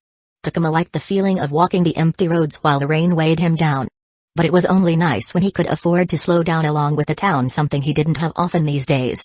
Takuma, if I remember correctly. As Takuma watched the rain absent-mindedly, he heard someone call out to him. He turned back, and all thoughts of rain slowing things down shattered as a high-speed train crashed through as he looked at Itachi Uchiha standing behind him. Ah. Itachi? Takuma replied. Even though he was taken by surprise, unlike the last time, he was much more composed. He had grown up a little since their first meeting. It's really pouring down today, isn't it? It is, said Itachi. The potholes in front of my place are going to puddle, Takuma sighed. The roads were bad where he lived. Fortunately, he could travel by rooftops. But it's good, rain's good. Replenish the underground reserves, good for the atmosphere, good for the plants, and good for us, great for everyone. He turned to the taller person standing beside Itachi. My name's Takuma, he said, extending his hand for a handshake.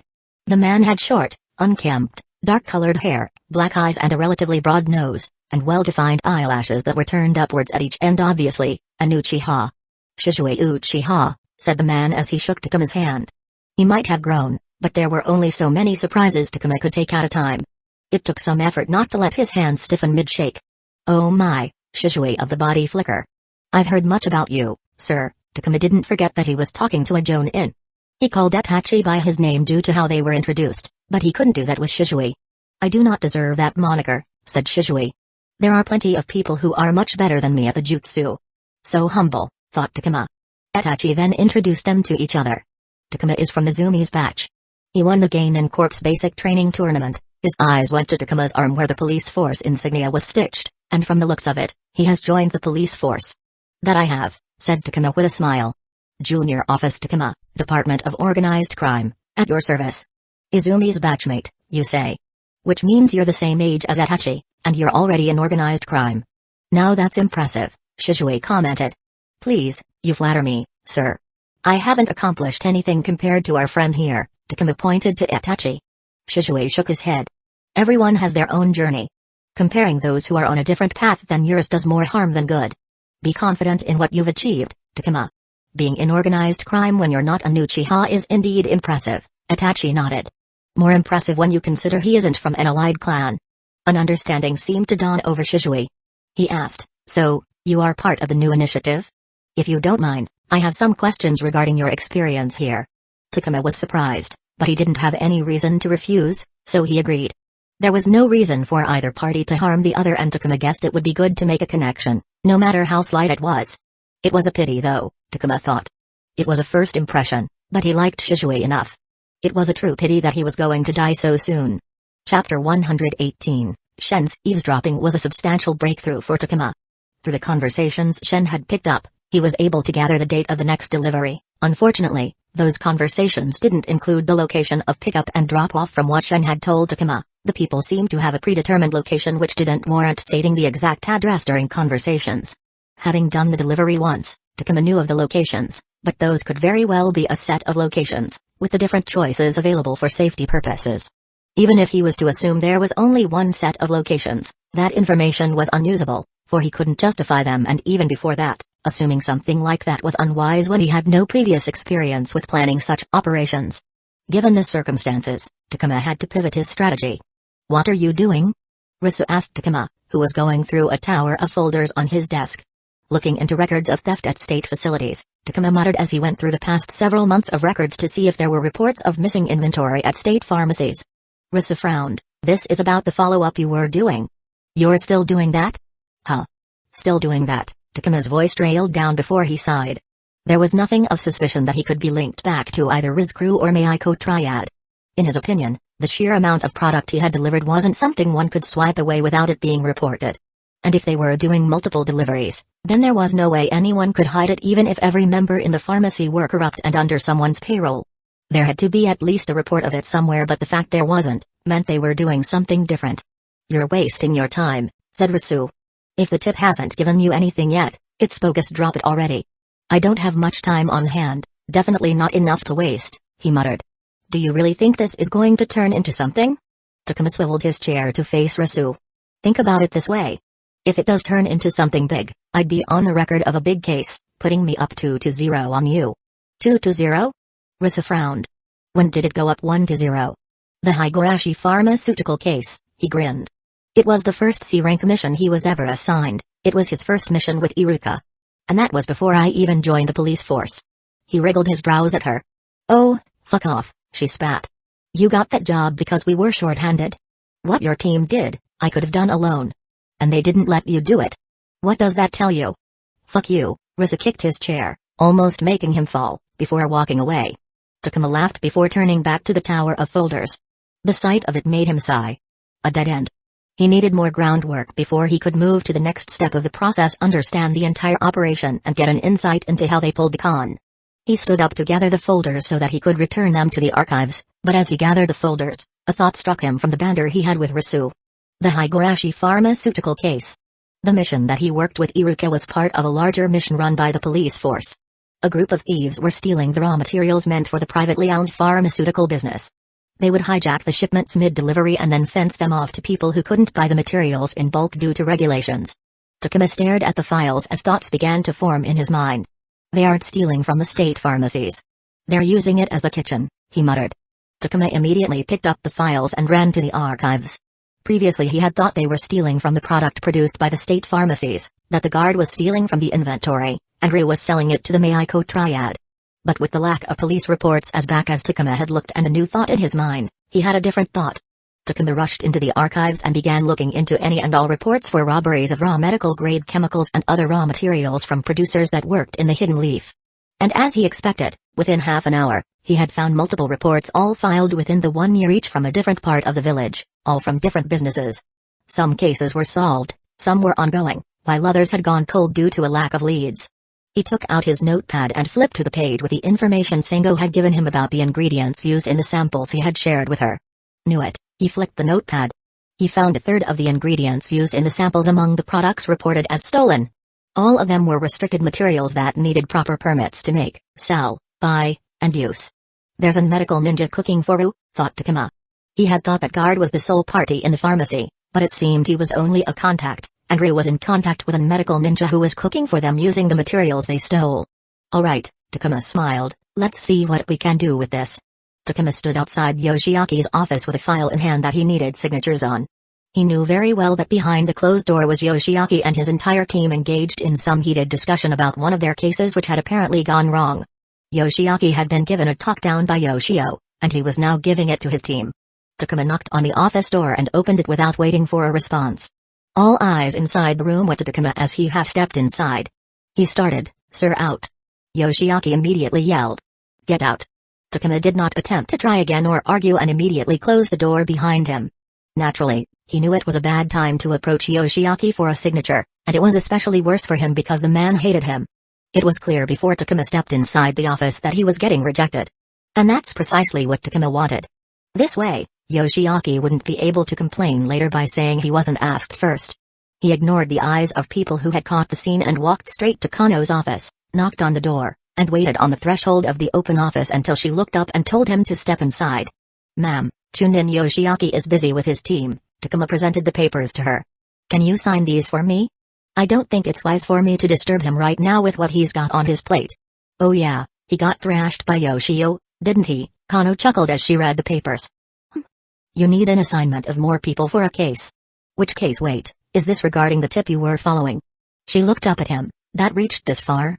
Takuma nodded. We think there might be something there worth looking for. He stressed the we to make it seem that Yoshiaki agreed with him, even if Takuma had given the man close to no updates about the situation.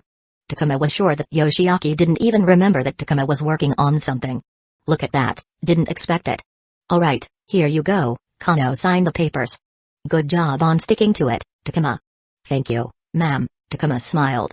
The shinobi recruited into the police force were categorized into two categories: regular and special. They entered at the same time but were given different trainings, and were assigned to different departments with varying levels of responsibilities. Because of that, even though all of them were geinin, technically speaking, Takuma was at a higher rank than them. He couldn't randomly order one of the new recruits to do a job for him, but he could very easily get the permission to assign them under him temporarily, which was what he did by getting Kano to sign the order. Inside one of the precincts across the hidden leaf, Takuma stood in front of a group of 4 shinobi. Beside him was a whiteboard with 4 photographs and some textual information to go along with them. These are the men possibly related to a string of robberies which we suspect are related to each other. Performed by the same group of people, said Takuma. We are looking to build a case against them and learn more about their operation. For that to happen, we need information. Unfortunately, we don't have much of that, which is why you're enlisted to bridge that gap. Takuma was only one man and dearly wished he possessed the shadow clone jutsu. But he knew it wasn't his stars. He understood that he couldn't keep all cards close to his chest and still expect to win. There wasn't enough time for him to do all the things on his own, and he couldn't be at 8 different places at the same time. The only option for him was delegation. His heart was conflicted, begging him not to do it. Relenting control felt terrible. But his mind was clear that if he didn't push some responsibility off him, the entire tower would go down with only him inside. He needed help. Each of you will be assigned a target who you will stalk as if they were the most beautiful girl in the world, said Takuma, eliciting a few chuckles. Find all you can find about them, what they do every week of the day, where they go, who they talk to. Watch them but do not make contact with them. We are looking for a bigger score, let's not waste it away on some petty change. If they do something that warrants an arrest, dock it down, and we will use it later. It was quick. Quicker than Takuma has expected. Too quick. The officers returned with some really good info on the people they were tasked to follow. Perhaps Rizuru and Meiko Triad had gotten complacent after pulling jobs without a hint of resistance. It wasn't strange. That's how people got caught, they got careless.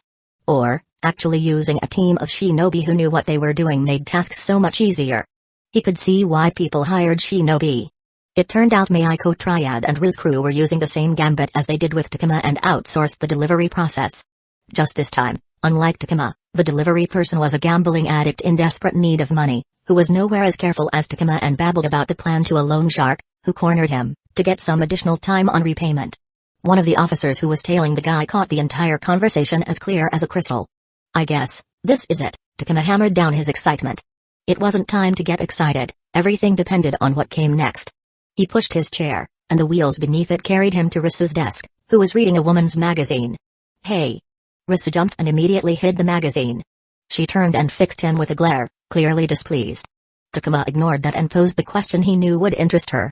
How would you like to be the secondary lead on a potentially massive case? He needed some manpower, and Risu was going to be the gateway to it. Chapter 119, Takuma was well aware of his position in the police force. Being an outside hire, he lacked the pedigree that most police force members had in one way or another. He was neither from a clan that had members in the police force nor did he have immediate relatives paving the way for him. In a very tight-knit organization, which was the Leaf Military Police Force, he didn't have many threads connecting to him or others who he could call connections, but he did have some connections. His partner, Fumirisu, was one of his few connections. Even though they were of the same rank, they didn't hold the same power. Unlike him, she had the pedigree of the Fuma clan and immediate relatives like her father and aunt working in the police force. I'm planning a raid for which I need some personnel, Takuma said to Risu. They sat in a corner booth of a busy restaurant that Takuma had booked for this conversation. He knew the owner from when he had worked here as a delivery boy and then had continued to buy lunchboxes when he was too busy to cook his own food because he liked the staff meals that the owner provided for the employees. I do not understand why we are having this conversation, Risu asked, suspicious. If you want a team for the raid, ask Kano for authorization, she'll give you everything you want. Coming to me makes no sense. I'm working under Yoshiaki for this one, and you know as well as I do, that he ain't giving me the authorization for a raid, said Takuma. He could bypass Yoshiaki and commission a few ground-level officers by going to Kano, but a raid would reach Yoshiaki's ear no matter what. Even if Yoshiaki goes forward with a raid, he will throw me on the roadside. And? Takuma narrowed his eyes. Don't pretend you don't know what I mean. I won't be on the case report, much less getting any credit for the work I've put in. Yeah, so I hope you understand why I'm not so excited about that future. In his position, if he let go of his control over the situation, he was never getting it back. What do you want from me? She asked. Some of your friends who would be interested in joining a very important top. Perhaps throw in a couple of Uchiha in there, and I guarantee that this would be a grand success for everyone involved. Risu had the pull to Takuma act. She could call people, and there was a strong possibility they would agree and show up. The best option was an Uchiha taking charge of the recruitment, but Takuma didn't have someone like that. Risu was his best and only choice. You do understand we will get in trouble if we mounted a raid against explicit permission, said Risu. Any mistake from a mishap during the raid to what comes after we get them will be used against us. It will be used against me and especially you. Of course, Takuma knew that, so he had done his homework. He took out the file he had built consisting of everything important regarding the case. He left out some parts, such as Shen's identity as his informant, things he couldn't explain, which would get him in trouble. He slid it across the table to Risu. She shot him a look before reading what he had compiled. For things to go how he wanted, Takuma needed to deliver something people couldn't push aside and ignore. A result so substantial that even if he broke protocol, the result was meritorious enough for the higher-ups to sweep it under the rug. It was a risk, but a risk Takuma was willing to take. Risu muttered, "This. We are looking at a dozen or so arrests in the raid itself. One of them is sure to open their mouth and tell us more. Imagine the people we could connect this with. The police force could potentially get their hand on people they couldn't before." Takuma leaned forward. There was a reason why he had assigned men on Meiko Triad members and not just Rizuru to find out the delivery details. He wanted a strong case that could implicate more and more people because that's what made this whole ordeal tempting. It was the future prospects that could be built on top of his ground-level case.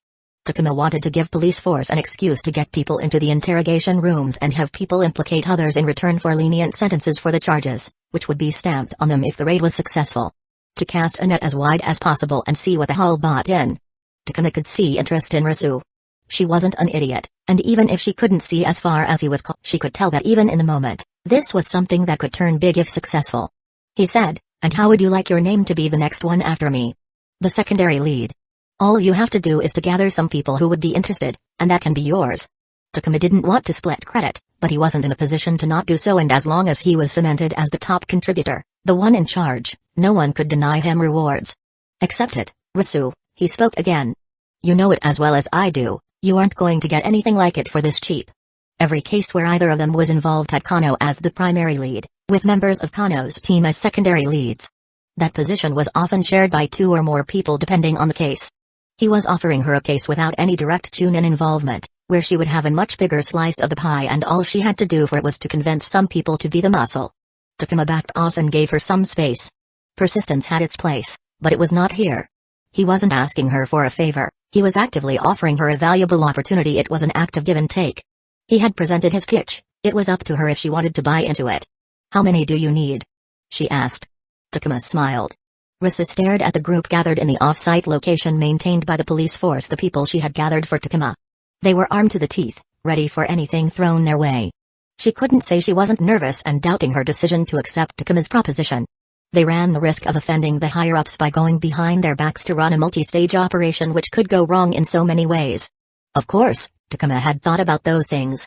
Risu found how serious Takuma was when he explained the plan to her and gave a criterion of the type of people he wanted her to focus on during the recruitment. In his words, he wanted sheeple. Takuma wasn't looking for big names, instead, he wanted people who were overlooked for others, the ones who, because of that, would jump at the chance of being part of something big. He wanted people who could follow orders competently without much fuss. Most importantly, he wanted people who wouldn't turn into bigoted morons when they saw an outsider like Takuma leading the operation.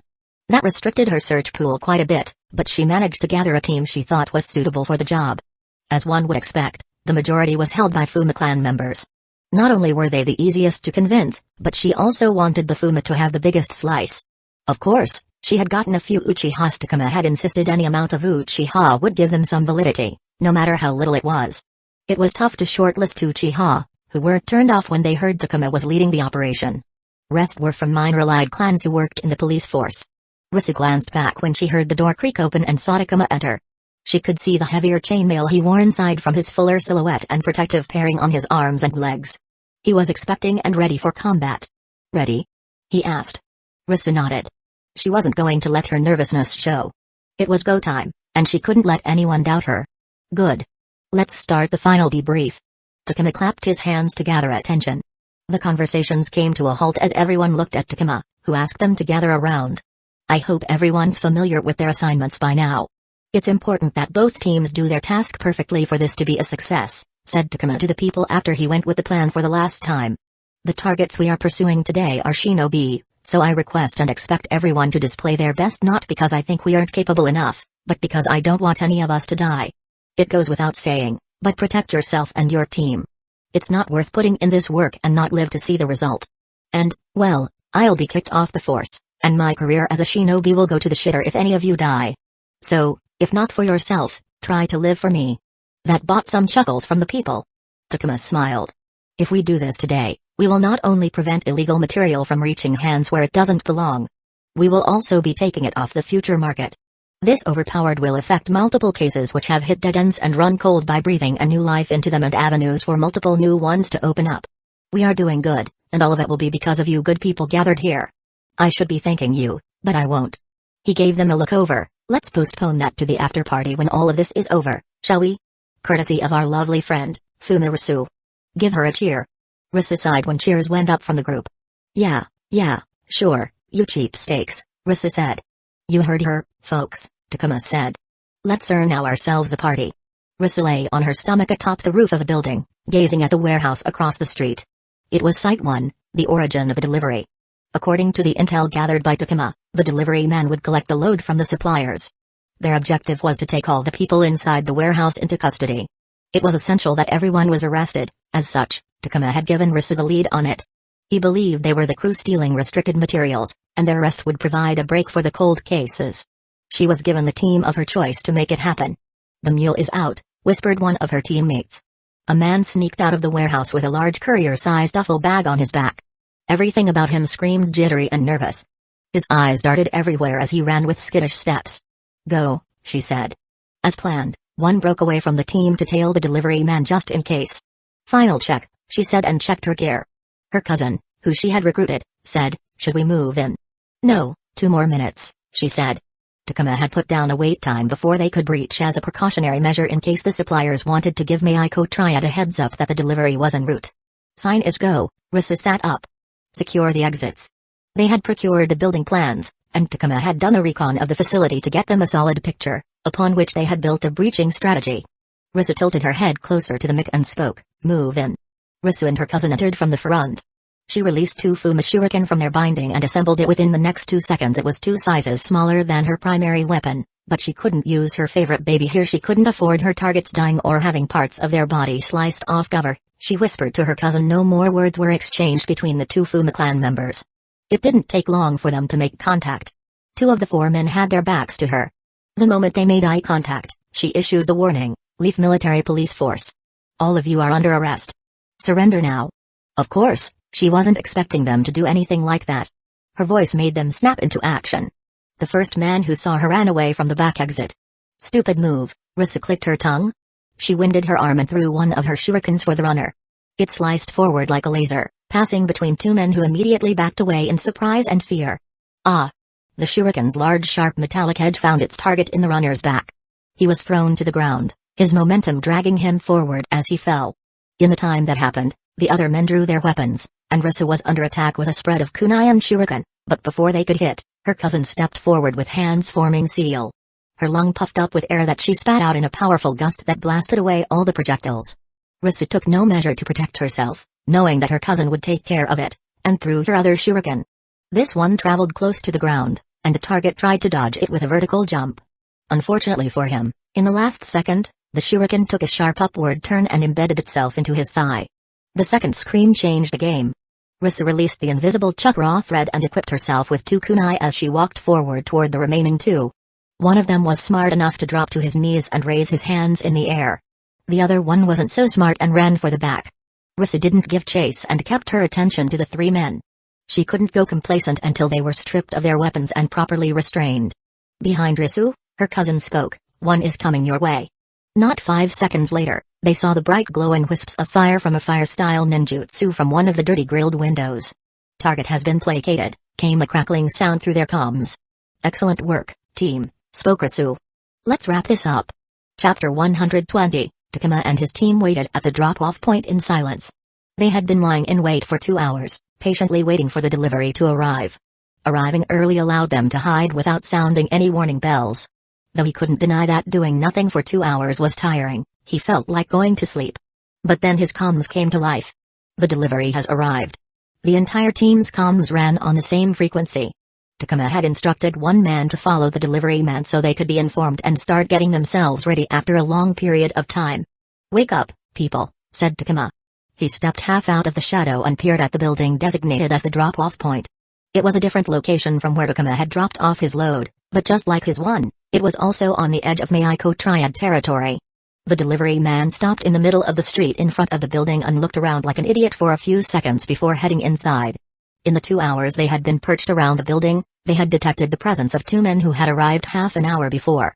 They were hiding over the building. It was clear that they were the men from Hueco Triad there to collect. It took 5 minutes for the delivery man to exit the building and bolt in the direction away from the Hueco Triad facility as fast as possible. "Follow him," Takuma said into his comm. "Roger. Roger." And as planned, 2 men, one from Risu's team, who had been following the delivery man, and another one from Takuma's team went after the delivery man. Their orders were to follow the man to a distance before arresting him. Sending one man might have been enough, but Takuma didn't want to take the risk. "They have moved," came from the comms. "Hold," Takuma replied, "we will follow when they move out." "Are we sure we don't want to catch them right here?" Takuma looked at his comms with a frown. "No, we're following the plan. No deviations." The plan was to follow the 2 men to their final destination and arrest everyone they found there. With the work he had put in, Takuma wasn't satisfied with getting 2 goons. There was a reason why he had brought 5 other people along with him, 6 if you considered the one man he had sent after the delivery man, and it was hell for sure wasn't for 2 people. The 2 Hueco Triad members left the building, and one had a large duffel bag on their back. Takuma gave the order, and the entire team followed them at a distance. Most of them kept to rooftops while their target stayed on the streets. "Why? Why aren't they being more cautious?" said one of Takuma's teammates. The 2 men were strolling through the streets without a hint of worry.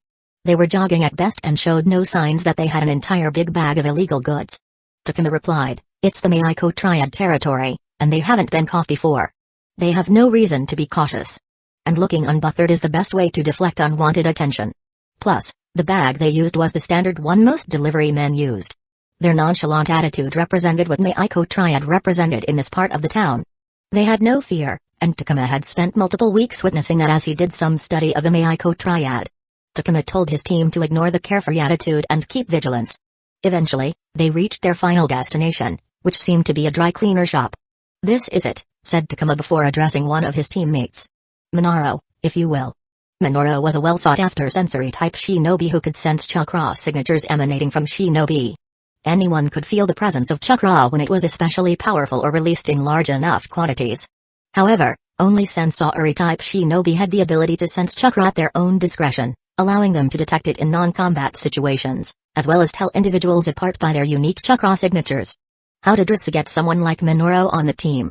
As it turned out, Minoru was socially awkward, someone who struggled with networking and communication, which put him back in comparison to his more well-spoken and socially competent peers, even though he had a gift not everyone had. Takuma was elated when Risa bought Minoru for him.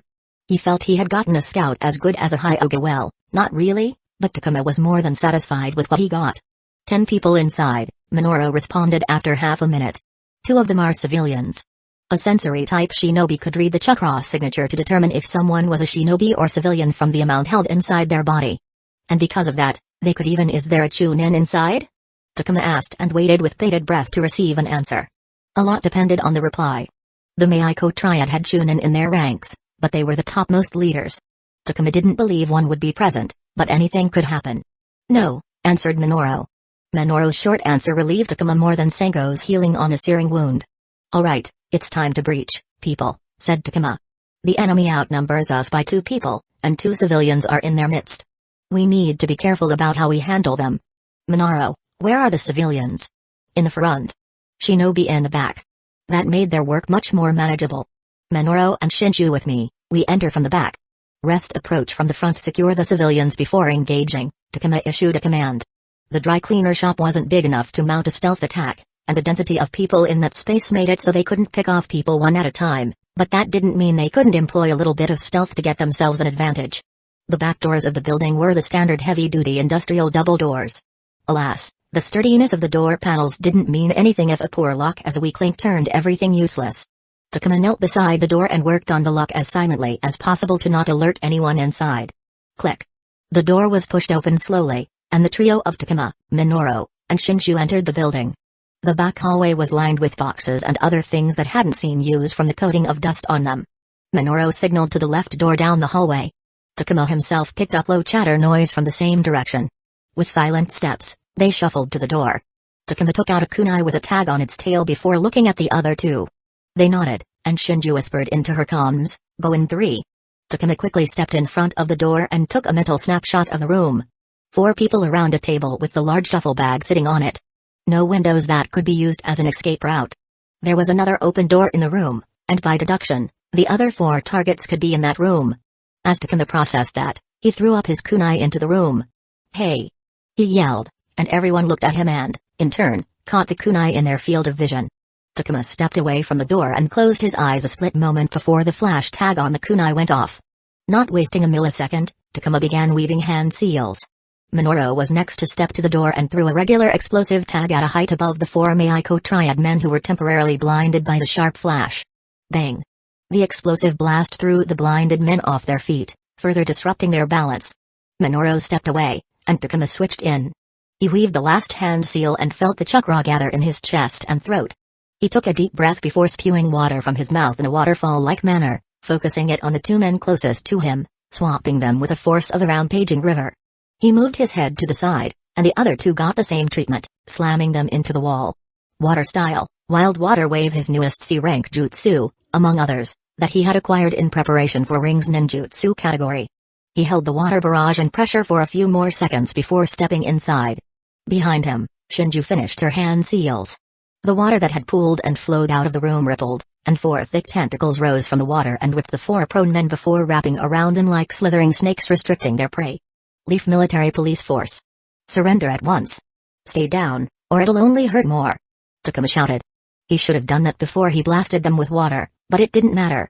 They had illegal military-grade medical drugs that was more than enough cause for Takuma to get rough with Shinobi. The duffel bag was in surprisingly good condition after the explosion tag, though many things had spilled out due to the surprise attack they had mounted. Takuma picked up the bag and threw it to Minoru outside the room to secure it. From ahead in the building, the noise of struggle could be heard. Takuma headed towards the front to provide the other team backup. However, he wasn't worried as the general combat capability of a police force member was substantially higher than their peers, plus, the other team had an Uchiha with them, though that Uchiha had yet to activate his Sharingan. Suddenly, one of the men who Takuma and his team had followed appeared out of the corner and landed a solid punch on Takuma's face. Takuma was forced one step back. He looked back at the man and whipped a punch of his own with chakra flowing out on impact. The man doubled over as Takuma's fist bit into his stomach, making the man spit out fluids. "Infants punch harder than that," Takuma said as he kicked the man square inches the face, knocking him cold out. Takuma weaved hand seals and lightning arcs of lightning style, shock snaked around his arm as he entered the room. He raised his arm to shoot the first Meiko triad person he saw, only to find that the second team had taken care of the mess. One of them ran out, one of them said. "We have to find him." "It's okay, we took care of him and the others," Takuma smiled as he put his hand down and dissipated his chakra. "We did it, everyone," he smiled and felt a huge weight lift off his shoulders. It took a long time to plan for this operation. In his seemingly already full life, he had to find more time to collect information, manage an informant, tail people, and carefully work around office politics, all the while treading a fine line of a possibility that it was all for nothing. It was his first time leading a team, not to mention a team with more than 10 people. Even now, he felt it wasn't real. But now, all of it was over. "We fucking did it." Takuma might have been overly emotional when he thought it was all over. In fact, arguably the most difficult part of the ordeal was yet to come. "You better keep that sewer rat of yours in check, Kano. I want to see him suffer." Kano slammed the door to her office behind her and sat down at her desk, all the while staring at Takuma sitting in front of her desk. It was already late at night, but because Takuma and his team had arrested so many people, it had attracted attention, which had brought Chunin like Kano and Yoshiaki to the office. You know, there's showing initiative, and then there's going above not one but two Chunin's heads to mount a high-risk operation with so many moving parts, said Kano. It was scary, thought Takuma as they sat there under Kano's gaze. He knew the look she had, it was the one that she usually had when interrogating suspects. But the scary part of it was that she wasn't even trying to hide her activated Sharingan behind her red glasses. Takuma could clearly see the pair of red Sharingan trained on him. They judged his every twitch and movement. He couldn't describe the feeling, but he could now firsthand understand why Sharingan was as feared as it wasn't even a combat situation. I understand why you wouldn't want to work with Chunin Yoshiaki, given his words and actions towards you. I can empathize with why you would sideline him, but me, Takuma? She asked. Have I mistreated you in any way? Have I not done enough to make you feel included? I might not have been chummy with you, but I believe treating you the same as anyone under my charge without any bias was the most respect I could give to someone in your position. Was that not enough? No, ma'am. You aren't at fault, of course. I'm not at fault. That was never in doubt, Gainin Takuma. It was you and your group who launched an unauthorized operation today in a territory that has always been a sensitive area in the village. You have no idea how wrong this could have gone for you and for all those you had involved in it, said Kano. Did you perhaps think that if you had come to us, we would have shot this down? That we would have not accepted it even if you had shown us sufficient proof? Do you think so little about me? No, ma'am, that's not. Takuma pursed his lips. He couldn't deny any of the questions Kano had thrown to him. He knew why he had done it. For credit. But he couldn't say that to Kano. Kano heaved a deep sigh. Takuma knew nothing he could say would solve this situation, but he had already accounted for this situation. He took out a case file he had kept at his desk and placed it in front of Kano. What is this? She asked. It was everything he had on the case, and it was formatted as such that it was a true case file. He had checked and rechecked the file 3 to 4 times before he was satisfied. In fact, all it needed was a signature for it to become an official case file. He knew what was at stake, Risu and others knew what was at stake, but everyone else had no idea how long of a net Takuma had cast. Ma'am, I know what we did was wrong. We broke protocol that's set in place for logical reasons. I admit I should have come to you. But I assure you that our actions were towards a just cause. Takuma started when Kano was already a few pages into the report and was beginning to understand what Takuma's vision. It had convinced Risu, and she had used it to persuade others as well, 2 of whom were Uchiha. It was proven what he had accomplished was valuable. However, he hadn't revealed everything to Risu. He had withheld one fact from her. His ace. Ma'am, Takuma called. Kano looked up at Takuma, and while the Sharingan remained the same, he could tell the mind behind those eyes wasn't focused on him. Today, we might have stopped a gang war from happening, which would have caused a lot of shinobi deaths. Chapter 121, It wasn't long ago, Kano remembered. The day Yakumi had dumped Takuma on her because he couldn't be bothered with the new outsider, who was the representation of a broken status quo brought upon the new developments in the political battleground between their clan and the Hokage's administration. His situation wasn't unique, per se. There were others in the same position as him, it was just that he was the one sent to the Department of Organized Crime, while others were not. Perhaps it was her bias speaking, but Kano considered her department was different, stricter. The people had pride in their station as most had earned their way to it. Her first impression of Takuma had been simple. The boy felt like one of those people who only had the job on their radar without a hint of interest in office politics, chatting with colleagues, after-hours get-togethers, in-office bets and games. In short, one of those really dull guys. At the same time, there was this veil over Takuma. She didn't think anyone knew of his life outside work. He got to work on time and left the moment his work was done.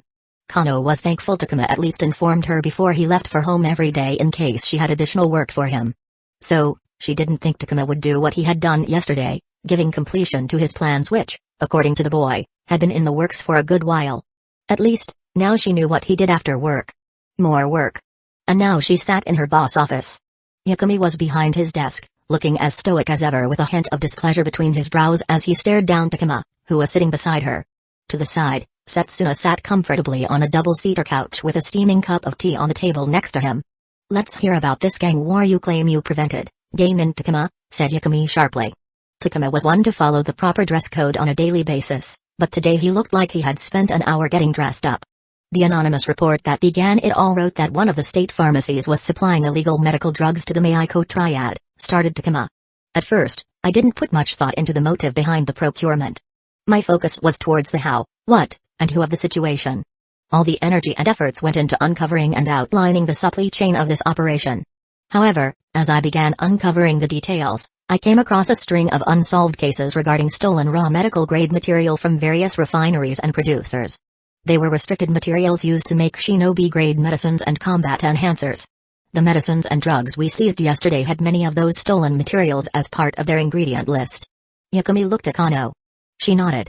Haven read Takuma's references to those unsolved robberies in his report and the seized property.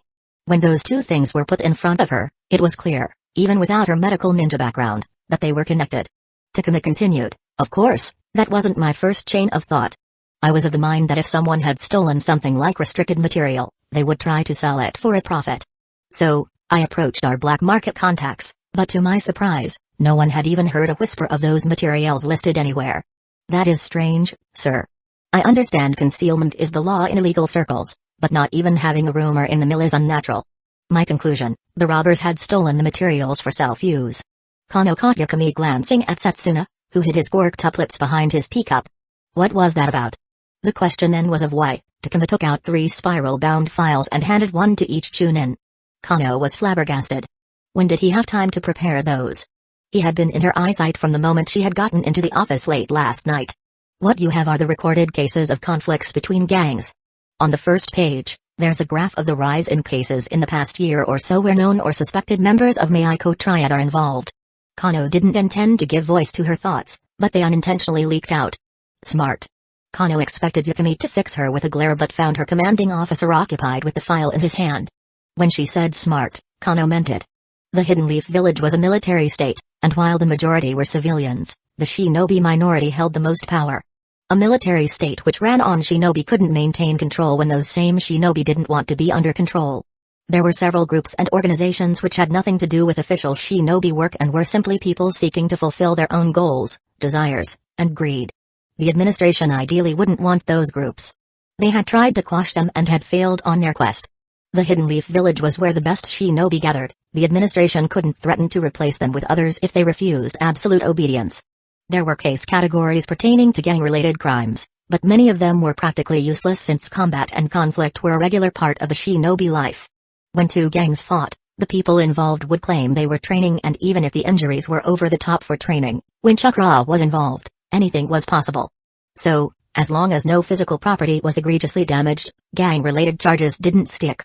The police force had tried to push for changes in law, but they never got anywhere due to the gangs having collectively gotten influential enough to stop any attempted changes that would jeopardize them. So, how did Takuma get the rising statistics?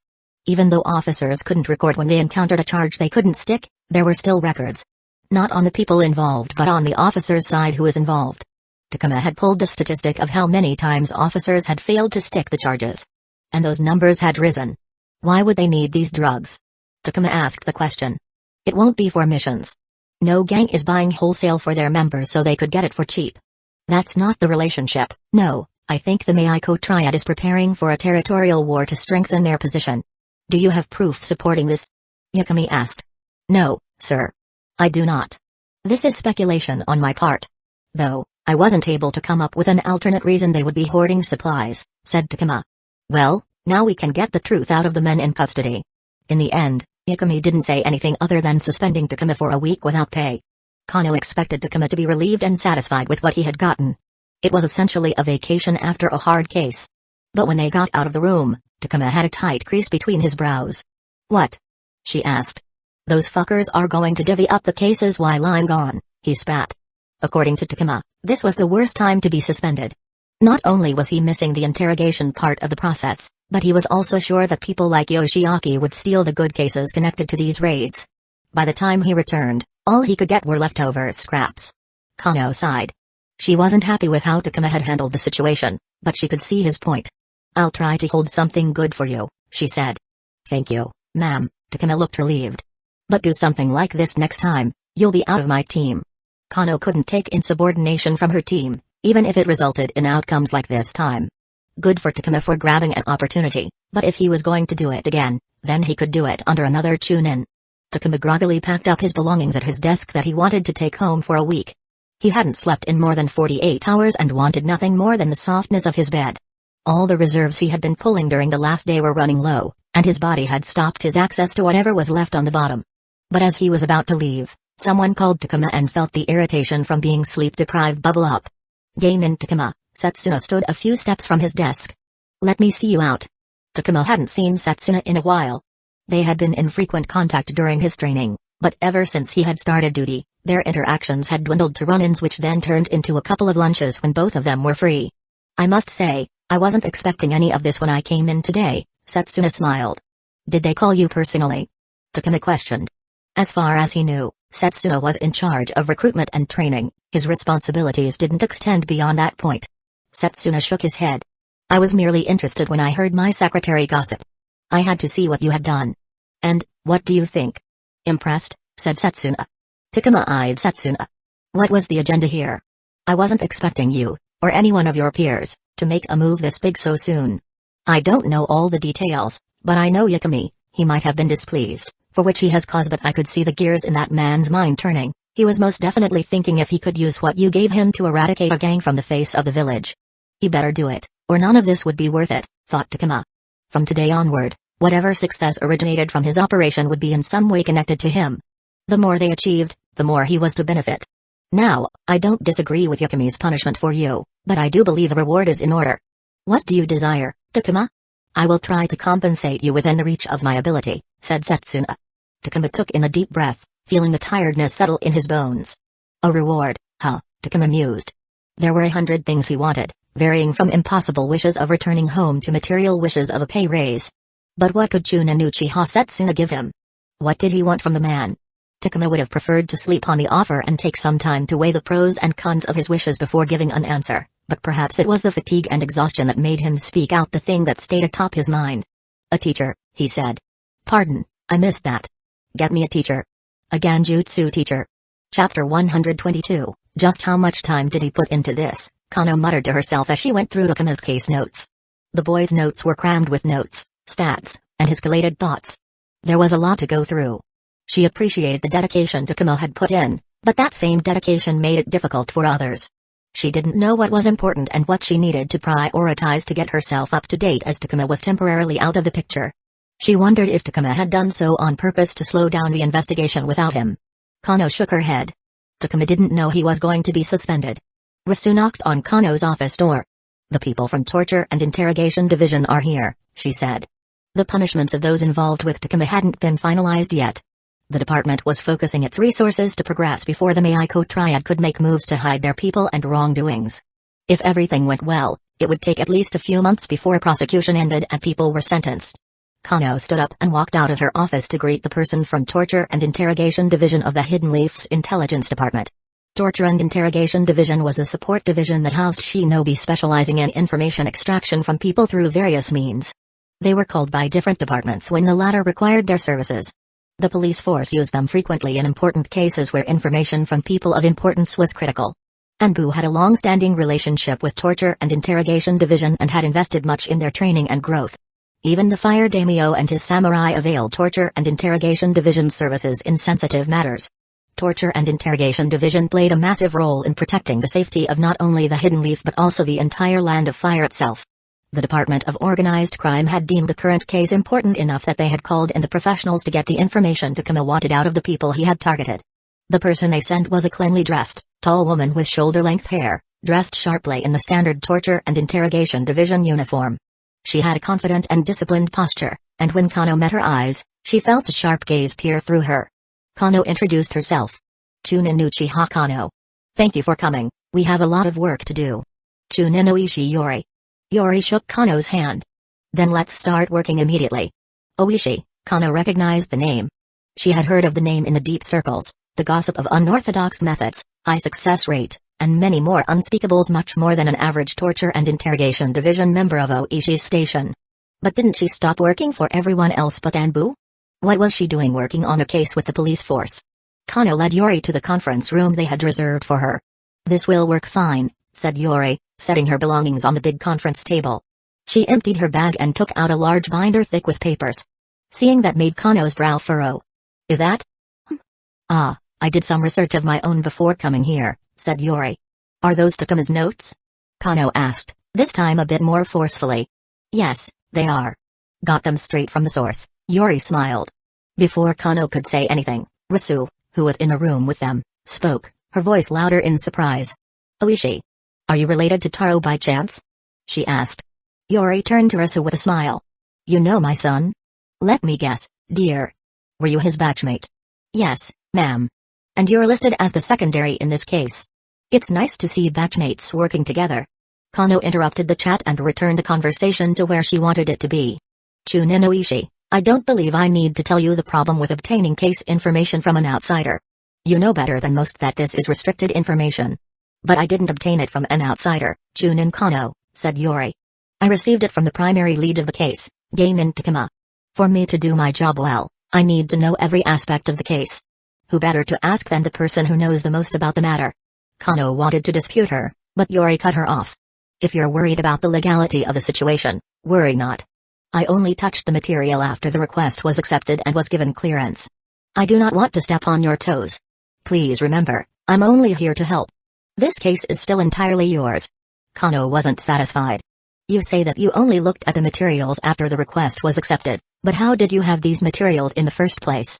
The only way to know details like the identity of the primary lead was to get it from us. The case was still in its infancy and hadn't been publicized. The official case report was formed yesterday, and only then were Takuma and Rasu named primary and secondary lead, respectively. There was no way for Yuri to know these details unless she had prior information. That's easy, said Yuri. Geinin Takuma personally requested me to take up this case.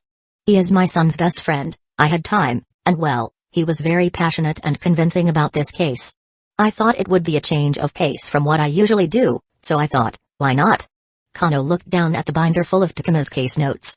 She recalled how one of the recommendations Takuma had given on how to proceed was to invite an interrogator from Torture and Interrogation Division. It made her wonder if Takuma had planned this all along. Worry not, Chunin Kano. Not to toot my own horn, but I'm confident in my abilities. Takuma has done your department a service by getting me involved. I will be involved in this case to my utmost professional ability. It's a great opportunity for the village, and I would like to see it succeed, said Yuri, subtly revealing how she already had a great awareness of the case. To maintain his control over the case even while he was away. A week's suspension with pay was clearly a vacation disguised as punishment. So, when Takuma found himself unable to enjoy the said vacation, he felt frustrated with himself. He tried to keep himself busy by catching up on hobbies, training and giving his mind and best some rest, but his thoughts wouldn't stop wandering to what was happening at work while he was forced to stay away. He wanted to barge into the office to see what they were doing. To go bother Rasu and demand she gave him the details. Asked Taro's mom to share what they were doing, but he held too much respect for the woman, and she was doing him a favor. He couldn't bother her while she did her job. Takuma heaved a sigh as he sat down on his living room floor to service his gear laid over a tarp. Once again, before he knew it, his mind wandered off as his hands absent-mindedly applied a light coat of oil on his kunai, shuriken, and senbon to prevent rust. Knock knock knock. Takuma could see his front door from his living room. Who could it be? Takuma thought as he got up. Was it one of his asshole neighbors again? But before Takuma could step over the tarp, a loud bash stilled him. The lock on the door snapped, and the panel swung from its hinges, crashing into the wall, leaving the entrance to his house wide open. You have been a naughty boy, Takuma. Standing on his threshold was Inomoto, with two more shinobi standing at his back. Takuma knelt back down on the tarp and made no attempts to hide himself collecting kunai. Inomoto didn't seem to care and walked inside the house. The two shinobi with him didn't accompany Inomoto inside and closed the broken door behind him, leaving Takuma inside with him. What the fuck is this? You don't just break into someone's home like this, Inomoto, Takuma spat. He knew what this was about, the timing couldn't have made it clearer. Let's not do the whole dance where we beat around the bush, and I try to force the truth out of your mouth, Inomoto said while looking around the house.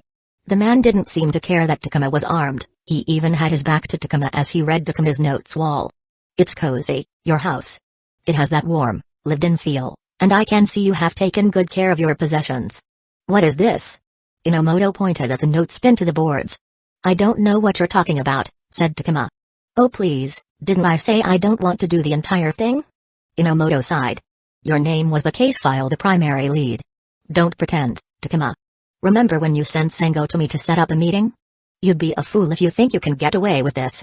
This risks my business interests, Takuma. I very much don't like when those are hampered in any way. Takuma squeezed his grip around the kunai. Inomoto had a contact inside the police force. He was under no delusion that Inomoto wasn't aware he was in the police force. Who was it? Someone in organized crime, or someone who could access the case files, or just someone who could obtain the information by asking around? Of course, I have someone in there. Inomoto looked into Takuma's eyes, startling him. Don't make that stupid face. Inomoto pulled out a chair from Takuma's small dining table and sat down. Get out of my house, said Takuma. I'm not going to do that. What are you going to do about it? Inomoto said nonchalantly. Takuma could attack Inomoto, but he doubted his chances against a Chunin even if Inomoto was a medical ninja. Moreover, any battle would wreck his house, something Takuma wasn't keen on happening. He didn't even need to mention the future ramifications if Takuma straight out attacked Inomoto. The fact that Inomoto had come to meet him and hadn't attacked him at first sight or ambushed him was a sign that Inomoto wanted to have a conversation of some kind. You didn't seem to care when Ru was screwing me over, said Takuma. Of course, I didn't care. Why would I? You were a small-time dealer, Ru's my distributor, and he conducted his business perfectly well. And you're not a Green Academy student. I don't need to hold your hand because the world gave you a boo-boo. Handle the problem between yourselves. But now you're interested? I am. It would be strange if I weren't. Your little stunt has put one of my distributors at risk and has extended an unrelated risk to me. No, let's be honest, what you did was anything but small. It's not my fault he's doing business with the Meiko Triad. But it's your fault that he almost got caught. Takuma felt his frustration bubble up. He didn't like the tone Inomoto was taking with him. Almost got caught, thought Takuma. What do you want here? I can't stop this, the ball is already rolling, said Takuma. If his men open their mouths, our people will get their hands on him. I agree with the first part, not so much about the second part. Inomoto crossed his legs. You're protecting Ru? Asked Takuma. From the conversation they had, it was clear that Inomoto had much invested in Ru, but Takuma thought Inomoto to be the type of man who would cut off his limb to stop the infection from spreading. Let's say I still have use for the old man. Inomoto then smiled, and Takuma? Our people, should I take that as where your allegiance lies? Because if that is so, then you hurt me. I thought we were friends. Friends don't bust down friends' doors, Takuma spat with a snark. I keep friends and business separate. Take that as a free piece of advice, it will serve you well in life, said Inomoto. But enough about the old man, let's talk about you. You have moved up in your life since the last time we met. The police force, organized crime at that. That's a big jump. You make me proud. And seeing the moves you have made in your life, I think it's natural for you to get rewarded. My dear Takuma, I think it's time for us to become business partners. That sounds fantastic, don't you think? Takuma did not. Not at all. Chapter 123, as Takuma's mind raced in a dozen directions, Inomoto made himself comfortable on the worn-down cushion of the dining table chair. While Takuma had a frown between his brows, Inomoto looked like he was pleasantly waiting for his tea to steep at a friend's house. I will admit, I was surprised when I heard you transferred to the police force.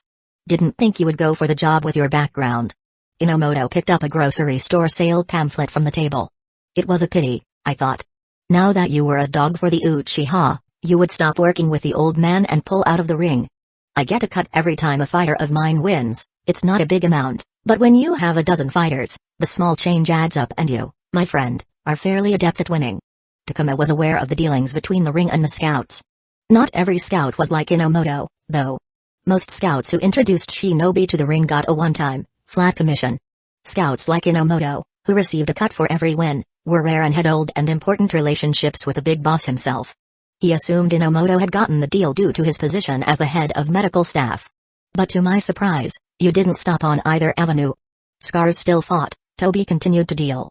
Inomoto glanced up at Takuma. A police force office, mostly hidden behind secret identity, still mingling in our side of the town. It was almost like the police force gained an undercover officer without effort. A terrible gift, if I may say.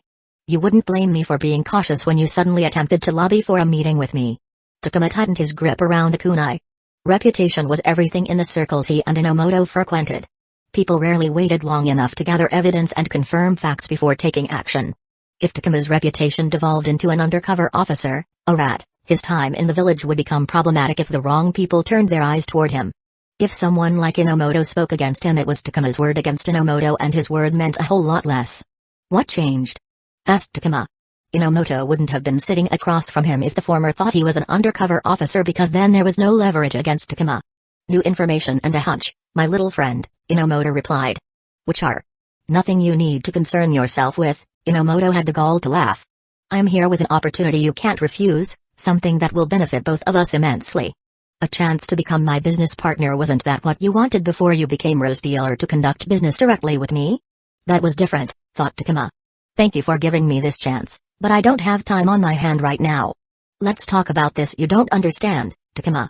You cannot refuse. Inomoto leaned forward, his body hunched as he rested his elbows on his thighs. He continued, I can kill you right here, you know. And no one will know any better. Takuma felt his blood chill. He churned chakra in his body, trickling it towards his arms and legs, straining his muscles to react before a moment's notice. It's always recommended to eliminate the problem from the root, said Inomoto. His black shades looked darker than ever, they looked as if they were sinking into his face as shadows deepened. The only reason I'm not going to do that is because I like you. You're a good kid, a better fighter. Unlike most worthless plebs that eat space in this great village, you have a future worth living for. Do not let it go to waste. Following you would make my future worth it? Takuma didn't let the snide thought reach his tongue. He knew about things that Inomoto could only imagine knowing. Inomoto was inconsequential in the grand scheme of things.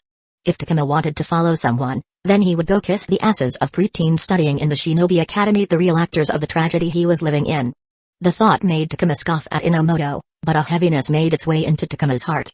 If Inomoto was inconsequential, then Takuma, as he was right now, wasn't even worth mentioning in the drafts, much less the footnotes. He relaxed his body and let the built-up chakra dissipate. Inomoto smiled. Good. Now we talk business, he said. Now, you're smart enough to understand the type of arrangement I'm talking about, with you being in the police force and all. Takuma sighed. If you're asking me to cover up for your dealings, you're asking too much. I don't have the influence to sweep things under the rug. Meiko Triad might be his first break, but it would take a lot more for him to rise among the ranks to have some real influence, and he wasn't an Uchiha, nor from an allied clan. He needed to make more deposits to have a chance at making substantial withdrawals in the future. I have been doing this for some time already, Takuma. I run a tight ship, but I wouldn't have survived this long if I didn't have countermeasures in place, said Inomoto. He laughed, and you're correct, you don't have enough influence, but I can help you change that. Takuma was interested. How? You and the people who were transferred to the police force, to be blunt, are publicity stunts. No matter how much the administration and the police force like to paint this as a new era. The sheeple might eat it up, but those with brains know that unless Uchiha all die one day, they will continue to own the police force. Takuma nodded in agreement. He knew that better than anyone. Be that as it may, getting into the police force is still a step up for most people. Especially you who ended up in organized crime. That was a promotion. Even I would love to be in your position. Alas, I am but a humble medical ninja, not someone who wouldn't fit in there. Takuma jabbed. Uchiha Kano, my boss, is a medical ninja and a chunin. I hate that bitch. Takuma was taken aback at Inomoto's venomous tone. He wasn't expecting that from the laid-back shady guy. Even moments earlier, when Inomoto was threatening him, he maintained a blasé attitude for the most part. Inomoto cleared his throat. As I was saying, you're in a great position. And your stunt with Ruin Meiko Triad was a spark. I'm sure you garnered some attention due to that. What I'm offering you is the chances to replicate that. It took Takuma a moment to understand what Inomoto meant. To understand what Inomoto meant any time, one needed to think about how it benefited him. Takuma had foiled an operation for the Meiko Triad and put them in further jeopardy. To repeat what he did with the Meiko Triad was to get someone into trouble for their legal activities. You want me to go after your competitors? Inomoto's smile turned devious. Smart boy. But no, I don't want to go after my competition. I want you to go after the substitutes. Substitutes? There's only so much money people can spend on their vices, even addicts have a limit to the money they have, said Inomoto. The problem is that the limited money pool is split between different products. Some prefer lighter stuff like what we sell, others feel harder substances are more their alley. Shinobi themselves are biased toward opium. You know the reality competition is tough. Takuma couldn't help but agree. He had lost customers to other drugs. People were picky, and when they were chasing certain highs and experiences, they were quick to switch. Even if they didn't switch, their purchase frequency went down. We command a limited portion of the pie. Inomoto traced a circle in the air with his finger, but if someone was to kick the other products, we could encroach upon the vacuum created. Repeat it enough times, reduce the offerings available, and command a larger market share. A simple but effective plan. It did sound simple, but when Takuma thought about the logistics of the plan, he could see complications. Even if they took out a major play, say who dealt heroin, the first dibs on the created vacuum were the competitors, not the substitute. It would take substantial effort to claw market share to their side. Why not go after your competition? Asked Takuma. Inomoto shook his head. Because it's a slippery slope. Let's say I did sick you on our competitors. If you're successful too many times, the people at the police force will get confident. The resources towards anti-weed efforts will increase, publicity around it will rise, and eventually, my operation will come under attack. It'll be great for me for a while, but it's not the long-term consequences. I prefer to deal with my competition on my own without external interference. Keep the devilish claws of the Uchiha away from me. Takuma found the prospects of Inomoto's offer interesting. All Inomoto was asking of him was to do his job and do his job well. But at the same time, Takuma knew that one day Inomoto would come for the payment. The higher he rose, the deeper his fall would be. But, and how do you suppose you'll help me? Asked Takuma. Information and contacts, Inomoto replied. I have been playing the game far longer than you. I know a lot more about how things run and the people who run it. I can give you an inside source to all the dirt that you'd need to target the people that matter and, in turn, break down the operation, which I want you to get rid of. I want was the part that caught Takuma's attention. It couldn't be clear that if he accepted, Takuma was going to turn into Inomoto's hunting dog. Alright, deal, said Takuma. He would let Inomoto guide him, and he would sink his teeth into whoever was in front of him. He didn't have the privilege of clan shinobi, nor was he supported by a jonin. He needed to create his opportunity. Takuma didn't know when the Uchiha clan would be a thing of the past. However, when it happened, he wanted to be ready. He would build a reputation, and when the time came, his resume would leave the decision-makers a choice but to pull him up. When the current Uchiha majority disappeared and with them their chokehold on the police force, Takuma wanted himself to be standing in the rubble as a shining choice, but for that to happen, he needed accomplishments. He was too young, and even if he was free and loose with his estimations, there wasn't enough time to build significant accomplishments through traditional means. If he put his nose down and continued to simply work, Fuma and other Uchiha allies would overshadow him completely. Inomoto talked about the vacuum and how he wanted to take advantage of it. Takuma wished to do the same. When the vacuum arrived, he wanted to be there to fill it up, and exploit it for all it offered. I knew you wouldn't disappoint me, said Inomoto. A glimmer flashed past his eyes as he continued, do this well, Takuma, and I will put you in Riz chair. It's time to move up in the world, my friend. It's good up here. And perhaps, one day, he would take Inomoto's chair from him. Takuma stood up and shook Inomoto's hand with his kunai still firmly grasped in his other hand. Chapter 124, It had been 2 days since Inomoto had barged into Takuma's home and forced him into a business agreement. The conversation had given Takuma a lot to think about. For one, he needed some blackmail ready as insurance in case Inomoto tried to kill him. With hindsight, he couldn't believe he didn't have something ready to go out in case he was killed. Not only would it protect him, but in case someone did kill him anyway, Takuma wanted to take them out with him. Revenge was best served cold over his cold dead body. Secondly, he needed to reevaluate what he stored in his home. Inomoto's rude entry had made him question the safety of his more precious belongings while he was away. He had wanted to buy a safe for his home, but perhaps because he had worked with safes, he couldn't make a choice, and the ones he actually liked were far out of his budget. Renting a storage locker in a reputable facility seemed to be the next best option. Third, he had to think about the work he had in front of him. Inomoto wanted to start quickly and was already working on the first target he wanted Takuma to take down. For that to happen, Takuma needed to devise a plan to take over investigations so he could work with freedom, which was of utmost importance given the nature of his deal with Inomoto. Talking it out with Kano seemed to be the best option, especially with how much cross she was with him because of the Meiko triad case, and surely, springing Taro's mom over her with no warning did him no favors. He needed to visit Ru for restocking, though he wasn't looking forward to the bitchy mood the bastard would be in. Ru wasn't a problem per se, but Takuma had enough on his plate and didn't want to deal with a cynical old man who would undoubtedly want to chat with him to sniff out the person who had betrayed him. On top of that, his first ninjutsu category fight was just around the corner, and Takuma wasn't feeling satisfied with his command over the new jutsu he had purchased to replace the ones he couldn't use in the ring. He felt he needed a test run before his debut, but no one was available. Nenro and Masaaki were both out of the village, and while he loved Taro and Ai to death, they weren't exactly the level of opponents he was looking for. As for Maraboshi, they had an unspoken agreement not to bring the ring in between them. He could go to his teacher and ask for a heavy spar, but Takuma knew the moment he held back the jutsu disallowed by the ring, Maraboshi would notice and call him out. He also didn't want to come up with and use lies and excuses to deceive Maraboshi. It didn't feel right from deep within. Other than that, he had to get back into the groove of his other self-improvement activities, which he had let stagnate as he shifted focus to the Meiko triad investigations. The police force was offering courses on intermediate-level team combat strategy and battle tactics. The beginner-level courses were part of his police force training. They had served him well while he commanded his team during the raids. As such, he wished to take it to the next level, especially when it was being taught by an Uchiha and offered at a discounted rate. Uchiha could attend the courses for fees amounting to spare change. The allied clans got heavy discounts depending on their closeness to the Uchiha and how much they had contributed in the past year. This year, with the arrival of the new outsiders, the courses were now open to more people. Takuma and other junior officers in special departments were offered the lowest discount level. Finally, those in the general force had to pay in full if they wished to attend. Takuma sighed and focused on his posture and balance as he kicked the hard bark of the thick wood log. Body conditioning was one of the least enjoyable parts of training, and yet, it was arguably among the most important. Old-fashioned it may be, but strengthening his bones and muscles was still the most reliable way to increase durability and protect squishy organs against chakra-powered opponents. As Takuma single-mindedly went about his training, his ears picked up a noise.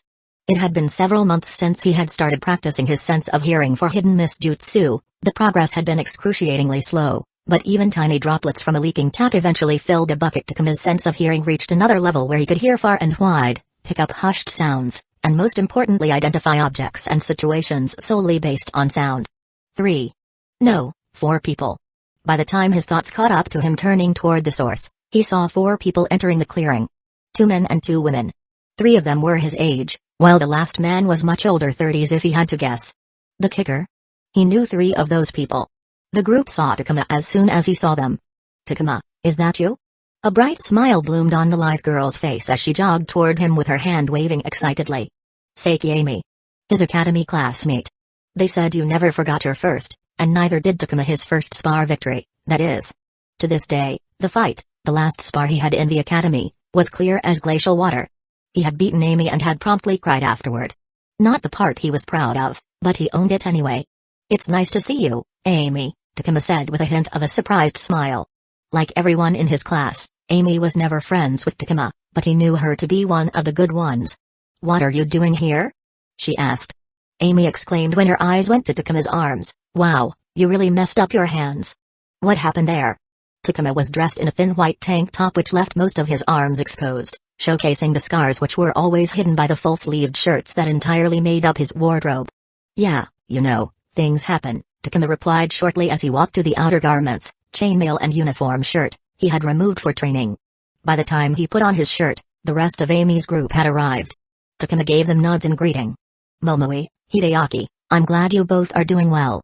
Okubo Momoe and Akimeki Hideaki." Another 2 of his academy classmates. The former was the Rookie of the Year, the title's importance boosted by the fact that Momoe came from a civilian background and had thus beaten all of the clan kids to achieve the top honors. The latter was from the Akimeki clan. The taciturn guy was the tallest and biggest in their class, and for some reason, Kaibe, their teacher, would frequently pit Takuma against Hideaki, despite knowing they were a mismatch in his defense. Back in those days, everyone was a mismatch for Takuma. "I thought your police force friend was a girl," said the last man. Takuma turned to the taller man, and he didn't need to be told that the man was a Jonin. There was something that Takuma couldn't put his finger on, but that intangible feeling told him that the person in front of him could wipe him off the face of the earth without him knowing. Every Jonin he had come across had given him that feeling. "Junior Officer Takuma, sir," he greeted respectfully. "You must be thinking about Fumarasu, one of our finest classmates. I actually work closely with her." The team's Jonin introduced himself as Saratobi Kazuo. Until very recently, he wasn't the type to wear his shinobi uniform off duty, but that changed when he noticed the subtle changes in people's attitude towards him when he was in uniform. Both civilian and shinobi treated him with a bit more respect when they saw the police force insignia stitched on his sleeve. Since then, he was no longer in a hurry to change out of his uniform before he left office at the end of the day. Today, he had gone to the headquarters to collect his pay stub, and had gone in his uniform. He didn't bother to change afterward, and it wasn't like he had to go work tomorrow. He could afford to let it go dirty. Takuma had very limited interactions with Jonin. They didn't grow on trees, and someone in his position didn't come across chances to interact with them every day. He walked past a couple of them every day in the police headquarters, but talking to them was another deal. Last he remembered, the Jonin he had conversed with were Uchiha Itachi and Shizue Uchiha. "You're in the police force?" Momoe asked with a healthy amount of surprise. Hideaki and Amy mimicked her expression. Takuma nodded. He understood the reason behind their surprise. It had been over a year and a half since they had left the academy, And despite living in the same village, Takuma didn't have much contact with his classmates. The last memory they had of him was of their batch's dead last, and to then find he was in the Leaf military police force was enough cause for surprise. "What brings you all here today?" he asked. Amy replied, "We planned to do some training today, but someone forgot to book us a training ground." She turned to Hideaki, but the mammoth-sized teen looked away. "I hope we aren't disturbing you," asked Momoe. She was implying that they were going to use the clearing as their training field for the day. They were disturbing him, but he couldn't say that to their face. "Well, as long I leave this corner to me, you're welcome to occupy the rest of the clearing." He didn't need much space. "Would you like to join us for the day?" asked Kazuo. "We are sparring today. Having an additional person in the mix would do everyone some good." "I would love to," Takuma replied. He didn't need to consider the offer for a second. The opportunity to spar against Jonin-trained Genin, people who had been shinobi exactly as long as he had been, was something he couldn't let slip away from his hands. He wanted to test where he stood against them. "This is how we do it, Takuma," Kazuo began. "We start slow and easy with some light sparring and then step it up until we are using all we can. Additionally, our spars are usually time-restricted. You either try to defeat your opponent in that time or try to survive until the end, both equally important skills to have." "Understood," Takuma nodded. "If you couldn't beat your opponent, either run away or try to survive until help arrived, no matter how long that took. Those were the rules of combat." "Who wants to go first?" asked Kazuo. Immediately, Amy's hand shot up in the air, her body stretching up along with the raised hands as she stood on her toes as though trying to gain attention in a crowd of 100 people, even though they were only 4 people. "I want to," she said. Kazuo nodded. "Who should we?" Amy spoke up again. "I want to fight Takuma." She pointed at him. "Rematch." Kazuo looked at Takuma, who nodded, stepped forward, and faced Amy. "Start whenever you're ready." Before the sentence could leave Kazuo's mouth, Amy shot forward like a bullet. She's fast, thought Takuma. By ring standards, she was well into the upper echelons. He unhurriedly assumed his stance and kept his muscles loose. Amy was fast, but not the fastest he had fought. She didn't hesitate to enter his personal space and started with a palm strike. Takuma rotated his torso out of the way and countered with a hard elbow strike to her face, which she expertly caught with a grin. He didn't respond to the grin. Takuma simply grabbed her hand, which had struck out, swept her legs, and threw her down with a judo throw. Whoa. The next moment she was punched twice in the face, followed by a swift knee in her lower stomach. With her balance destroyed and the sudden blows that left her reeling, Amy couldn't react quickly enough when Takuma put her into a lock. Her hands immediately went to her neck when she felt an arm tightening around it, restricting her airflow. She tried to claw at it, pull it apart, but Amy wasn't as strong as she was fast. Takuma kept his grip tight, and even when she tried to get it, he kept her near the ground, barring any attempts to find any position from where she could get any freedom. "It's okay to tap out before you go under," Takuma spoke with a grunt as Amy's small frame thrashed against him. "You can always try the next time, but if you go unconscious, it lowers your chances." Amy groaned before she finally roughly tapped out. Takuma immediately let go and got pushed away from Amy. He shrugged with a light smile as she glared at him before giving her a hand to stand up. Takuma turned to Kazuo. "I'm up for another round." Chapter 125, Sarutobi. Kazuo stood with his arms crossed as he watched one of his students thrash around as she was pinned to the ground, desperately trying to get out of the body hold the police force boy had her in. Amy was taken down before the timer hit half a minute, an embarrassing performance against a peer of the same class. He was well aware Amy wasn't the strongest combatant, and neither did her talent slay in the craft of violence. His bubbly student's aptitude was towards scouting and tracking. She could pick clues on a trail as though placed in plain sight and had the ability to join those signs into logical conclusions. Even Momoe, the smartest of his trio, couldn't hold a candle against Amy's natural intuition and environmental awareness.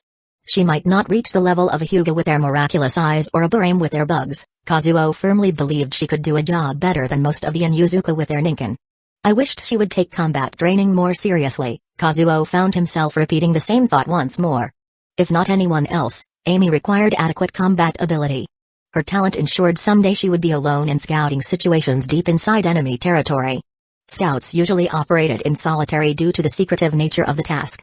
Amy was progressing well in the stealth department, but no one could be invisible 100% of the time. One day on a mission, Amy was bound to be found while she was scouting. That day, her combat ability would keep her alive until she could secure backup. "Hideaki, go up," Kazuo said after Amy tapped out of the fight. The Akimeki stood up and confidently walked toward Takuma while smashing his big hands together. As Amy walked back to them, Kazuo addressed the girl. "You took it too lightly," he said, knowing that if Amy had been serious, the result would have been different. He ignored Amy's grumble and continued, "Always remember, any sharp blade is your friend when you find yourself in a hold like that. Don't try to claw if you can stab your way out of it." "Yes, sir. Now reflect on how you performed." Amy sat down beside Momoe for some post-fight retrospection, a routine he had worked hard to instill in his students. He wanted them to actively think about their performance instead of solely relying on his feedback. Kazuo didn't forget to give feedback to their guest. "Takuma, great job with the grappling." Full-on grappling had a scarce presence on battlefields due to the presence of weapons and jutsu, which made presence on the feet so much more important, but clenching and limb trapping added to taijutsu could elevate fighting style if appropriately utilized. It was refreshing to see someone as young as his students include such practices into their combat. Now, he wanted to see if Takuma could perform as fluently with Hideaki as he did against Amy. His two students had wildly different fighting styles after all. Right from the get-go, Takuma assumed a different stance than before. The wider stance provided a firmer base with his guard raised up front and high as opposed to the more agile position he had against Amy. "He was your classmate?" Kazuo asked Momoe. She nodded. Figures, he thought.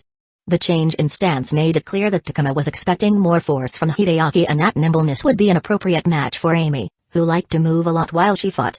"Your friend is adapting his strategy depending upon his knowledge of his opponents," he nodded in appreciation. "Is that special?" Momoe asked, skeptical. Kazuo chuckled. He should have expected that sort of response from her, given that he had seen her do the same from the very beginning without realizing that not many followed the same. "It might seem common sense to you, but people are creatures of habit. We find comfort in what we are familiar with and often find change uncomfortable. Every shinobi follows a combat style that suits which in itself is recommended, but they do themselves a disservice by getting too rigid through habits and disregarding dynamic adjustments during a battle against a foe. Every opponent is unique, and by studying them while fighting, you can gain the upper hand. A capable fighter understands not only his own strengths and weaknesses but also his opponent's and has the ability to find ways to somehow pit your strength against their weakness. It's inevitable that someday you'll find a foe equal to you. The one to win the fight will be the one who makes the proper adjustments and enact them. Your mind is just as important a weapon as any other. Learn to use it well." Momoe and Amy turned to watch the fight, Kazuo's words in their mind. Hideaki predicted the fight would end well before the 1-minute limit. He stretched his arms back to crack his chest as he watched Takuma assume a stance. Hideaki had forgotten about Takuma until today, but that was to be expected. Takuma didn't leave much of an impression during their academy days. All he could remember was how easy Takuma was to beat during their spars. He didn't think today would be any different. The opening spar between Takuma and Amy came as a mild surprise, but she had bought it on herself by being stupid. Start. Hideaki didn't take charge, he wanted Takuma to come to him. Takuma, too, didn't move at the first second, but when he saw Hideaki wasn't moving, he closed the distance, taking the first charge. Hideaki took the first tentative jab from Takuma, but instead of engaging in a probing stage through exploratory strikes, he went for a big money swing for Takuma's chest.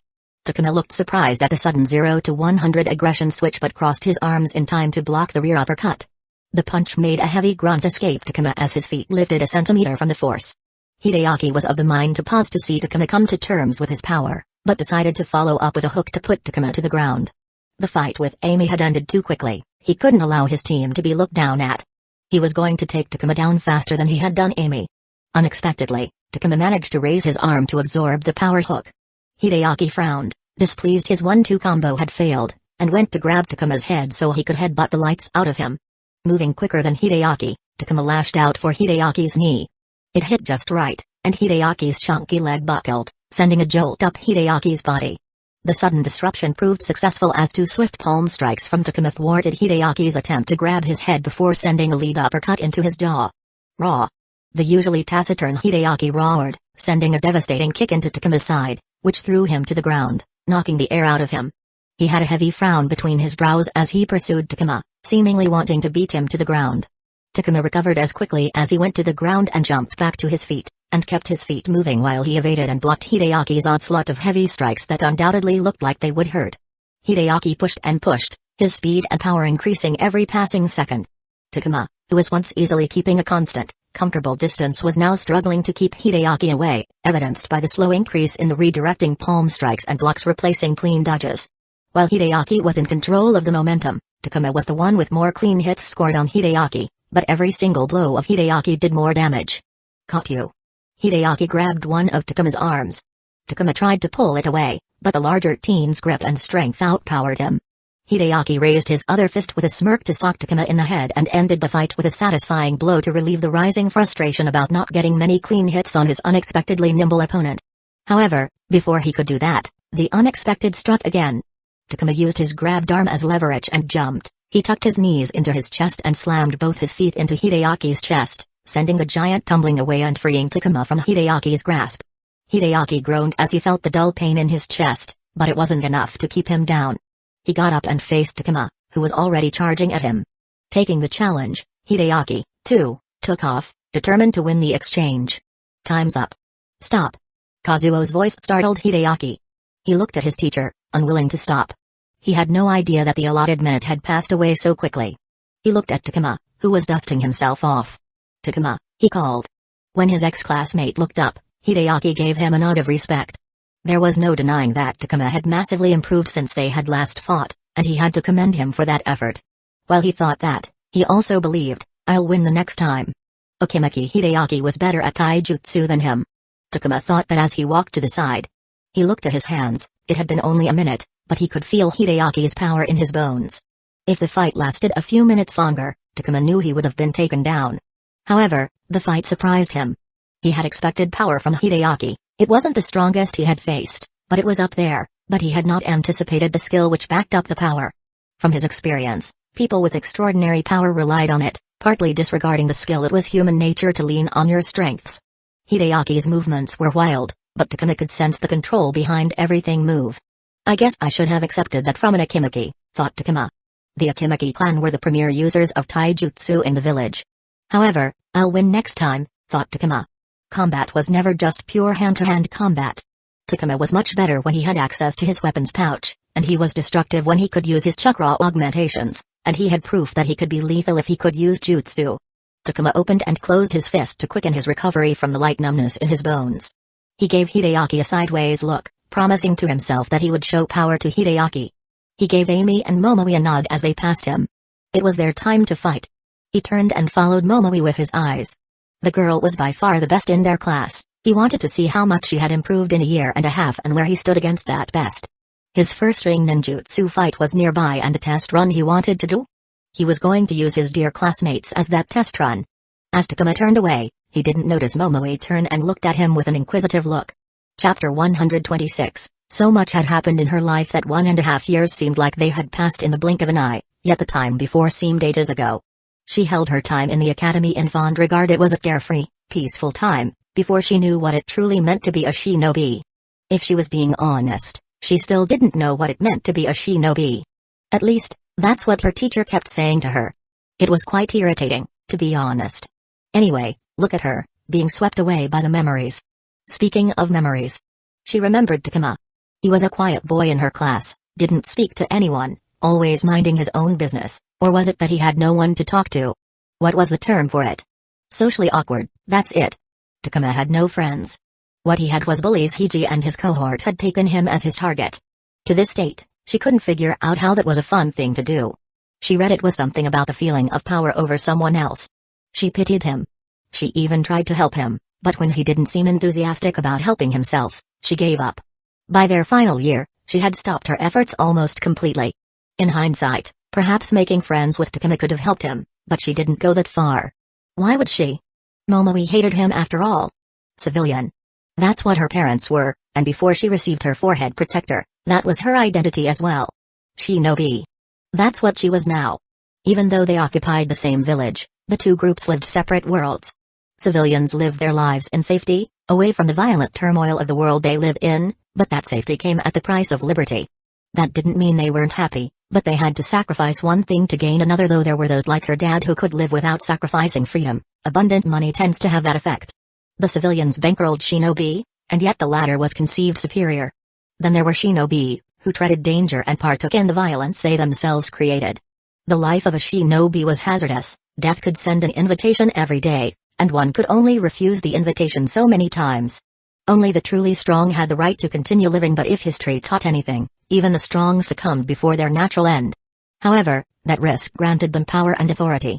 Evident by the fact that the village was created by a shinobi, and the head had always been a shinobi. Perhaps the people who had it best were the shinobi who didn't go to the front lines and instead used their skills in different areas.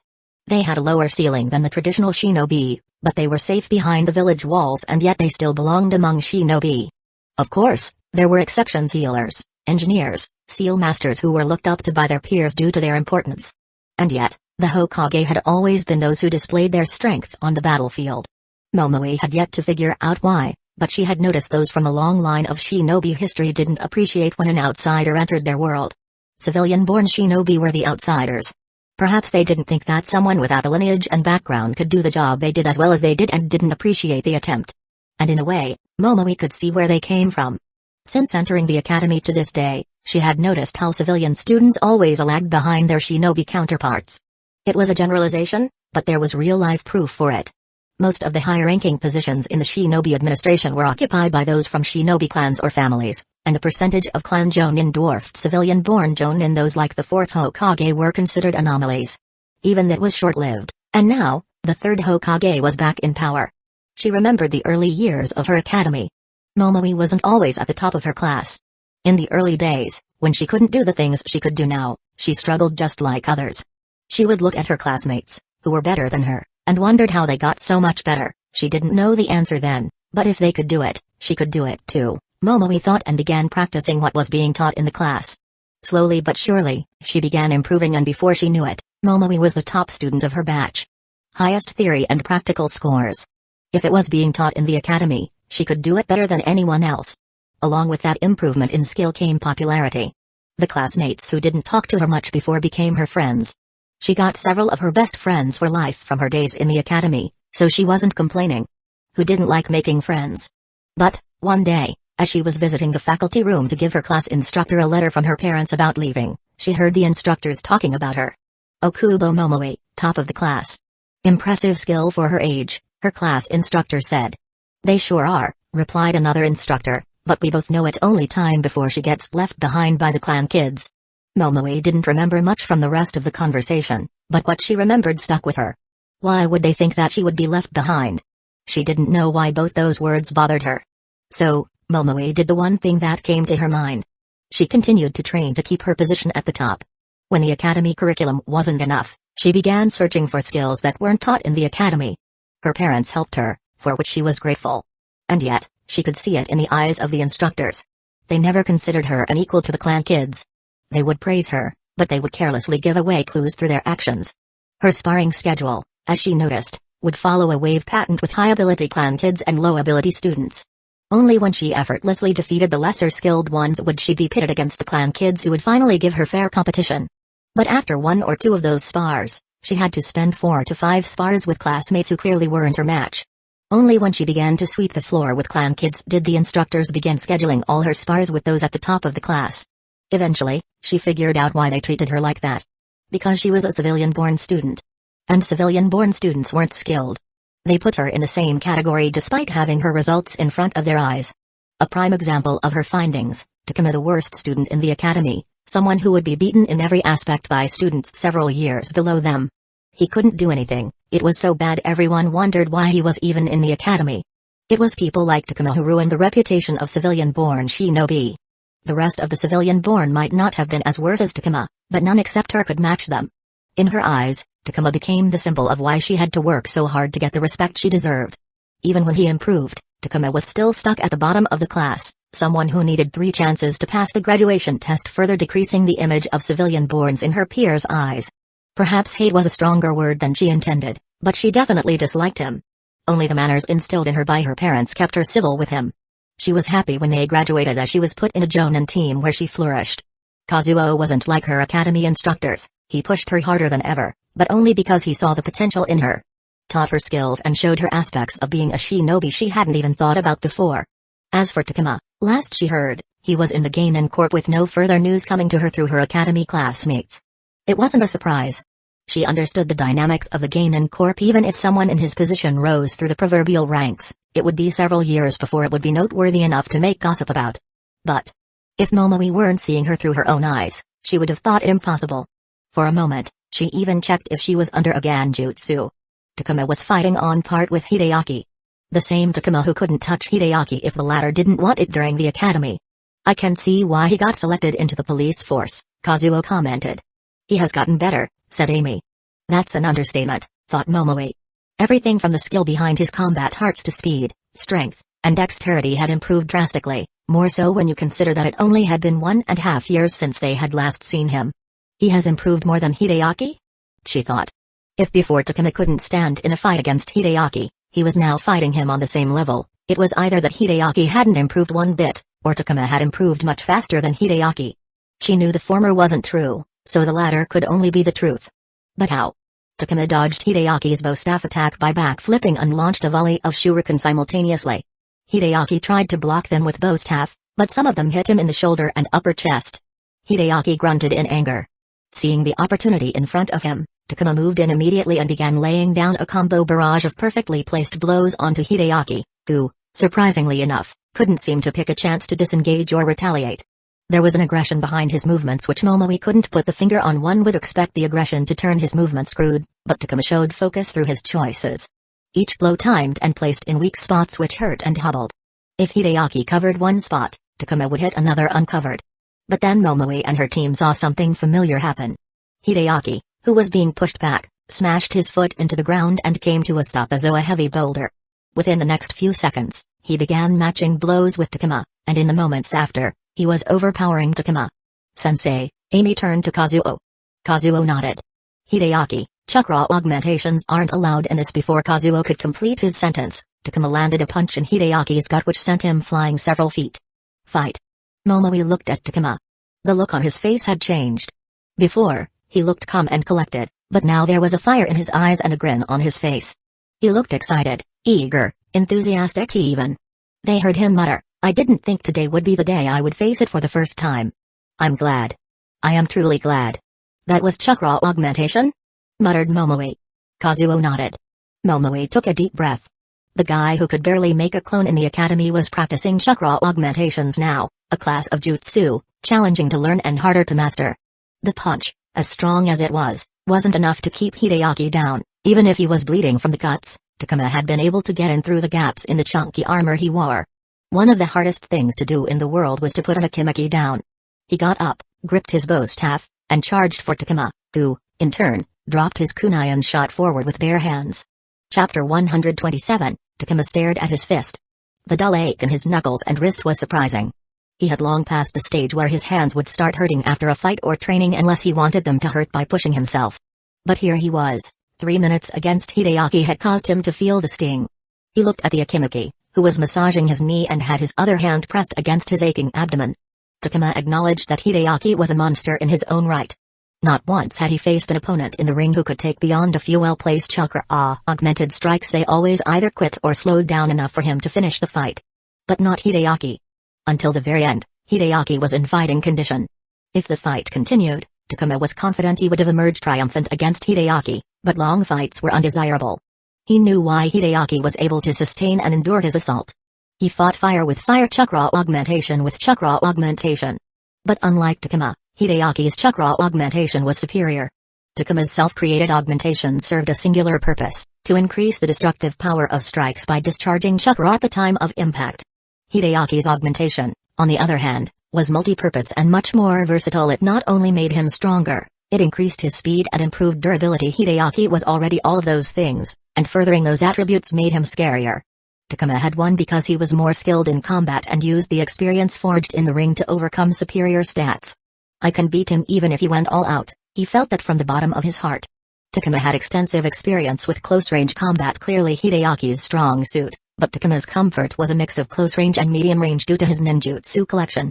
He didn't know Hideaki's upper limit, but he felt confident that his own upper limit was higher than his.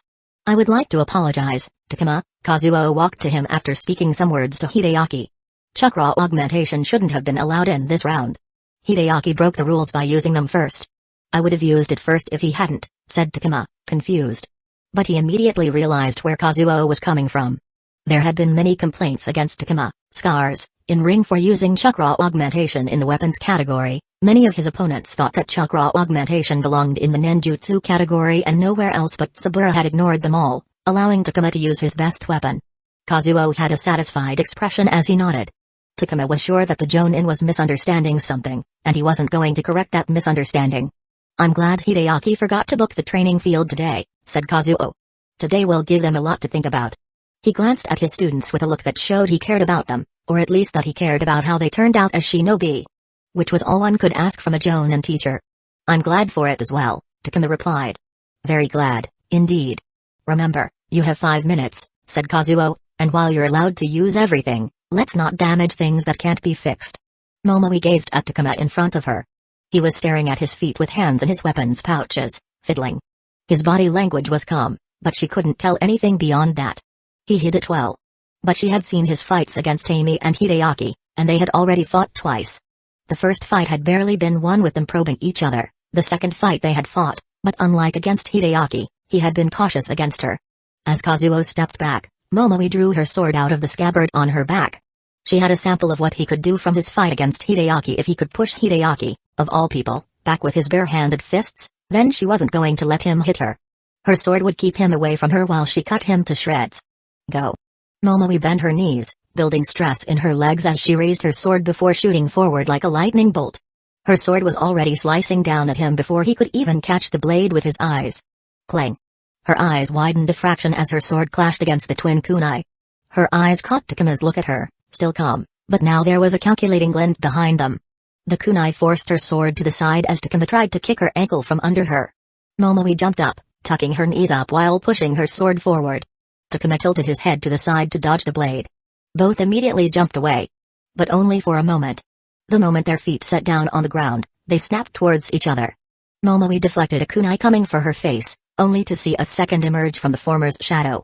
She had to contort her body out of its way, and in doing so, she gave Takuma a chance to take her feet out with a sliding tackle. But it took more than that to hobble a competent shinobi. Momoi took control of her body by turning midair. Momoi flew parallel to the ground as Takuma passed under her. She knew that she had to reach the ground quickly as Takuma would be coming for her.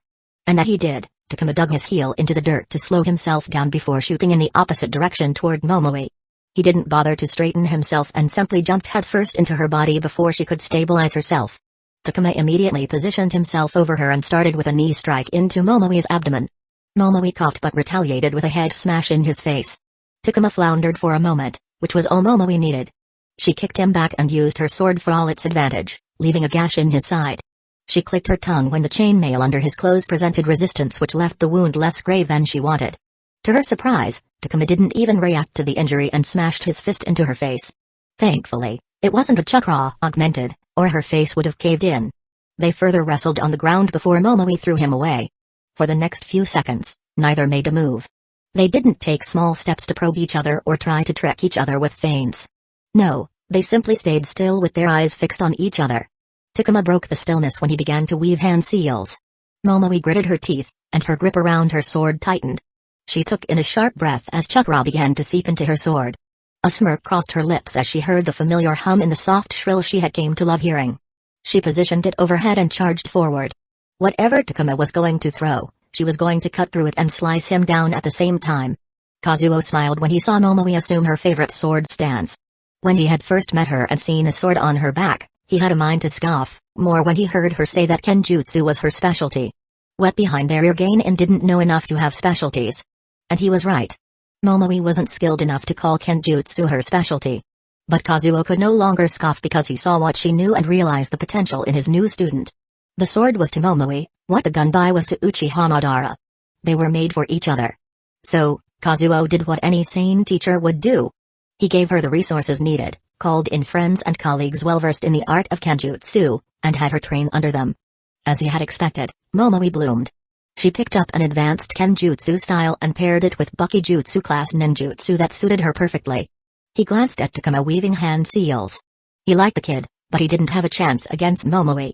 The record between Momoi and Hideaki was skewed steeply in the former's favor. Takuma's chest puffed and widened before he released a mass of high-speed water towards Momoi. Magnificently executed, Kazuo thought. But Momoi swung her sword down in a swift strike which split the entire water wave in two. It was as though Momoi was water repellent as not a single drop hit her. All the water mass was pushed to the side. The force behind her strike was such that an arcing wave traveled out of the swing, cutting through the continuous jet of water until it reached Takuma and ripped through his clothes and chainmail, leaving a very long cut that went from shoulder down to his mid-thigh. Perfection, Kazuo muttered. Momoe rode the momentum, and straightaway launched an offense. In response, Takuma ran away. Kazuo watched in surprise as Takuma ran away from Momoe. There were no other words for it. Takuma ran while Momoe gave chase after him. When she released wind cutters from her sword, he would desperately dodge. He was nicked here and there but was never hit completely, even once. Even when Momoe managed to close the distance, he would somehow evade all her strikes. They ran around in circles. What is he doing? Amy said, bewildered. Is he trying to run the time out? Kazuo couldn't think of another reason. If Takuma ran out the clock, the result would be a draw. But this was a spar, they were trying to practice combat. Running so he could force a draw wasn't what he should be doing. If he were on a defensive strategy, Kazuo would understand, but this was not it. Suddenly, an explosion blew up the ground after Takuma chucked an explosive tag at Momoe, who cleanly dodged it. Takuma knelt on the ground and began weaving hand seals. The moment the dust cleared, Momoe darted toward Takuma. Kazuo could see she was frustrated. Not a clean hit, not even a blocked one, after so many swings was a frustrating feeling. Takuma ran once again, but this time, he ran towards Momoe. For a moment, Kazuo was confused as nothing happened after Takuma weaved his hand seals. But then Takuma threw up two kunai into the air in front of him. It was at that time the situation changed as the water Takuma had sprayed from his previous jutsu came to life and rose into the air like magic and shot toward Takuma's back into a large blob. The water blob wiggled before dividing itself into two parts. A second later, the tentacles snatched the kunai out of the air. Kazuo recognized the jutsu. Water style, 8 tentacles. A D-rank jutsu that did as it was named, create tentacle-like appendages which could carry a reasonable weight. A versatile jutsu that he didn't usually see used by those proficient in water nature. Kazuo realized what Takuma was planning. Momoe was fast with her sword, but if she had 2 more kunai to deal with at the same time, her speed would barely be enough to keep up to speed. And that's what happened. In an instant, the dynamic changed as Momoe fell on defense while Takuma pushed her on offense. The water appendages were strong, and the lack of any human anatomical limitation made defense levels difficult. But, 2 is his limit, Kazuo scratched his chin. The jutsu allowed for a maximum of 8 tentacles, but the usage wasn't that simple. Every tentacle needed to be consciously controlled, as such, the difficulty increased with each additional one. A person could control their 2 arms naturally without thinking because they were part of their natural physique and they had practiced doing so since birth. However, a 3rd or 4th or 5th arm was neither of those things. Extensive practice went behind moving new limbs smoothly in conjunction with their natural ones. Every additional arm raised the difficulty and stretched concentration. He turned to Amy. I don't remember seeing Takuma's file when I was choosing from your batch. Why is that? He was the first one to choose, which was how he got Momoe. He got directly sent to the Genin Corp, Amy answered. Why would they do that? Kazuo looked at Amy in confusion. Amy shrugged. I don't know, maybe because he sucked back then. Kazuo frowned and returned his eye to spar. Momoe grunted and huffed as she moved her sword faster than she had done in a while. The last time she had moved so fast was against a senior Chunin while in training. Takuma was attacking her with 3 kunai at the same time. 2 held by the water tentacles and 1 in his right hand. She glanced at his empty arm. That was an entirely different problem. She knew he was keeping it open to use augmented strikes if she gave him a chance. Takuma's style hadn't changed much from before. He targeted her legs more than anyone she had fought.